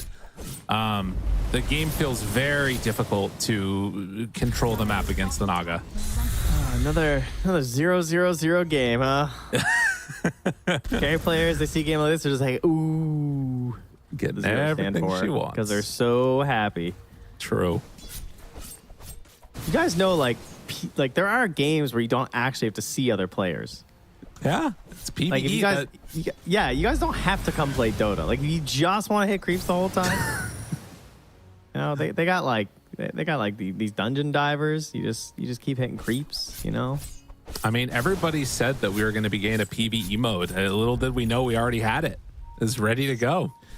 Valve always has the surprises, I tell you. We were in the Ags Labyrinth all along. A regen rune picked up for Noob on top of the Greater Healing Lotus. Already a very difficult hero to connect on and kill. It feels tough to make any type of play happen. And the same move that we have seen happen over and over and over again from Quest. Smoke with Noob, Kaori, Omar, and just going to go for a kill. And if Shad's not careful, I mean... oh, this would be really bad. And he's going to farm up this camp. They know right where he's going. Shad, does he walk down? No, he's going into the hot tub of death. I feel like we've seen this before. It is just not working. I've seen the signs of Yellowstone. You're not supposed to go in. It says, do not enter the geyser, the little hot tubs. You know, that's a bad idea. My goodness. He didn't follow the advice. Did he feed the bears too? That's pretty much what you got coming to this mid lane right now. Noob's a big, hungry bear. Keeps jumping people. Toby, also pretty bear-like. Now we got Storm Spirits back into his bear form as well, I noticed. And then Reflection. So there you go. I mean, they are oh my God. Total win probability is not super on right now. I mean, it's not wrong, dude. Yeah. Maybe this is why they gave him the Sven. It has been all Quest all game. Dude, look at it was like at the 5-minute mark or something. They were like, it was at the 0-minute mark. They gave him a 65% before the game started. Just look at those stats for Nagasar. It's like, don't lose. Hero don't lose. Jeez. Well, that's an Aegis on TA2000. If you look at like the good things that could happen with Nigma Galaxy's lineup, the only thing that's really been succeeded was stacks. Yeah. By the Shadow Demon. The stacks were made. The stacks were mostly farmed by their own team. They were there for the Earth Spirit and the Timber Saw, but the Earth Spirit and the Timber Saw never crossed the river. They're hydrophobic. They didn't dare walk through. They just were on their own side. Like maybe like one aggressive move. No one was able to get in deep and find some vision. They just kind of did their thing, kept farming a little bit, felt like maybe they needed that one item, or they felt like it was too scary to go in anywhere where Noob could be to just grab them and put them into this meat grinder of a combo. And if you're not going to pressure in, you're not going to find this Naga Siren. I mean, he just left the lane when Timbersaw hit 6 and he was never seen again. They're putting out missing posters. They don't know where she went. Just gone. And now she's back. She looks quite different. They use that software recognition to see what she'd look like in 13 levels. Yeah. It was very accurate. It even had the party hat. And here she is. Has not had to die. 486 last hits on this Naga, and it just keeps going up. They try and stop this pressure with the Chakram and everything, but TA2000 just backs away, wait for Mirror Image to be back off cooldown again. That's a tier 3 tower down to like a third or a quarter HP. And guess what? Now they're going mid. Quest is indomitable. I truly admire a pacifist, you know? Oh, yeah. It's very impressive here. Creeps, I guess he's not passive to them. He's the Reaper when it comes to creeps. But enemy heroes, you know, they don't really know too much about this mysterious fish woman. Dude, honestly, like, I don't even know. It's so out of control at this point. Look at him. Just does not care even a little bit. He's like, why can't I Midas this one? What's happening? It's not going away. I don't understand. Well, they did not need the money creep, apparently, as Naga Siren has fully taken over and is almost 10,000 net worth ahead of this Sven, who's trying to get towards an MKB as quickly as possible. Still a ways away at this point, and they're just getting chipped to death. Death by 1,000 cuts. And T2000, he's going for the game ender. He's going straight for the scythe. No Orchid build or anything. He just wants to ruin your life. Hey, nice Lotus, nerd. There it is. What's up? The save, but they have the pulverize after it. Zante connects. A pretty good roll through. Rubik also made the onslaught play through them. Rolls in, looks for more. Can they get it? The turnaround is there, though, and they get the stun. Okay, stolen. He didn't get it, though. The pulverize not able to be taken away. Shad doesn't know who to go on. He's doing a little stutter step back and forth. Finally finds a moment there to take down Noob. Very important kill. Can they find more? Now turning, taking down that Skywrath Mage, killing off Kaori. The only couple that are left are going to be TA2000 and Toby. And Toby trying to get away, but with the blink chase down, it looks like finally the Galaxy willing to take a fight that they want and managing to take down 4. It's about the best you could hope for. It was incredible. That's exactly what you have to do. You need to dodge the song. You have to get so much done during your BKB, right? Because this is like the first fight he's taking with it. And he knows that I cannot let this song save these 2 supports. Getting Noob there, that was terrifying because they ran out of vision. Like, he got outside of that sentry range that was close to the base, and then the glimmers are there for Noob, and he almost escapes, but Shad's able to find him again, get that kill, and then they just immediately start diving supports. Because once Noob is gone, then the supports are super vulnerable, because these are 2 very offensive supports, right? They're just looking to blow you up.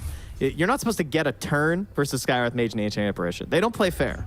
Let's see this replay right here. Yeah, just feeling too confident in themselves and finally able to make the play of the save there with Heliocor.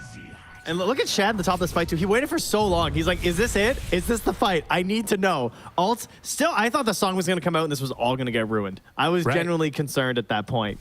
But the silences are there. They keep controlling. Didn't have any more dispels there. Still not songing. Throughout all of that there, as the BKBs were still just like starting to taper off, and they will end up losing Theolacor in the current match here, but they found some life here for Luna Galaxy. And of course, didn't even end up losing a Rax. Right. They ended up finding the way to sort of win. Now, the scary part about this is that I think Quest didn't need to make that move. And the fact that they did, they're probably going to be playing even further back, I would imagine. Because it showed, like, the only way that it feels like Luna Galaxy have a good fight is if Quests go on them, right? And then you're able to get value out of the save. If that doesn't happen and Naga's just setting illusions in, it's kind of a different ballgame. It's also the idea of them being forced to clump up inside their base. Like, a defense is happening. We are all here. So Shadium's going to have this blink save. I'm going to be in the area for you. If that's taken away, yeah, they probably just lose, right? Scythe into instant blow up into Violama. Game's very different. Violama also no buyback right now. He has gone all in right now. Trying to get that blink dagger so he can come and join his team. Or rather follow up on a solid stun coming from Sven. But yeah, signs of life. I mean, it was a huge injection of mainly experience was what really helped them out a lot. And there are some pretty good talents later on. But now a smoke up and trying to make another play. If they can connect here, TA2000, he's underneath the ward. It's the real one. They know it's the real one. The Hex is there. Ducalis. BKB. Too afraid. Not willing to go. I think they saw that fresh BKB and we're just like, ooh, I don't know about this one, guys. Yeah, it's too scary. God.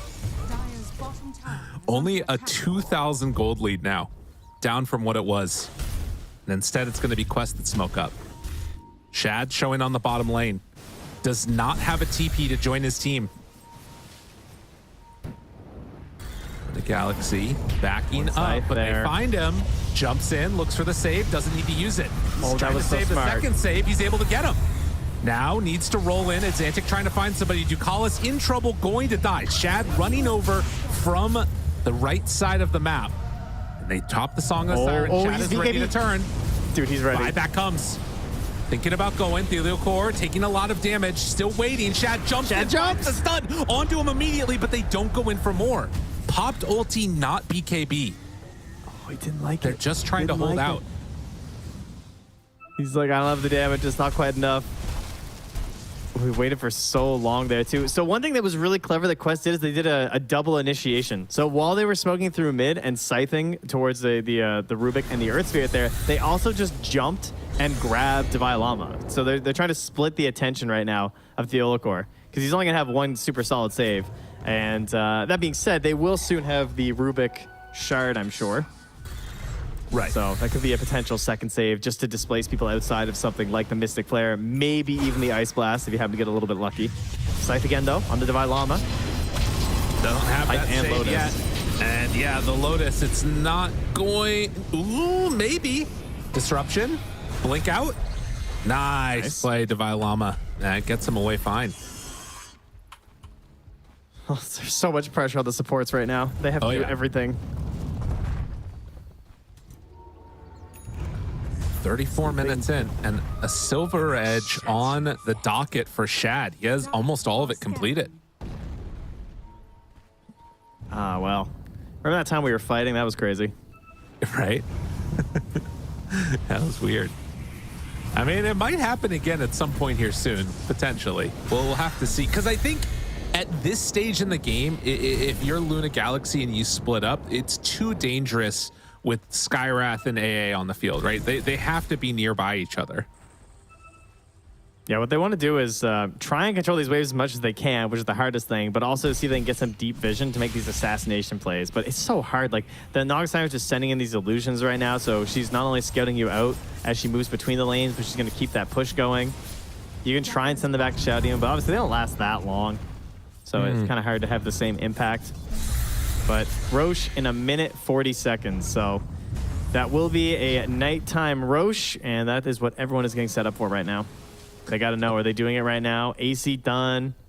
No Midas as well this game for Toby, so one of these Brewmasters that's not going to be scaling as much. T2000 is going to be the first one they run into. What's he going to do? Rolls in, kicks him. He didn't see. He didn't see. The stun is there. Do they have enough damage? Tries to bring him down. BKB used everything. T2000, but he gets the jump away with the Ogre Seal Totem. They try and control. BKB's running low. The Force Staff, the save. That item is still insane. Disruption to keep Sven alive for the moment. It's Antic trying to roll through and find a target. He can't get it, and the connection is there. Shad is gone. Do they have enough left in the tanks to blink away? Thelio Core still staying alive through all of this. Divine Llama, though, he's low on mana. He is silenced, in trouble, can't get away, and he is going to be brought down. Yeah, 3 and soon to be 4 as Toby gets pushed away by the Psychic Headband. The chase is going to be there, though. Noob got him in his sights. And playing double save supports in a sense, or like backline supports of Rubik and Shadow Demon versus the Brewmaster, that's a hard time, right? Being caught there and tossed up in the air a couple times, so you don't have the great timing of your disruptions. Very well played there. And they almost had it, you know, a pretty miraculous hero to run into, but then the reset there with the shard proving to be a bit too much. And how about that charge through? That was one of the most damaging onslaughts I've ever seen. He's just trampling, onslaughting through absolutely everybody with that Shiva's guard onto Noob. A bad place to run into a beast.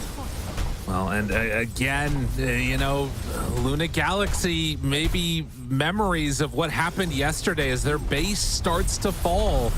It's going to be an entire 2 sets of racks gone, and then they back away. Quest on the verge of making it to TI. This would be huge for this team. So many opportunities throughout the year to go to these big tournaments, and then when they get there, they put up good results. Now finally on the verge of going to the biggest one. We'll see if they can make it happen, though. Dude, you know it's a hard game when Rubik's picking up Cloak of Flames. Oh, yeah. It's, you know, someone's got to control these waves. I guess it's me, he says. Free Roche here for them. Not going to be a way to contest this. No, it's too difficult. That one is going to be going their direction. And Aegis cheese in hand. Down bottom, Noob is just already getting ready to shove out some waves here, maybe of himself. And almost a heart done on this Primal Beast, as they will get the Aegis on TA2000. Gonna start heading down this bottom lane. Oh man, you're right. He does have heart in like a second, basically. He can just sell and get heart right now. He's huge. He's gonna have so much HP. Dude, how about that Ogre Seal Totem? It's still a thing. Devi jumps in. Problem with Nagasaki is getting it, you know? All right, yeah, he's back away. They do have a ward there. Maybe, again, it's like if you try and take this fight on your high ground, you know that they're going to be right there, but feels like being able to catch them beforehand would be really nice. All right, just send in the 4,500 HP Primal Beast, maybe. There you go. Smoke with 4 behind the Naga. 16,000 gold lead. As TA2000 is going to take this tier 2 and start looking for more, and they do find Devi Llama. Xantic, Shiva's guard is there. Roll. Jump through. Devi Llama hexed up now. They have the save. Don't want to have to use it on him if they don't have to. Chakram. Illusion's dead. Can't use the God Strength. Gotta hold it. Gotta wait for the big one. They have to kill the Aegis and keep the fight going after, ideally, while all in one God Strength. It's really tough to make this work. Devi Llama, I mean, he's already out of mana. He has to head on back to Fountain, maybe. Like, he doesn't have what it takes right now. And creeps are hitting the rest of the base. Naga Siren continues to beat into it. They just don't have the ability to whittle her down. At some point, they're going to have to go. Roland, backline, find a Noob. He's even harder to kill. They catch him immediately. They do manage to keep him alive with that Shadow Demon usage, but immediately catch him on the re-go. And Shad, I mean, he popped God Strength. He has to go now. Tries to find a target, but the stun, he takes himself out. Oh, and Omar just going to get force-staffed away. Shad is going to fall. There is nothing left in the tank, as it is all too much. Quest are going to win game number 1 as they run back down the lane. Going to take Devi Llama down for dead. Dude. GG called.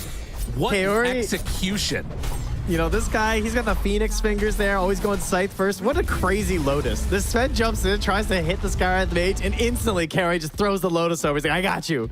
Reflected right back, ruins any semblance of chance that they had. Not that there was really much left at that point. And Quest with a extremely early Naga Siren pick, just say, this is the plan, we're going to stick to it. They looked all night at the spreadsheets, and just one number just kept going in their heads, 100% win rate.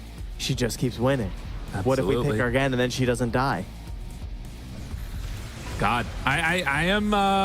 We're seeing it here. Quest, they're 1 game away from winning. You know, it was interesting. I remember. I don't remember if it was either Tour 2 or Tour 3. Well, one of those tours of Dota. We were watching their roster beforehand have some really good success, and there was a certain pro player who will remain nameless who was saying, like, these guys are so good, but they just can't quite finish out these games. They get so close and then it just all falls apart. And all they needed was to work on that, and it appears that they've done it, and they're looking really good. Quest, this is a team to be feared. Would you like to hear, let me just tell you some items here. So this was Naga Siren with Treads, Manta, Scythe, Butterfly, Heart, Midas, Wraith Band, Ogre Seal Totem, and that was when she was 000.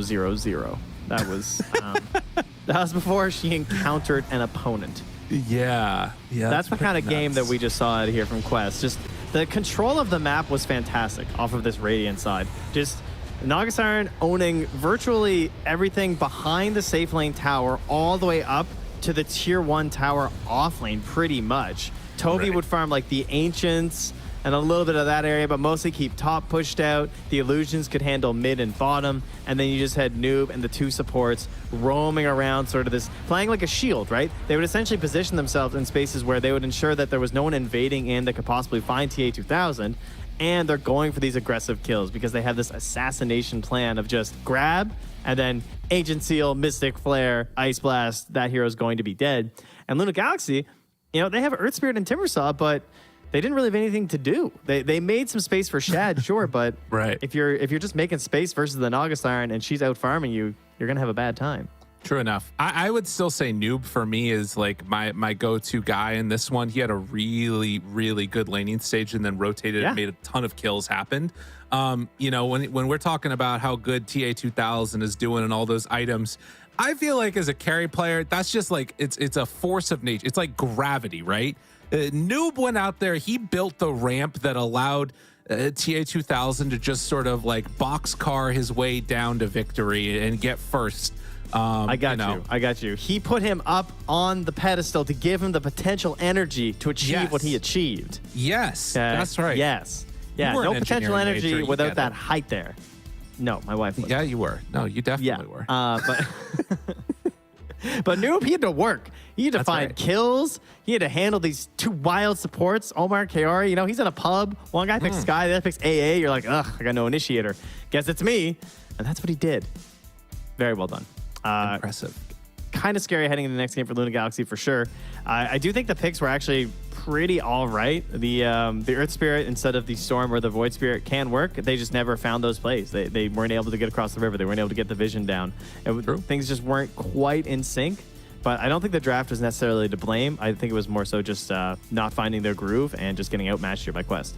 I will say I wouldn't mind seeing that Naga Siren get eliminated, though. But we'll see what happens. Again, game number 2 is going to be right around the corner. We'll see if it's the final game of all of the qualifiers for the road to TI. As we go to a quick break, we'll see y'all on the other side. Yeah, they're ignoring waves. They come. Oh, they're on me. They're on me. Fighting. I'm fine. I'm ulting. Can't pick if it's Van. Guys, Sven. I'm healing. Kill Sven. Yeah. Oh, he can save. Go. Save. I'm looking ST. I have spell for after. Look at Van, guys. ST lifted. Sven. Controlling. Nice, guys. Hitting Rubik. Nice. I glimmer you. I will glimmer you. I force you. We're fine. Kill that Ember, guys. Low mana. I slow. ST lifted again. Go for Here. spy. Yeah. No blink. Cancel his blink. Maybe cancelled. He's earned. No. Nice. Хорош. What about Roche? No, guys.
Hello and welcome back again, everybody. We're here for what could be the final game of the qualifiers.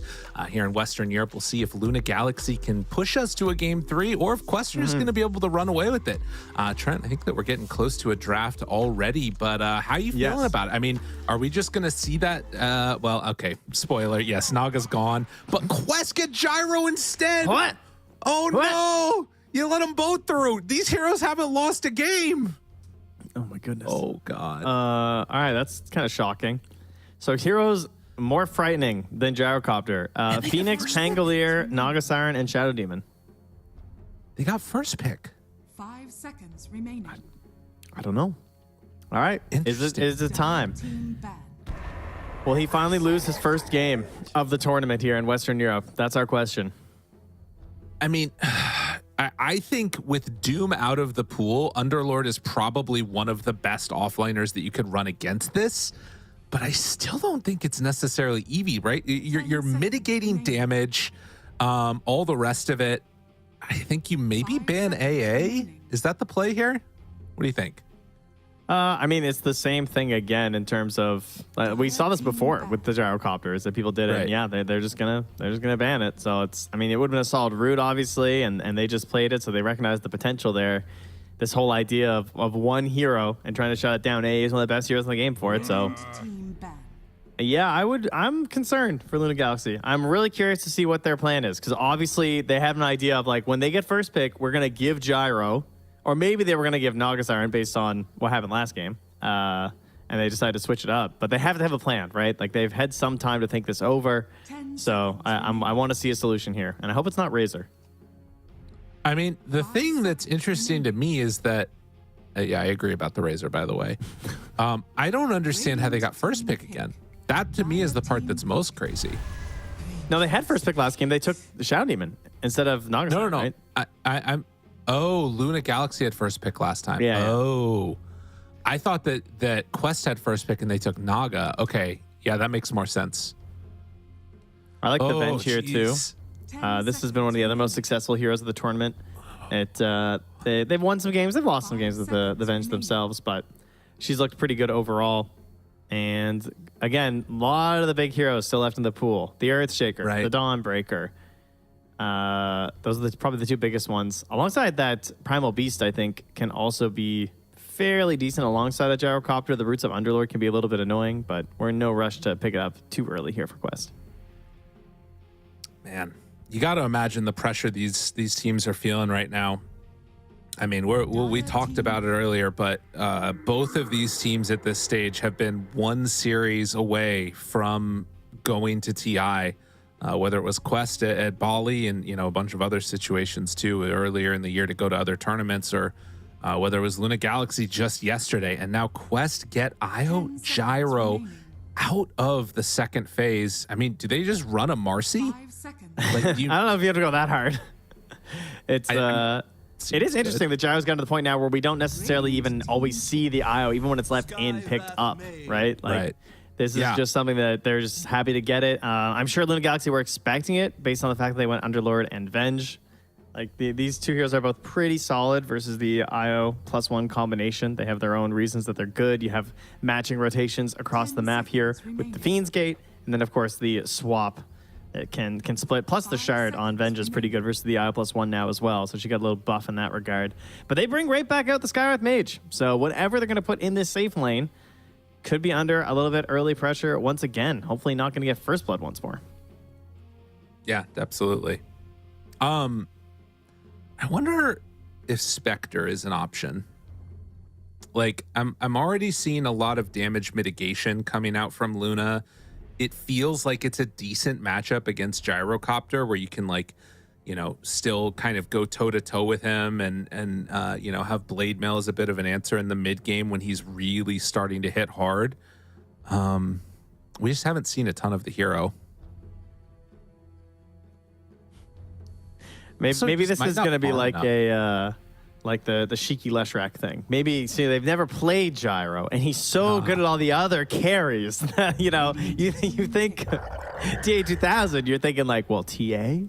TB Right. faces Void, right? This guy's really good at Naga Siren, He played Gyro at Riyadh once, but other than that, he only has a 54% win rate, so it's still totally fine on the hero. It's actually lower than his TV. Yes. Yeah, I'm not sure. But they're going to grab the Primal Beast themselves, so another big bulky hero here can charge into the double there. Lots of high HP versus the raw magic output of a Skywrath Mage can be pretty solid. And you know, you like to itemize into early BKB so you don't suffer as much versus Skywrath Mage as some of those other spirit heroes that are going to try and give you that same idea of moving around the map in the earlier parts of the game. And then they go for the Mirana. Someone who we didn't mention, but she is also undefeated in this qualifier. Just a little fun note. She's been doing quite well. She's currently, 4-0, so the same as Naga Siren was before our previous match that put her up to 5-0. 5 seconds remaining. I think it does feel kind of nice in that regard. The Nigma Galaxy draft, getting the Primal, he's going to be able to remain more active. If he could find kills on Gyro, that'd be great. One thing I am kind of seeing as a bit of an issue from Quest right now is that they don't have great wave shove out of the rest of their heroes outside of the Gyro. They're now going to take that Brew again. They really like this lane of the Skywrath Mage and the Brewmaster. But yeah, a lot still riding on this last pick. Terrorblade's still in as an option. Doesn't necessarily feel great against Skywrath Brew, though. Nothing feels super good against that, to be honest. I'm in fear, dude. I'm in fear. I'm scared. Yeah. I'm scared that they're going to pick Razor. 5 seconds remaining. I think they're going to take, like, Jug. It's just, I think it's hard to fight this idea of, like, Razor should be good. Like, right. You should have a good lane versus the Brew. You have this benefits versus, like, single target spells versus the Sky a little bit there. It's like you get early BKB. In theory, it should be good. But it just keeps losing, and it keeps looking horrendous. I think Shad plays Faceless Void if it's not banned. That would be my guess. Even though there's a IO and there's like relocate saves and stuff, I feel like if I'm thinking of Shad and him wanting to win a game, I feel like that must be his most played hero. I'm going to check right now. I feel like it has to be Faceless Void. I feel like I've seen so many good Shad Faceless Void games. Let's see. Yeah, he's played 78 pro match the Faceless Void. Don't give him his clutch hero, guys. 5 seconds remaining. 64% win rate, too. The guy's a Faceless Void beast. Are they going to give it to him? There's no way. You don't think so? No, they won't hand it to him. It's too powerful. It's too strong. They know. They gave it. Ban the Dusa. Shaker. Ooh, that's kind of annoying for Faceless Void. You know what it is? It's like there's these ideas. I don't remember there's a term for this, but it's like this idea that you have in your head of what a thing is, and like the image of it in your brain is like represented. Paris syndrome? I don't know. It's like the image of it in your head is like this thing, and then the reality of it is just like not actually that. So I think about it all the time with like burgers from any fast food chain. Like it sounds like it's going to be amazing, but then when you actually get it, it's like garbage, right? It's sort of like Razor. That's what Razor is. That's Razor. Okay, yeah, I got you. Razor is a fast food Razor burger is that, McDonald's at home. Right. Is what you're saying. You think, well, no. We have a carry at home. The carry at home. I was trying not to impugn just in case we get any sponsorships out there in the future. But, you know, it's like you have this idea in your head of it going to be amazing and tasty and delicious. And then it's never that good. But okay. Sven, it's a tasty burger. It's okay. I like it better than Razor for sure. It's hopefully he's not going to get killed in the lane again, and he's going to find his pacing, but you can understand the general idea. It's the IO +1, it's flat cannon, and you're going to have the Warcry for your allies. You have stun set up for the Mirana. You have a lot of just like stuns in general, which does make Dota easier overall. Early BKB buyer, but one thing we've noticed with these Earthshakers, man, like BKB, 50% magic resistance, that might not be enough versus Shaker. There's plenty of times where I'm watching heroes who are BKB'd getting absolutely destroyed by the Shaker jumping in because it's just a good play and they see their moment. So yeah, can be tough. Can indeed. But we get down to the end here. teams facing off against each other. All you have to do as Quest is win one more game.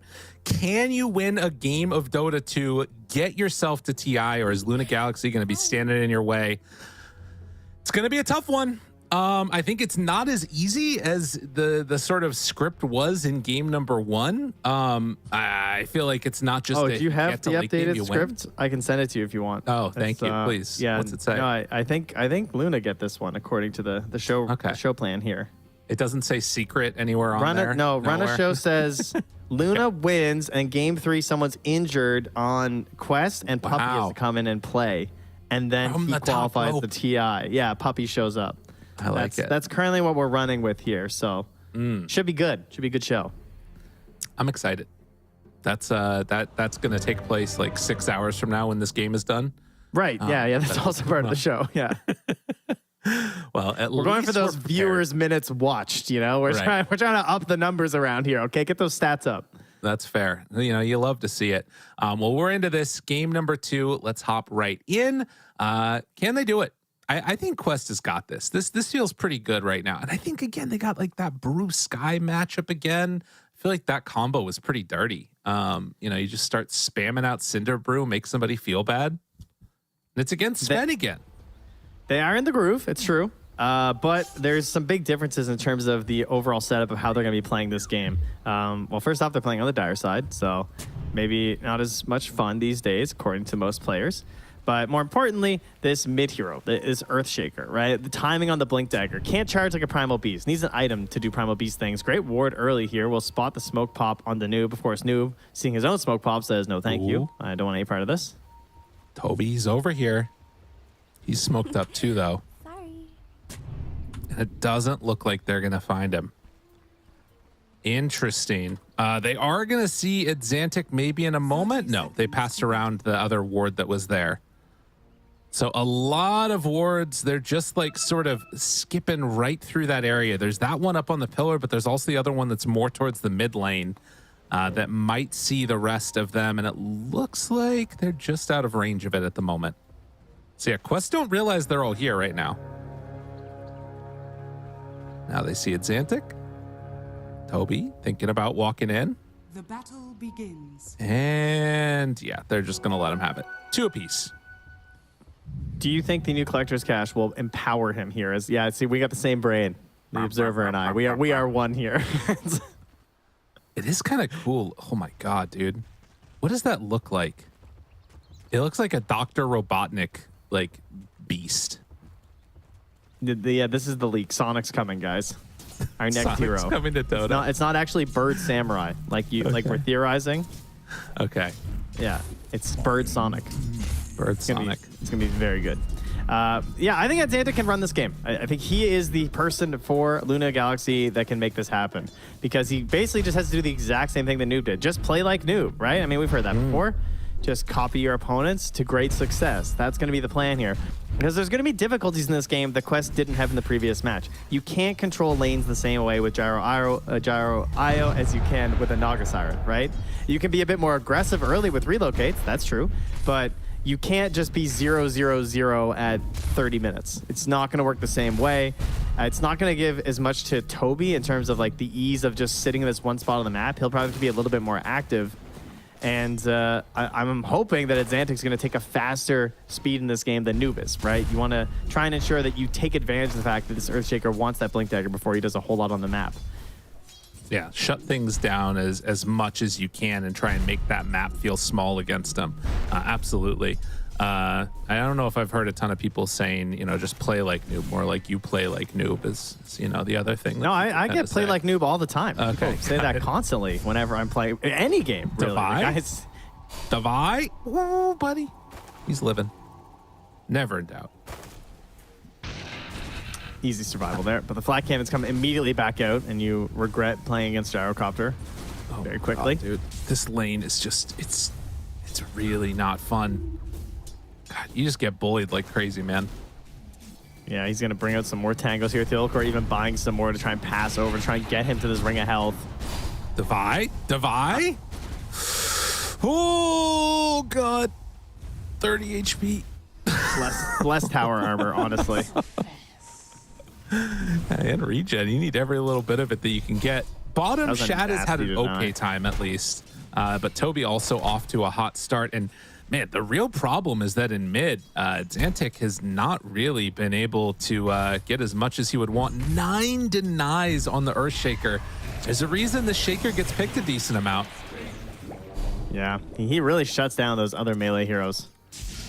Speaking of heroes that are having a hard time being counterpicked, right? Gyro and Shaker kind of in the same boat here. Just surprisingly effective. We've had some great offlane games and in the mid too.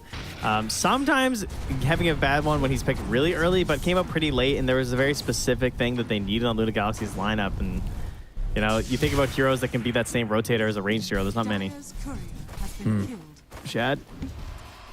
Going, chasing. Omar gets away. Toby too.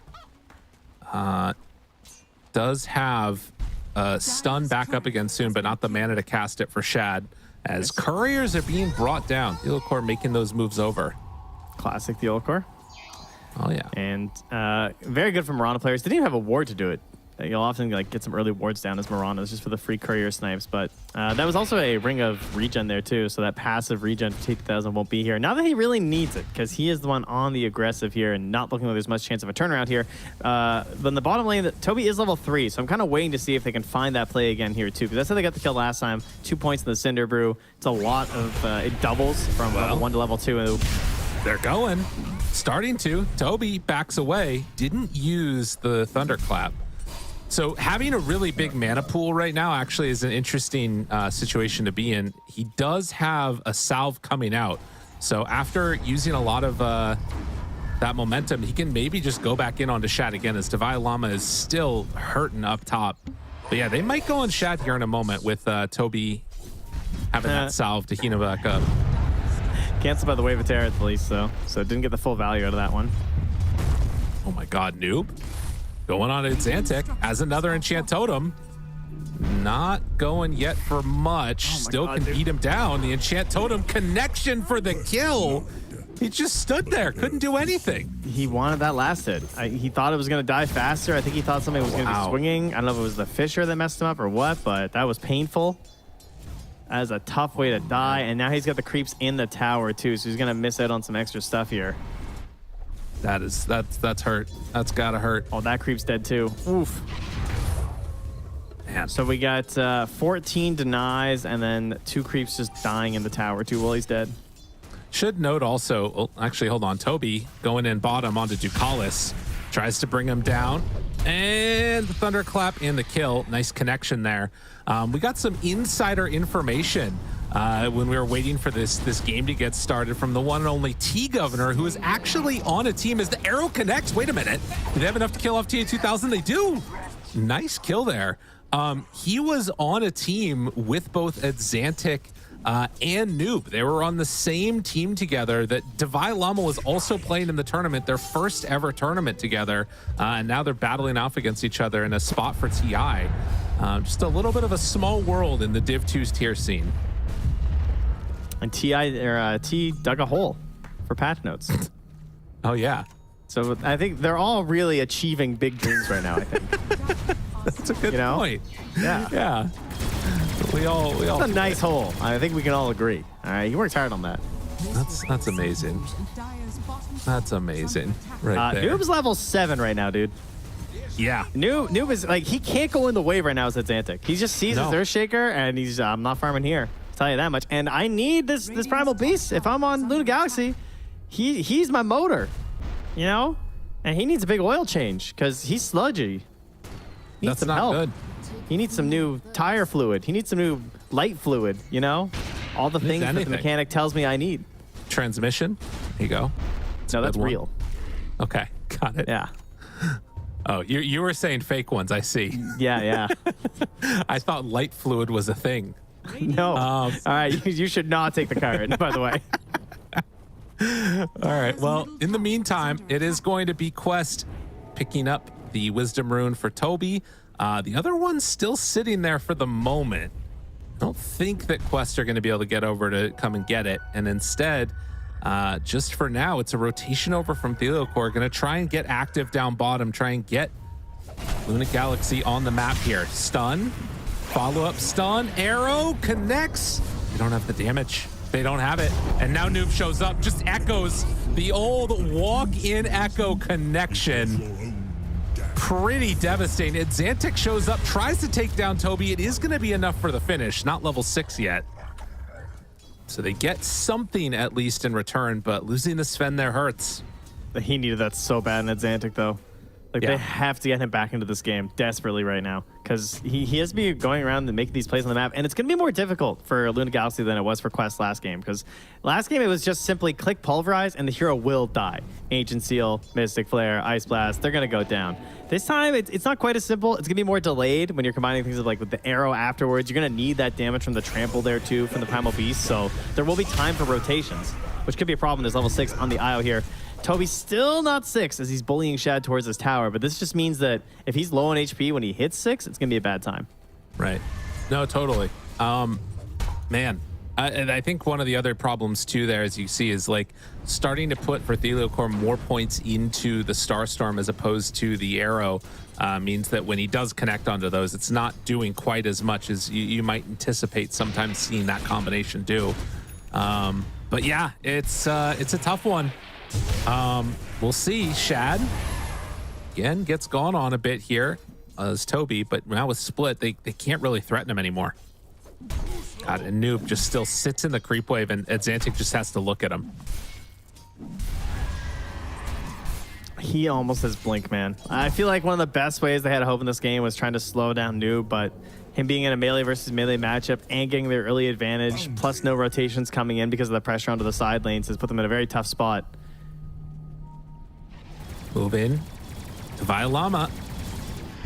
Turns to fight TA2000, but Noob is there. And Xantic able to get the control for a moment, but they don't have the damage. They really do not have nearly enough.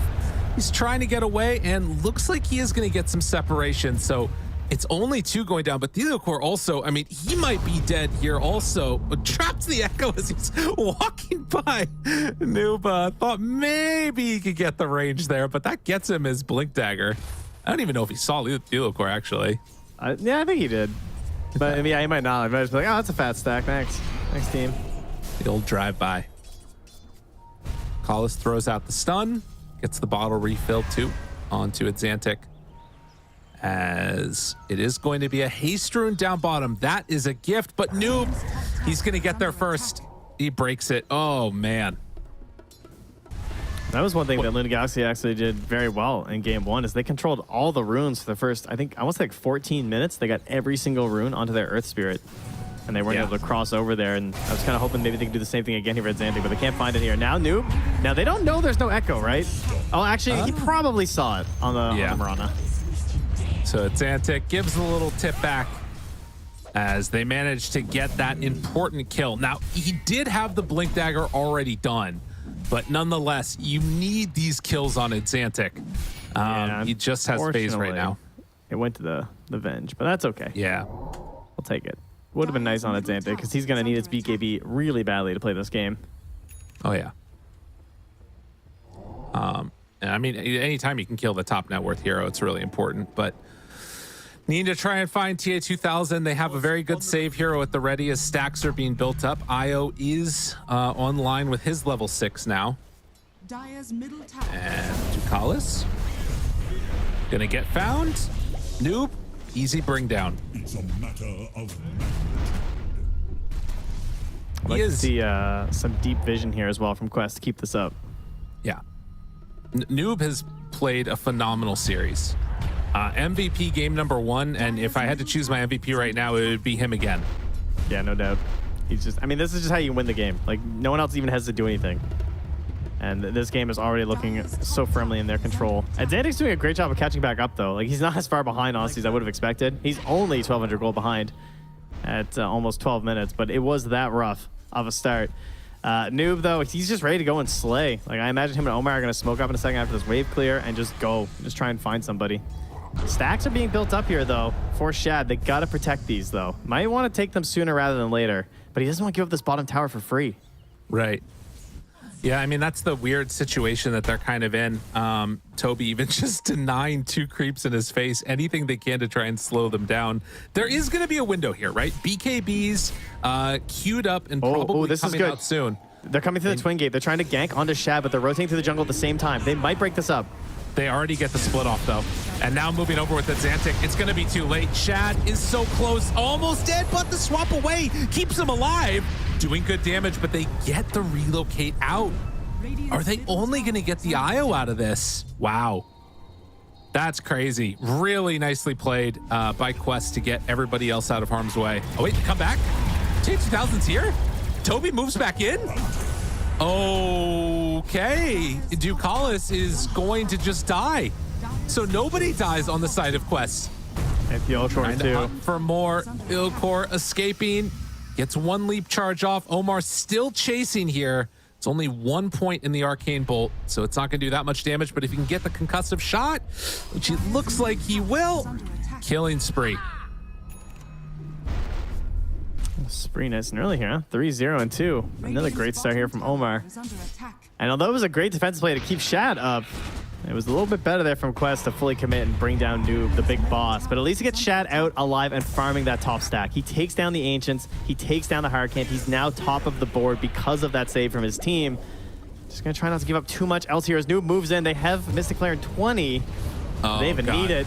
They're just going to jump right away onto it. Xantic, that long duration silence. Divine Llama shows up. Echo, connection, fissure onto 2. Noob trying to back away, and he will manage to escape.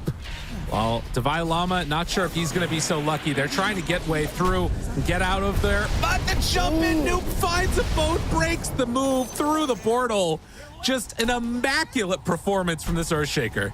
Oh, it's too good, man. The tips are very well deserved here. It's 3-12, a 3K lead right now, and that 3K is pretty much the gap between the mids. The mid diff, it is humongous right now. He's just finding it all. The early blink, it's going to be a pretty early Aghanims on top of that here. You can't ask for anything more from Noob in this game.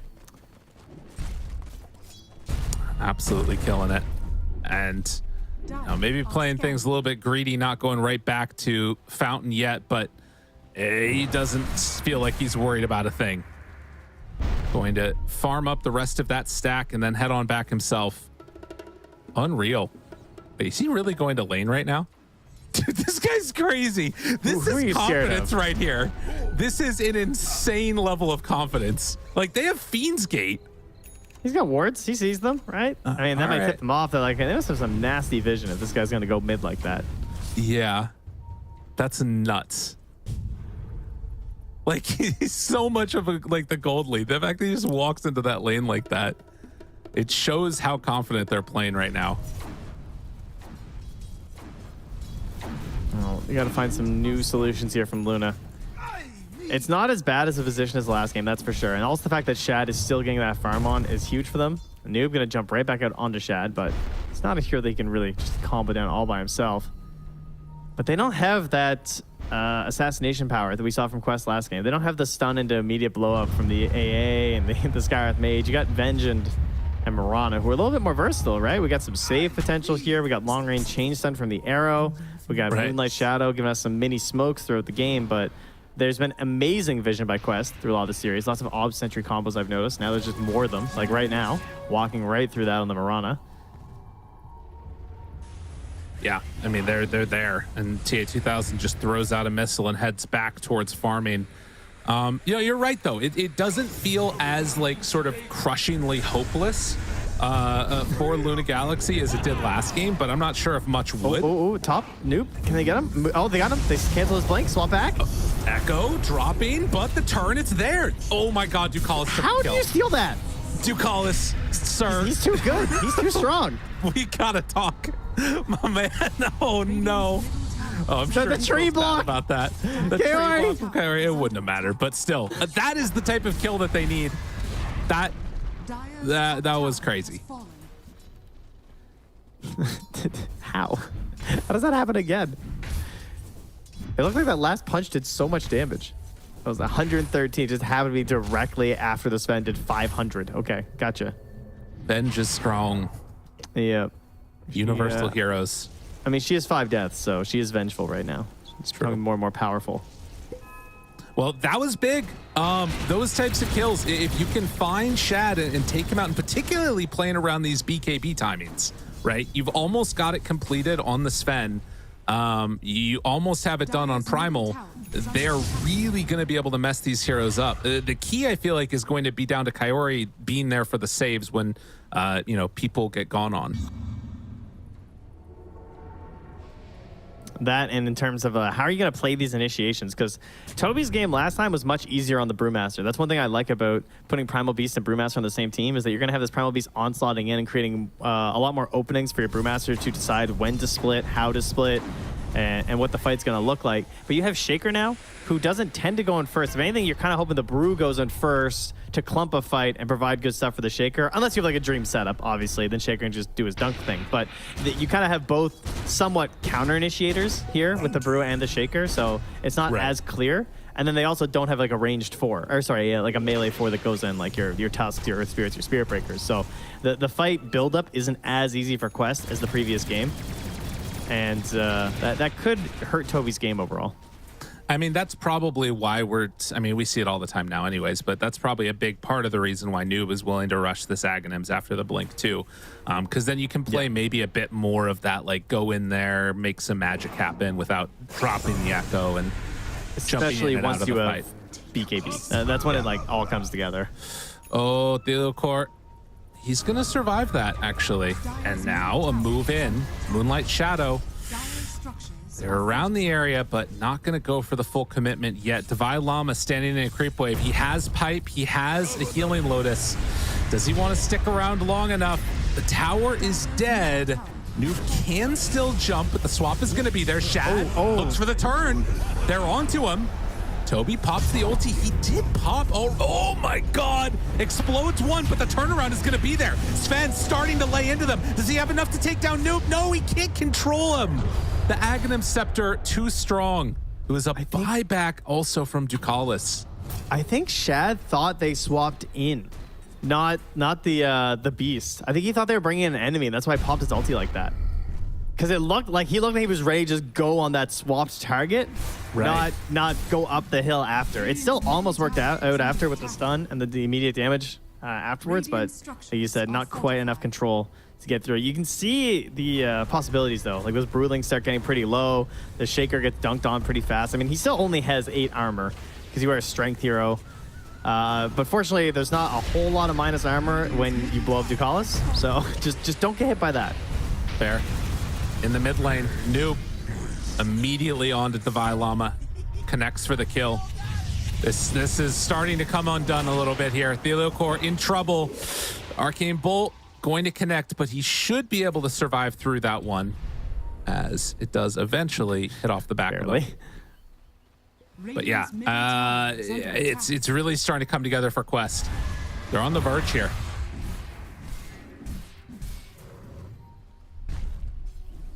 Gets a little scary as you move further into the Radiant territory if you're not all grouped up, especially if you don't have to relocate, but that's back up in a few seconds. Yep. And so they're going to take the safe route here and just move back over to their own side. Wait till things like Echo Slam are back up when they're really powerful, because they're at the point now where they should just be thinking about the Aegis. They're at that point where they can easily go and take it, and likewise, so can Nigma Galaxy. Especially this Wave of Terror. They see Shad in a vulnerable state, but there's no way. Kaori, yeah. He did just relocate, so they got both Wisdom runes. But the jump, another God Strength, and no chance for a connection there. Oh, that hurts. Not able to do it. Wanted a swap play, I think, again. They're gonna go in and maybe try and hunt under Moonlight Shadow, but they're all running away on Quest. And now he has a Blink Dagger on Shad. That's gonna make things easier. It's still not easy, though. Yeah, no, it definitely is not. It's going to be back to Xantic again, who, yeah, he still has an 8-second BKB. We do have the counter pipe up here for Toby, though, so I'll be able to pop that off before these engagements start. We got a Spirit Vessel, though, for that Gyrocopter. That's pretty huge. Catch him without the BKB and try and mitigate a little bit of this Vampire Fangs. As he doesn't go Satanic next. He wants Silver Edge first. Oh, interesting. Oh, okay. I guess Yeah, for the pretty good this Underlord. game. Underlord, you know, Sven, lots of decent reasons. Even Venge, you know, doesn't hurt. Right, totally. Of course, you know, you only hit one person. Usually you're not silver edging into Avenge. Right. One would imagine. Well, 4-15, a 6,000 gold lead, and Quest today at the very least have looked immaculate in their games that we've been seeing. Obviously did get pushed to the full 3 games when they were playing against Secret earlier, but right now on the verge of a 2-0 to get their way into TI. We'll see if they can do it, though. Blink up, Courier flying through. They don't have vision of it, though, so it's not going to tip them off to anything. They're very split. They are very split right now. Oh, this would be so huge. They have detection. If they, It's they have no They're detection. right at the area. They see the ward. They see it drop down. The jump forward. They find the IO. Shad on him. TA2000 invis. They would have. Did they not see the tether? Oh my God, dude. That's Silver Edge. He just walked away. Oh, that could have been so much bigger for them. But maybe they can get Roche. So insane. Just like the no detection. Oh God. And now they're going to walk back in. Is Noob going to do it all to them? They have got to be careful. Roche down to half HP. Toby walking up front and center. They see him. They're backing away. They're not going to get the Roche. And they don't have God Strength anymore. They're all on a ward. I respect them for leaving, honestly. Yeah. It could have been a lot worse. I mean, this is on the edge. If you lose this fight tragically, that's your TI hopes almost over right now if you're Nigma Galaxy. There's still a chance, though, that they could pull this back with a good fight here, so it has to be perfect. Yeah, Quest a little more to play with being up 1 game, but they still understand that this is a pretty solid opportunity they're sitting on right now, and Xantic just nervously pacing back and forth here. Wondering what the hell am I supposed to do on this hero right now? I can't give it up. I have to stay nearby. If I get jumped on right now, what happens to me? We probably just lose the fight. He doesn't even have buyback. Buybacks in this situation too, that much more important because they have the Underlord. He can rejoin them very rapidly. Gyro's Toby in. Walks up.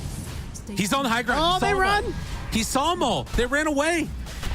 Okay, Pit of Malice down, swap in, finds that kill. That's big. Roche very low. Now running for more. The catch, the buyback. Brewmaster's trying to get back into this fight. They're waiting. Take them a little bit to walk here. They're waiting for him. You got to take advantage of this one. You've already used a lot. God Strength now down. If they're not careful, they're not going to be able to take it.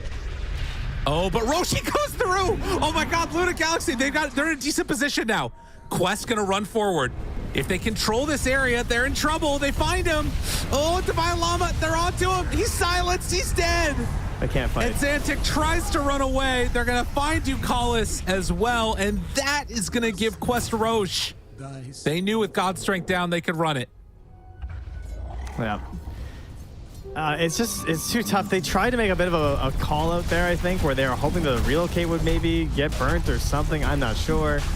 They didn't have the solid plan. They couldn't find their moment where they felt like they could go in. It probably had to be immediately after the Brewmaster died to get a good sense of it, but I mean, they're still a tier 1 tower. Like, he's gonna be back so soon. It's very easy from our point of view to be like, oh, they're kind of vulnerable here. But right. Even with the good vision they laid out trying to prepare themselves for a fight in this area, they couldn't find it, and the timings of the God Strength comes back to hurt them. Noob jumps in, echoes there, and Xantic down to half HP. But they turn. Shad finds one, finds another onto him, trying to take him down. TA2000 gets the stun off, though. In the meantime, Noob is just laying waste to the rest of the squad. The move in, Shad trying to do what damage he can, but now has to run away. And the finger block! Oh my God, Noob, you monster! You monster! Stop doing it to him! It's dirty! He's too good. He's actually just too good this game.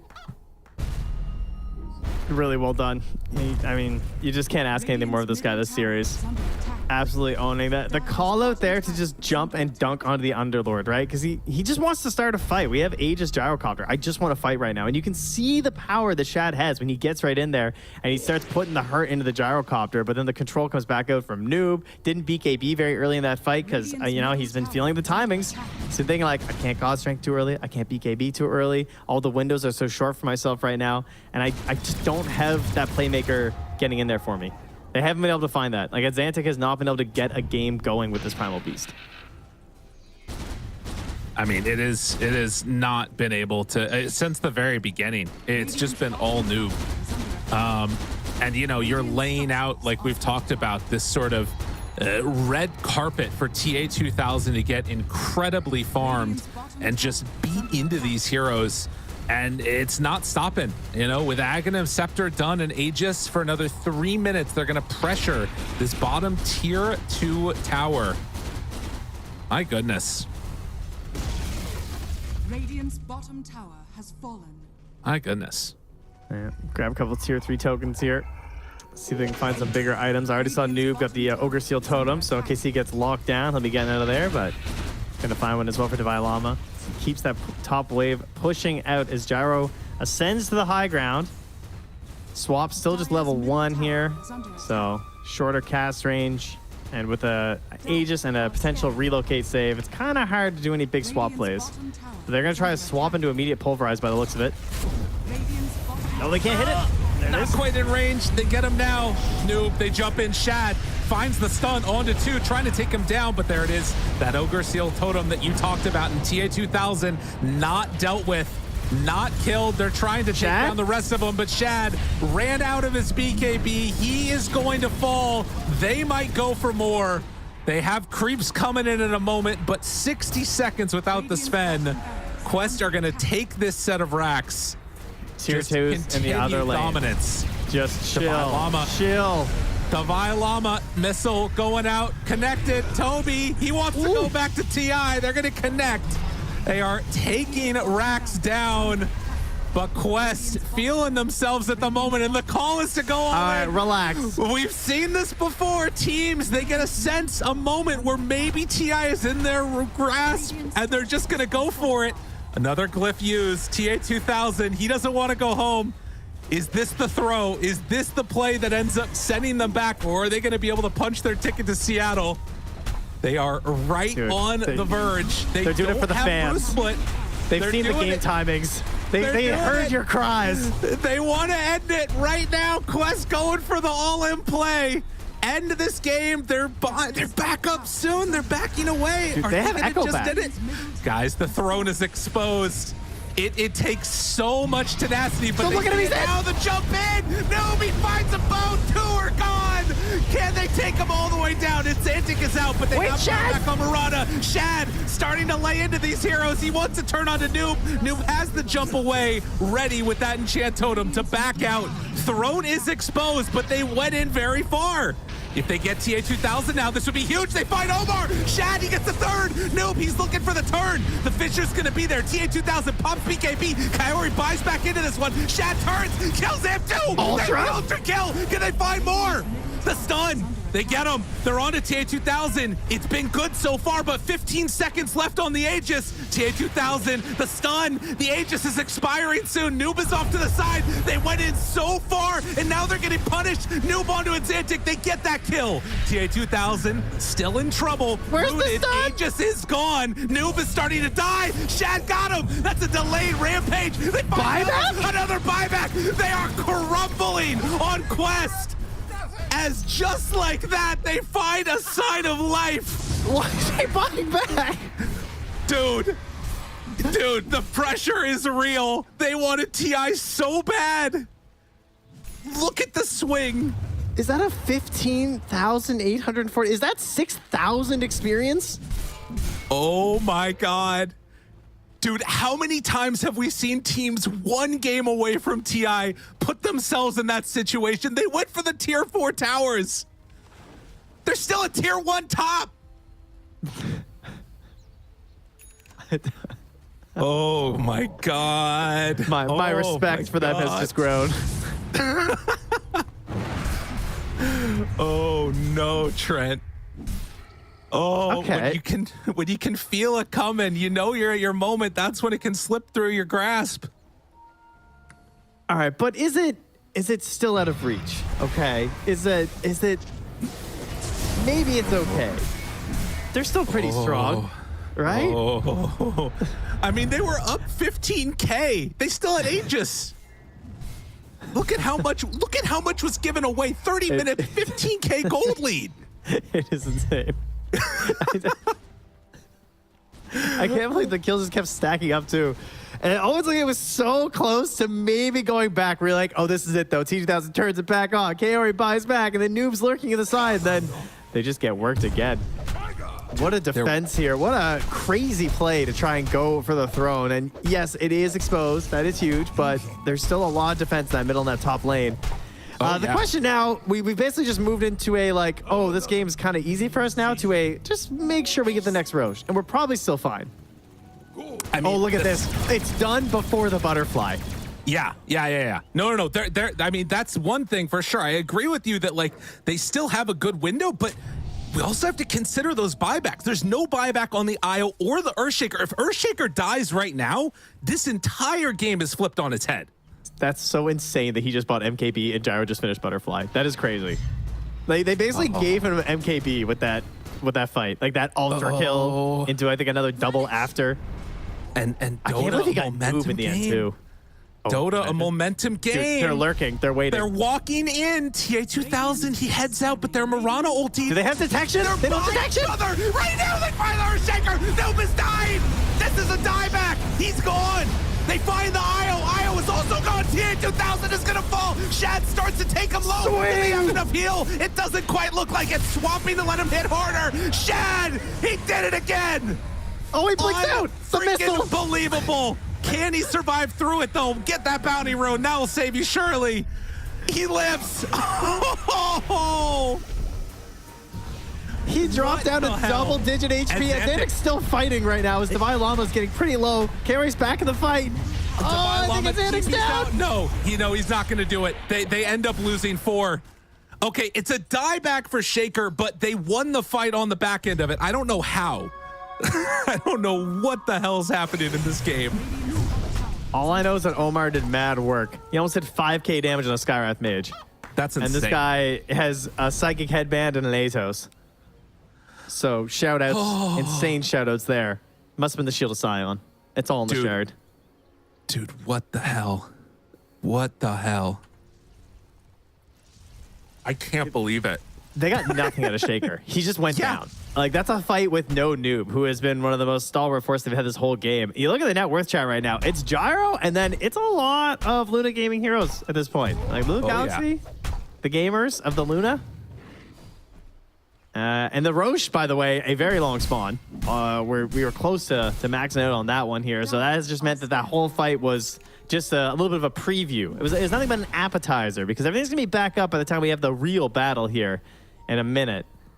Well, the things that still won't be back up, I believe, are a couple more of those clutch buybacks. I can't believe they didn't get Io. I thought he was dead for sure. Oh, this game has completely taken on a new life.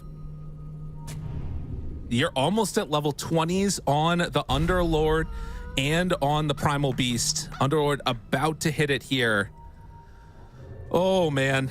Look at this loop they're going. They're going for a humongous wraparound all the way around from where that courier is flying right now from Brewmaster, who just got a Lotus Orb. Might save him. Let him get his fight off. Shad has to be careful. He doesn't BKB first and he stuns himself. But look at this wrap. Arrow for the scouting. They now know that they're coming in from that angle. TA2000 walks high ground, gets the BKB off in time, rolls through, wants to find They're on the roof. He's there. Echo, Shad, he didn't get it off in time. Now it's to walk around the fissure. Can he take down TA2000? It's not easy. They have to run away. Luna have to run away. They're losing him. Shad is gone. Just like that, it turns on its head. Oh, now the split man. as well. Ducal's just going to get mopped up here by Toby. Toby just cancels the split for a bit, waits for the BKBs. Oh, Divine Llama. No stuns. Yeah. He's going to jump out of that one. Actually went to the mid lane. If they noticed that, they could follow. In the back line there, Fieldcore trying to do some sneaky plays here.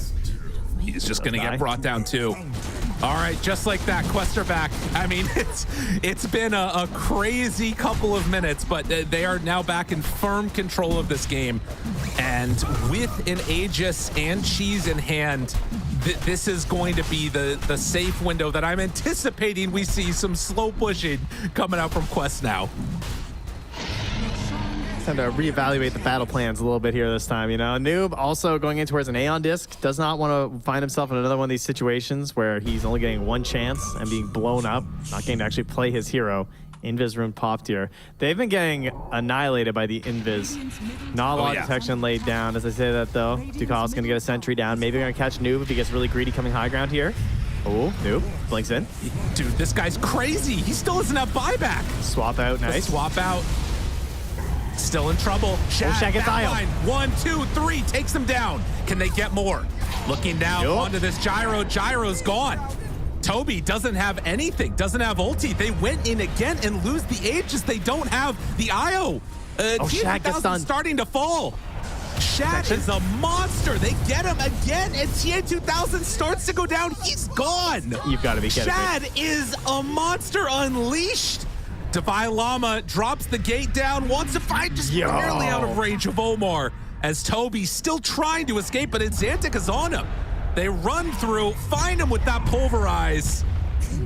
I thought for sure they were just gonna slowly, steadily do it, but Quest, they keep wanting to throw. They got one gear, you know, they're just in drive, baby. There's no reverse. There's no slow. This isn't a whatchamacallit? Transmission. A train? Manual, that's the one. Oh, a train. Yeah. It's a train. A train. No backwards. Only forwards. It's a train transmission. That's what we're going with here. Yeah, they got some problems. Jeez, dude. I kind of still feel like it's fine. I feel like Omar is doing everything you could possibly ask of a support right now. I can't believe he escapes there. He holds on to the gem. He's doing so much damage in these fights and trying to get as much control as he can, but the BKB is obviously making it pretty hard for a Skywrath Mage. As now they're going high ground. Will they meet the same fate? Are they going to go a little bit too hard when they don't have this big lead? I mean, there's only the one lane that they can take, so you never know. Maybe they're like, hey, only tier 4 towers left to hit. These teams in this grand finals are starting to put together some crazy stuff. Ducalis there for the save, and Xantic is nearby, but with Gyrocopter coming back to life, everybody else is just going to get out. My God, man. Not everybody. Okay.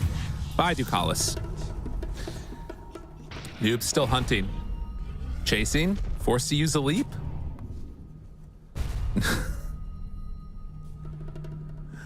I can't believe what Noob has been doing. You know, he saw his moment, he thought. Didn't end up quite being there for them. But now they're back. Quest, same situation. This time, what do we have? We got Bruce Split. All right. We got BKBs. We got Satanic. No God Strength for another 15 seconds. Just do it again. That's the plan right now. See, this is why everybody out there is like, no, don't just, why is nobody going high ground? This is why. This game right here is why you never go high ground. Ever. It is an unfortunate realization that people usually have in competitive games. Across every competitive game is that, you know what, guys, camping's usually better. Just a thought. Just playing defensive, oftentimes kind of optimal. It's painful, but it's often the truth. Oh, geez, man. This one is getting down to the wire.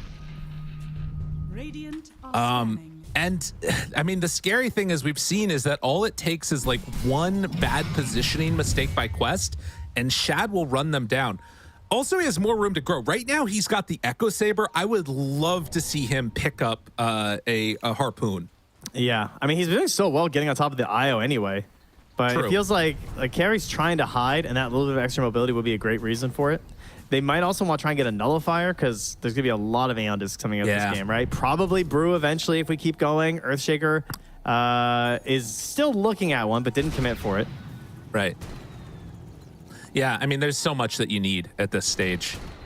But Shad has become the monster. Even though TA2000 is, 5,000 gold ahead of him, it just feels really tough to stand toe-to-toe because, you know, a big chunk of that gold is the butterfly, which isn't doing things when he's hitting with an MKB. Oh, geez.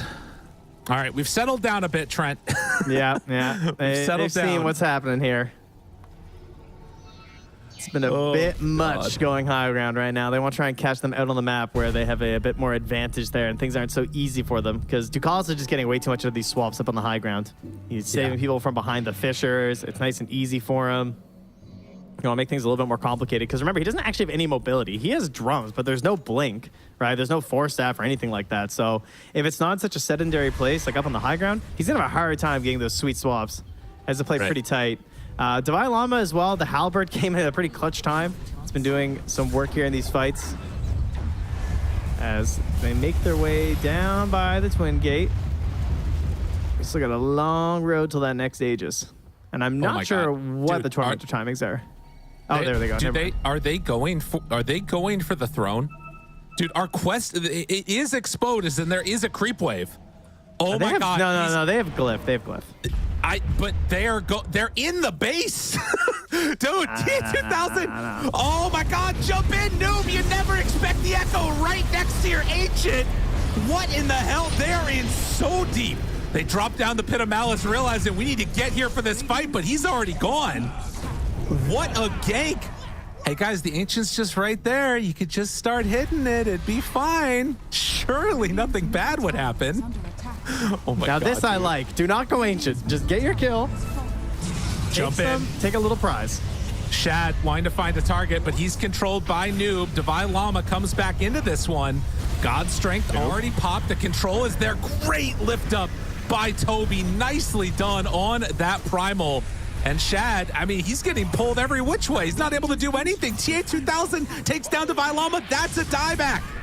Now the stage is set. The time is now. Noob. Turn. They find him. Noob, he went in again. They catch him and they kill him. But Quest, they are starting to hit the throne. There is still a glyph available.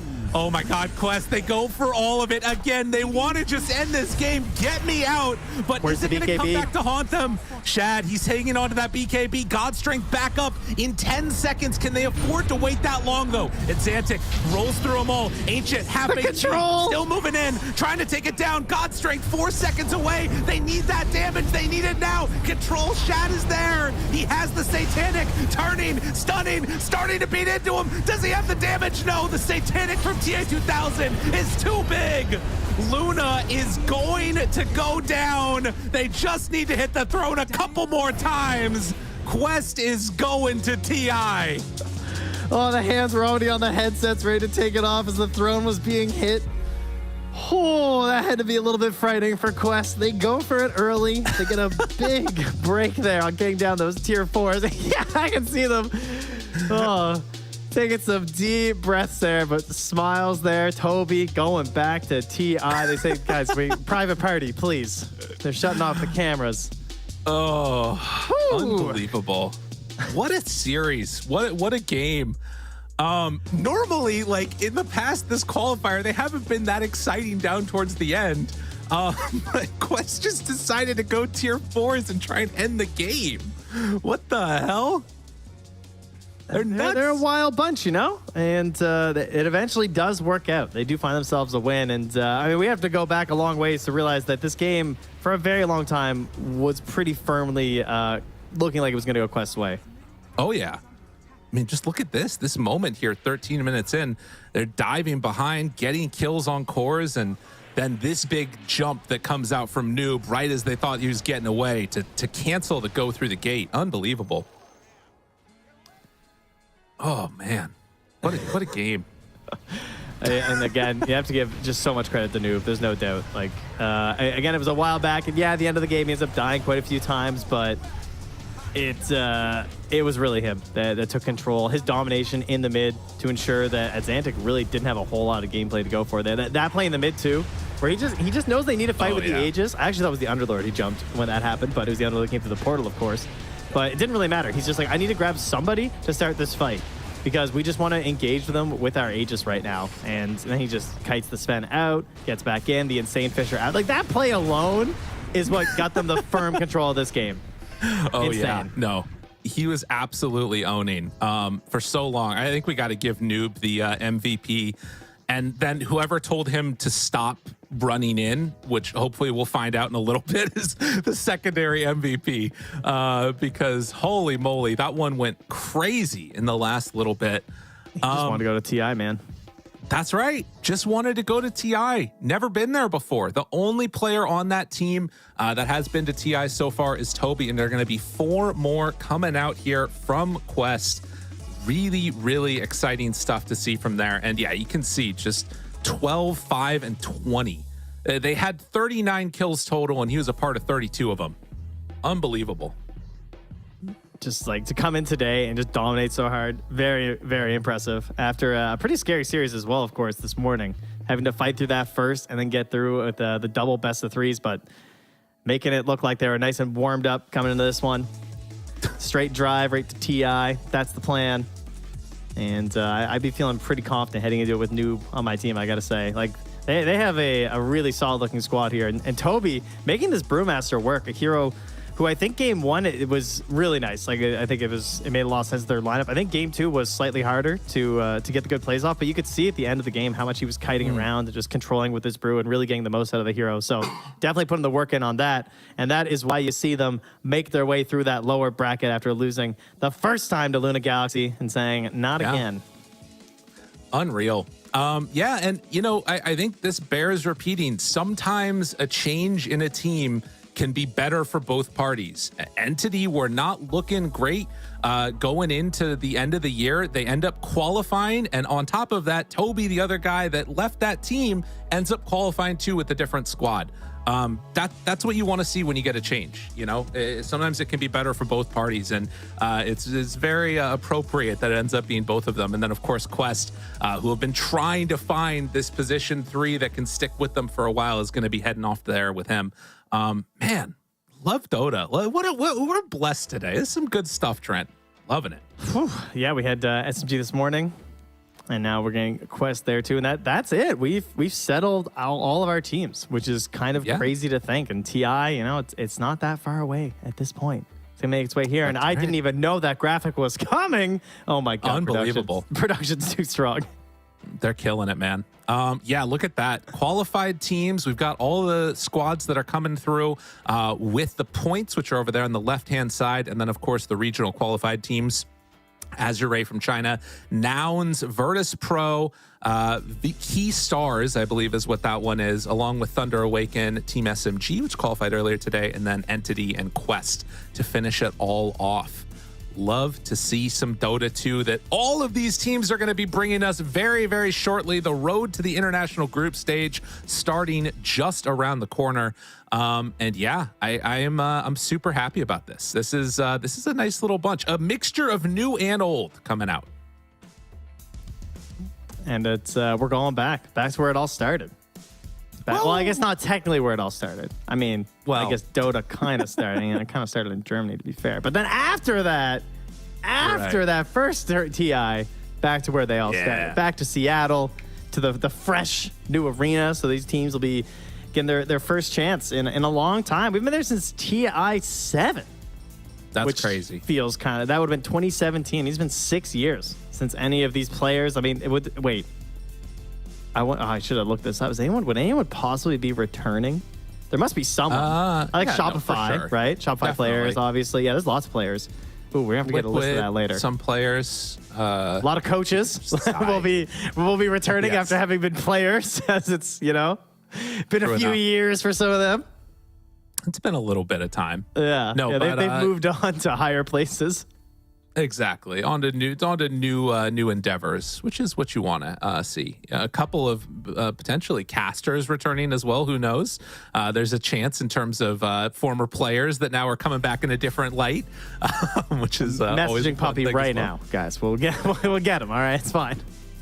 Surely. Well, let's enough talking to us. Let's hear from the man of the hour, as we do have our interview ready with somebody that's going to TI. Sir, how are you doing? First of all, can I ask you a very important question? What the hell was that, Noob? What was that last game? Y'all lost your mind in the last couple of minutes. What happened?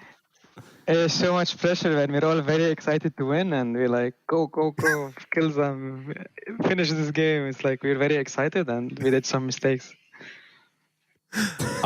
Well, completely understandable.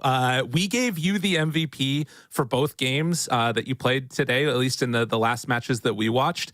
You played out of your mind on that Shaker, in particular in the Primal Beast before that. But we gave a secondary MVP to whoever it was that got the whole team to kind of calm down there towards the end. Was there a single voice that got everybody to calm down, or was everybody just losing their mind? I think everyone was losing their mind because it's like we're winning and we suddenly started feeding, and it's like, guys, let's chill, calm down, gather, go together, stop splitting. It was a bit rough, but we did it. Awesome. I have another question real quickly before we pop over to Trent. You guys are a very interesting team in a lot of ways, because we've been seeing this stuff go on for a little bit now, where there's like some of the older teams are starting to fade a little bit or not have the same type of success. And then there was this little while where it was like, okay, veterans are going to be together and then they're going to lead a group of young guys. But for a lot of your team, you're all young guys, you're coming together. Can you talk a little bit about what it's been like to sort of make the journey from these tier 2 teams, where you're playing in regional leagues and whatever else, to now get on the main stage and to finally be going to TI? What's that been like? It's been a very long journey, and it was a bit random. We started off like from open quals, Division 2, Division 1. We didn't. We were always changing offlaner. We had Witter, then Ammar, Malik, now Toby. It's been very unstable. But as 4, we're like core of the team, kind of. We get along well, and whenever someone comes, we tell him our ideas. He brings in something new, and we just hit it off, and it's working for us. Awesome. Well, I guess to build off of that, then Toby coming into the team, can you tell us a little bit about him specifically and what that's been like having him now with you guys? He's a very positive guy. He works a lot. He works hard, and it feels good to have him on the team. Yeah, he plays this brew, like very annoying heroes from offlane. And it's nice to have that on the team. We do like the annoying heroes. So, Noob, how many LANs have you actually been to? Like, how many times have you competed on a stage? I have no idea. Bali Major, Riyadh Masters, Bali, and then Riyadh. Is that it? I've had some local tournaments. And smaller things, I guess. Yeah, smaller things, just smaller. Yeah. Ooh. Okay, so couple stages and then TI. So it's obviously. Yeah. I better see you on the stage at TI. That is what I'm saying. You got to make your all the way there.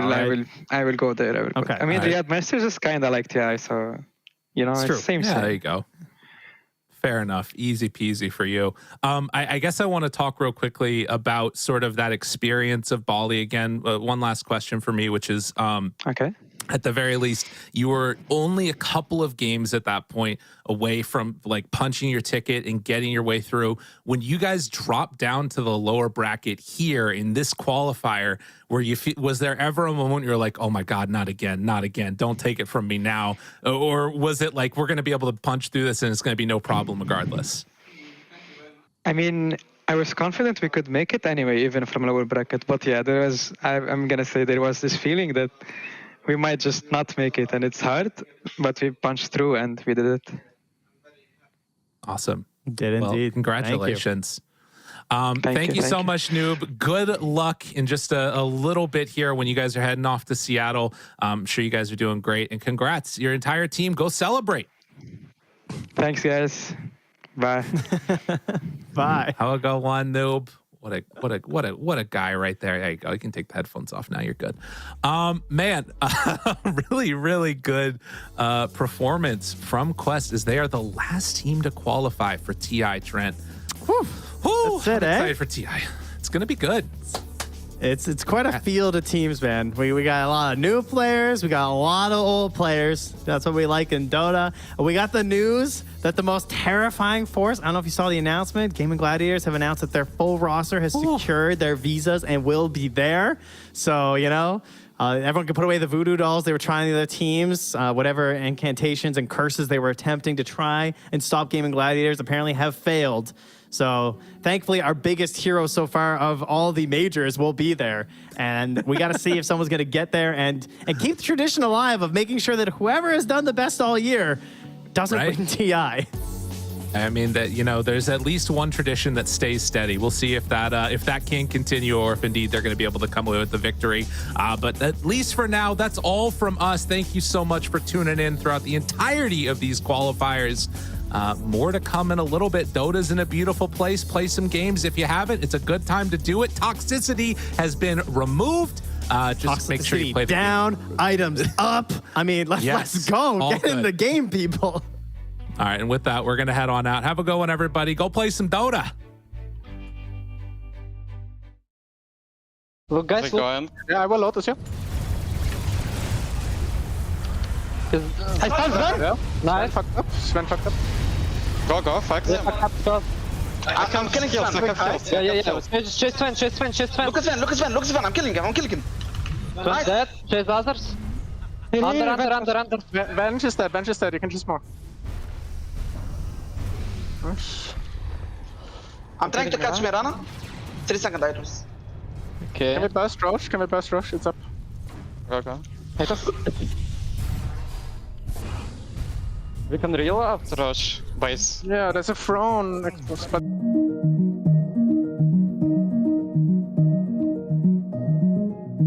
Every day for 3 years, a secret team met across Europe to hack one of the most technologically advanced cars in the world. Meet the Deloitte cybersecurity team that developed new state-of-the-art automotive software defenses, making the world safer for drivers, passengers, and pedestrians.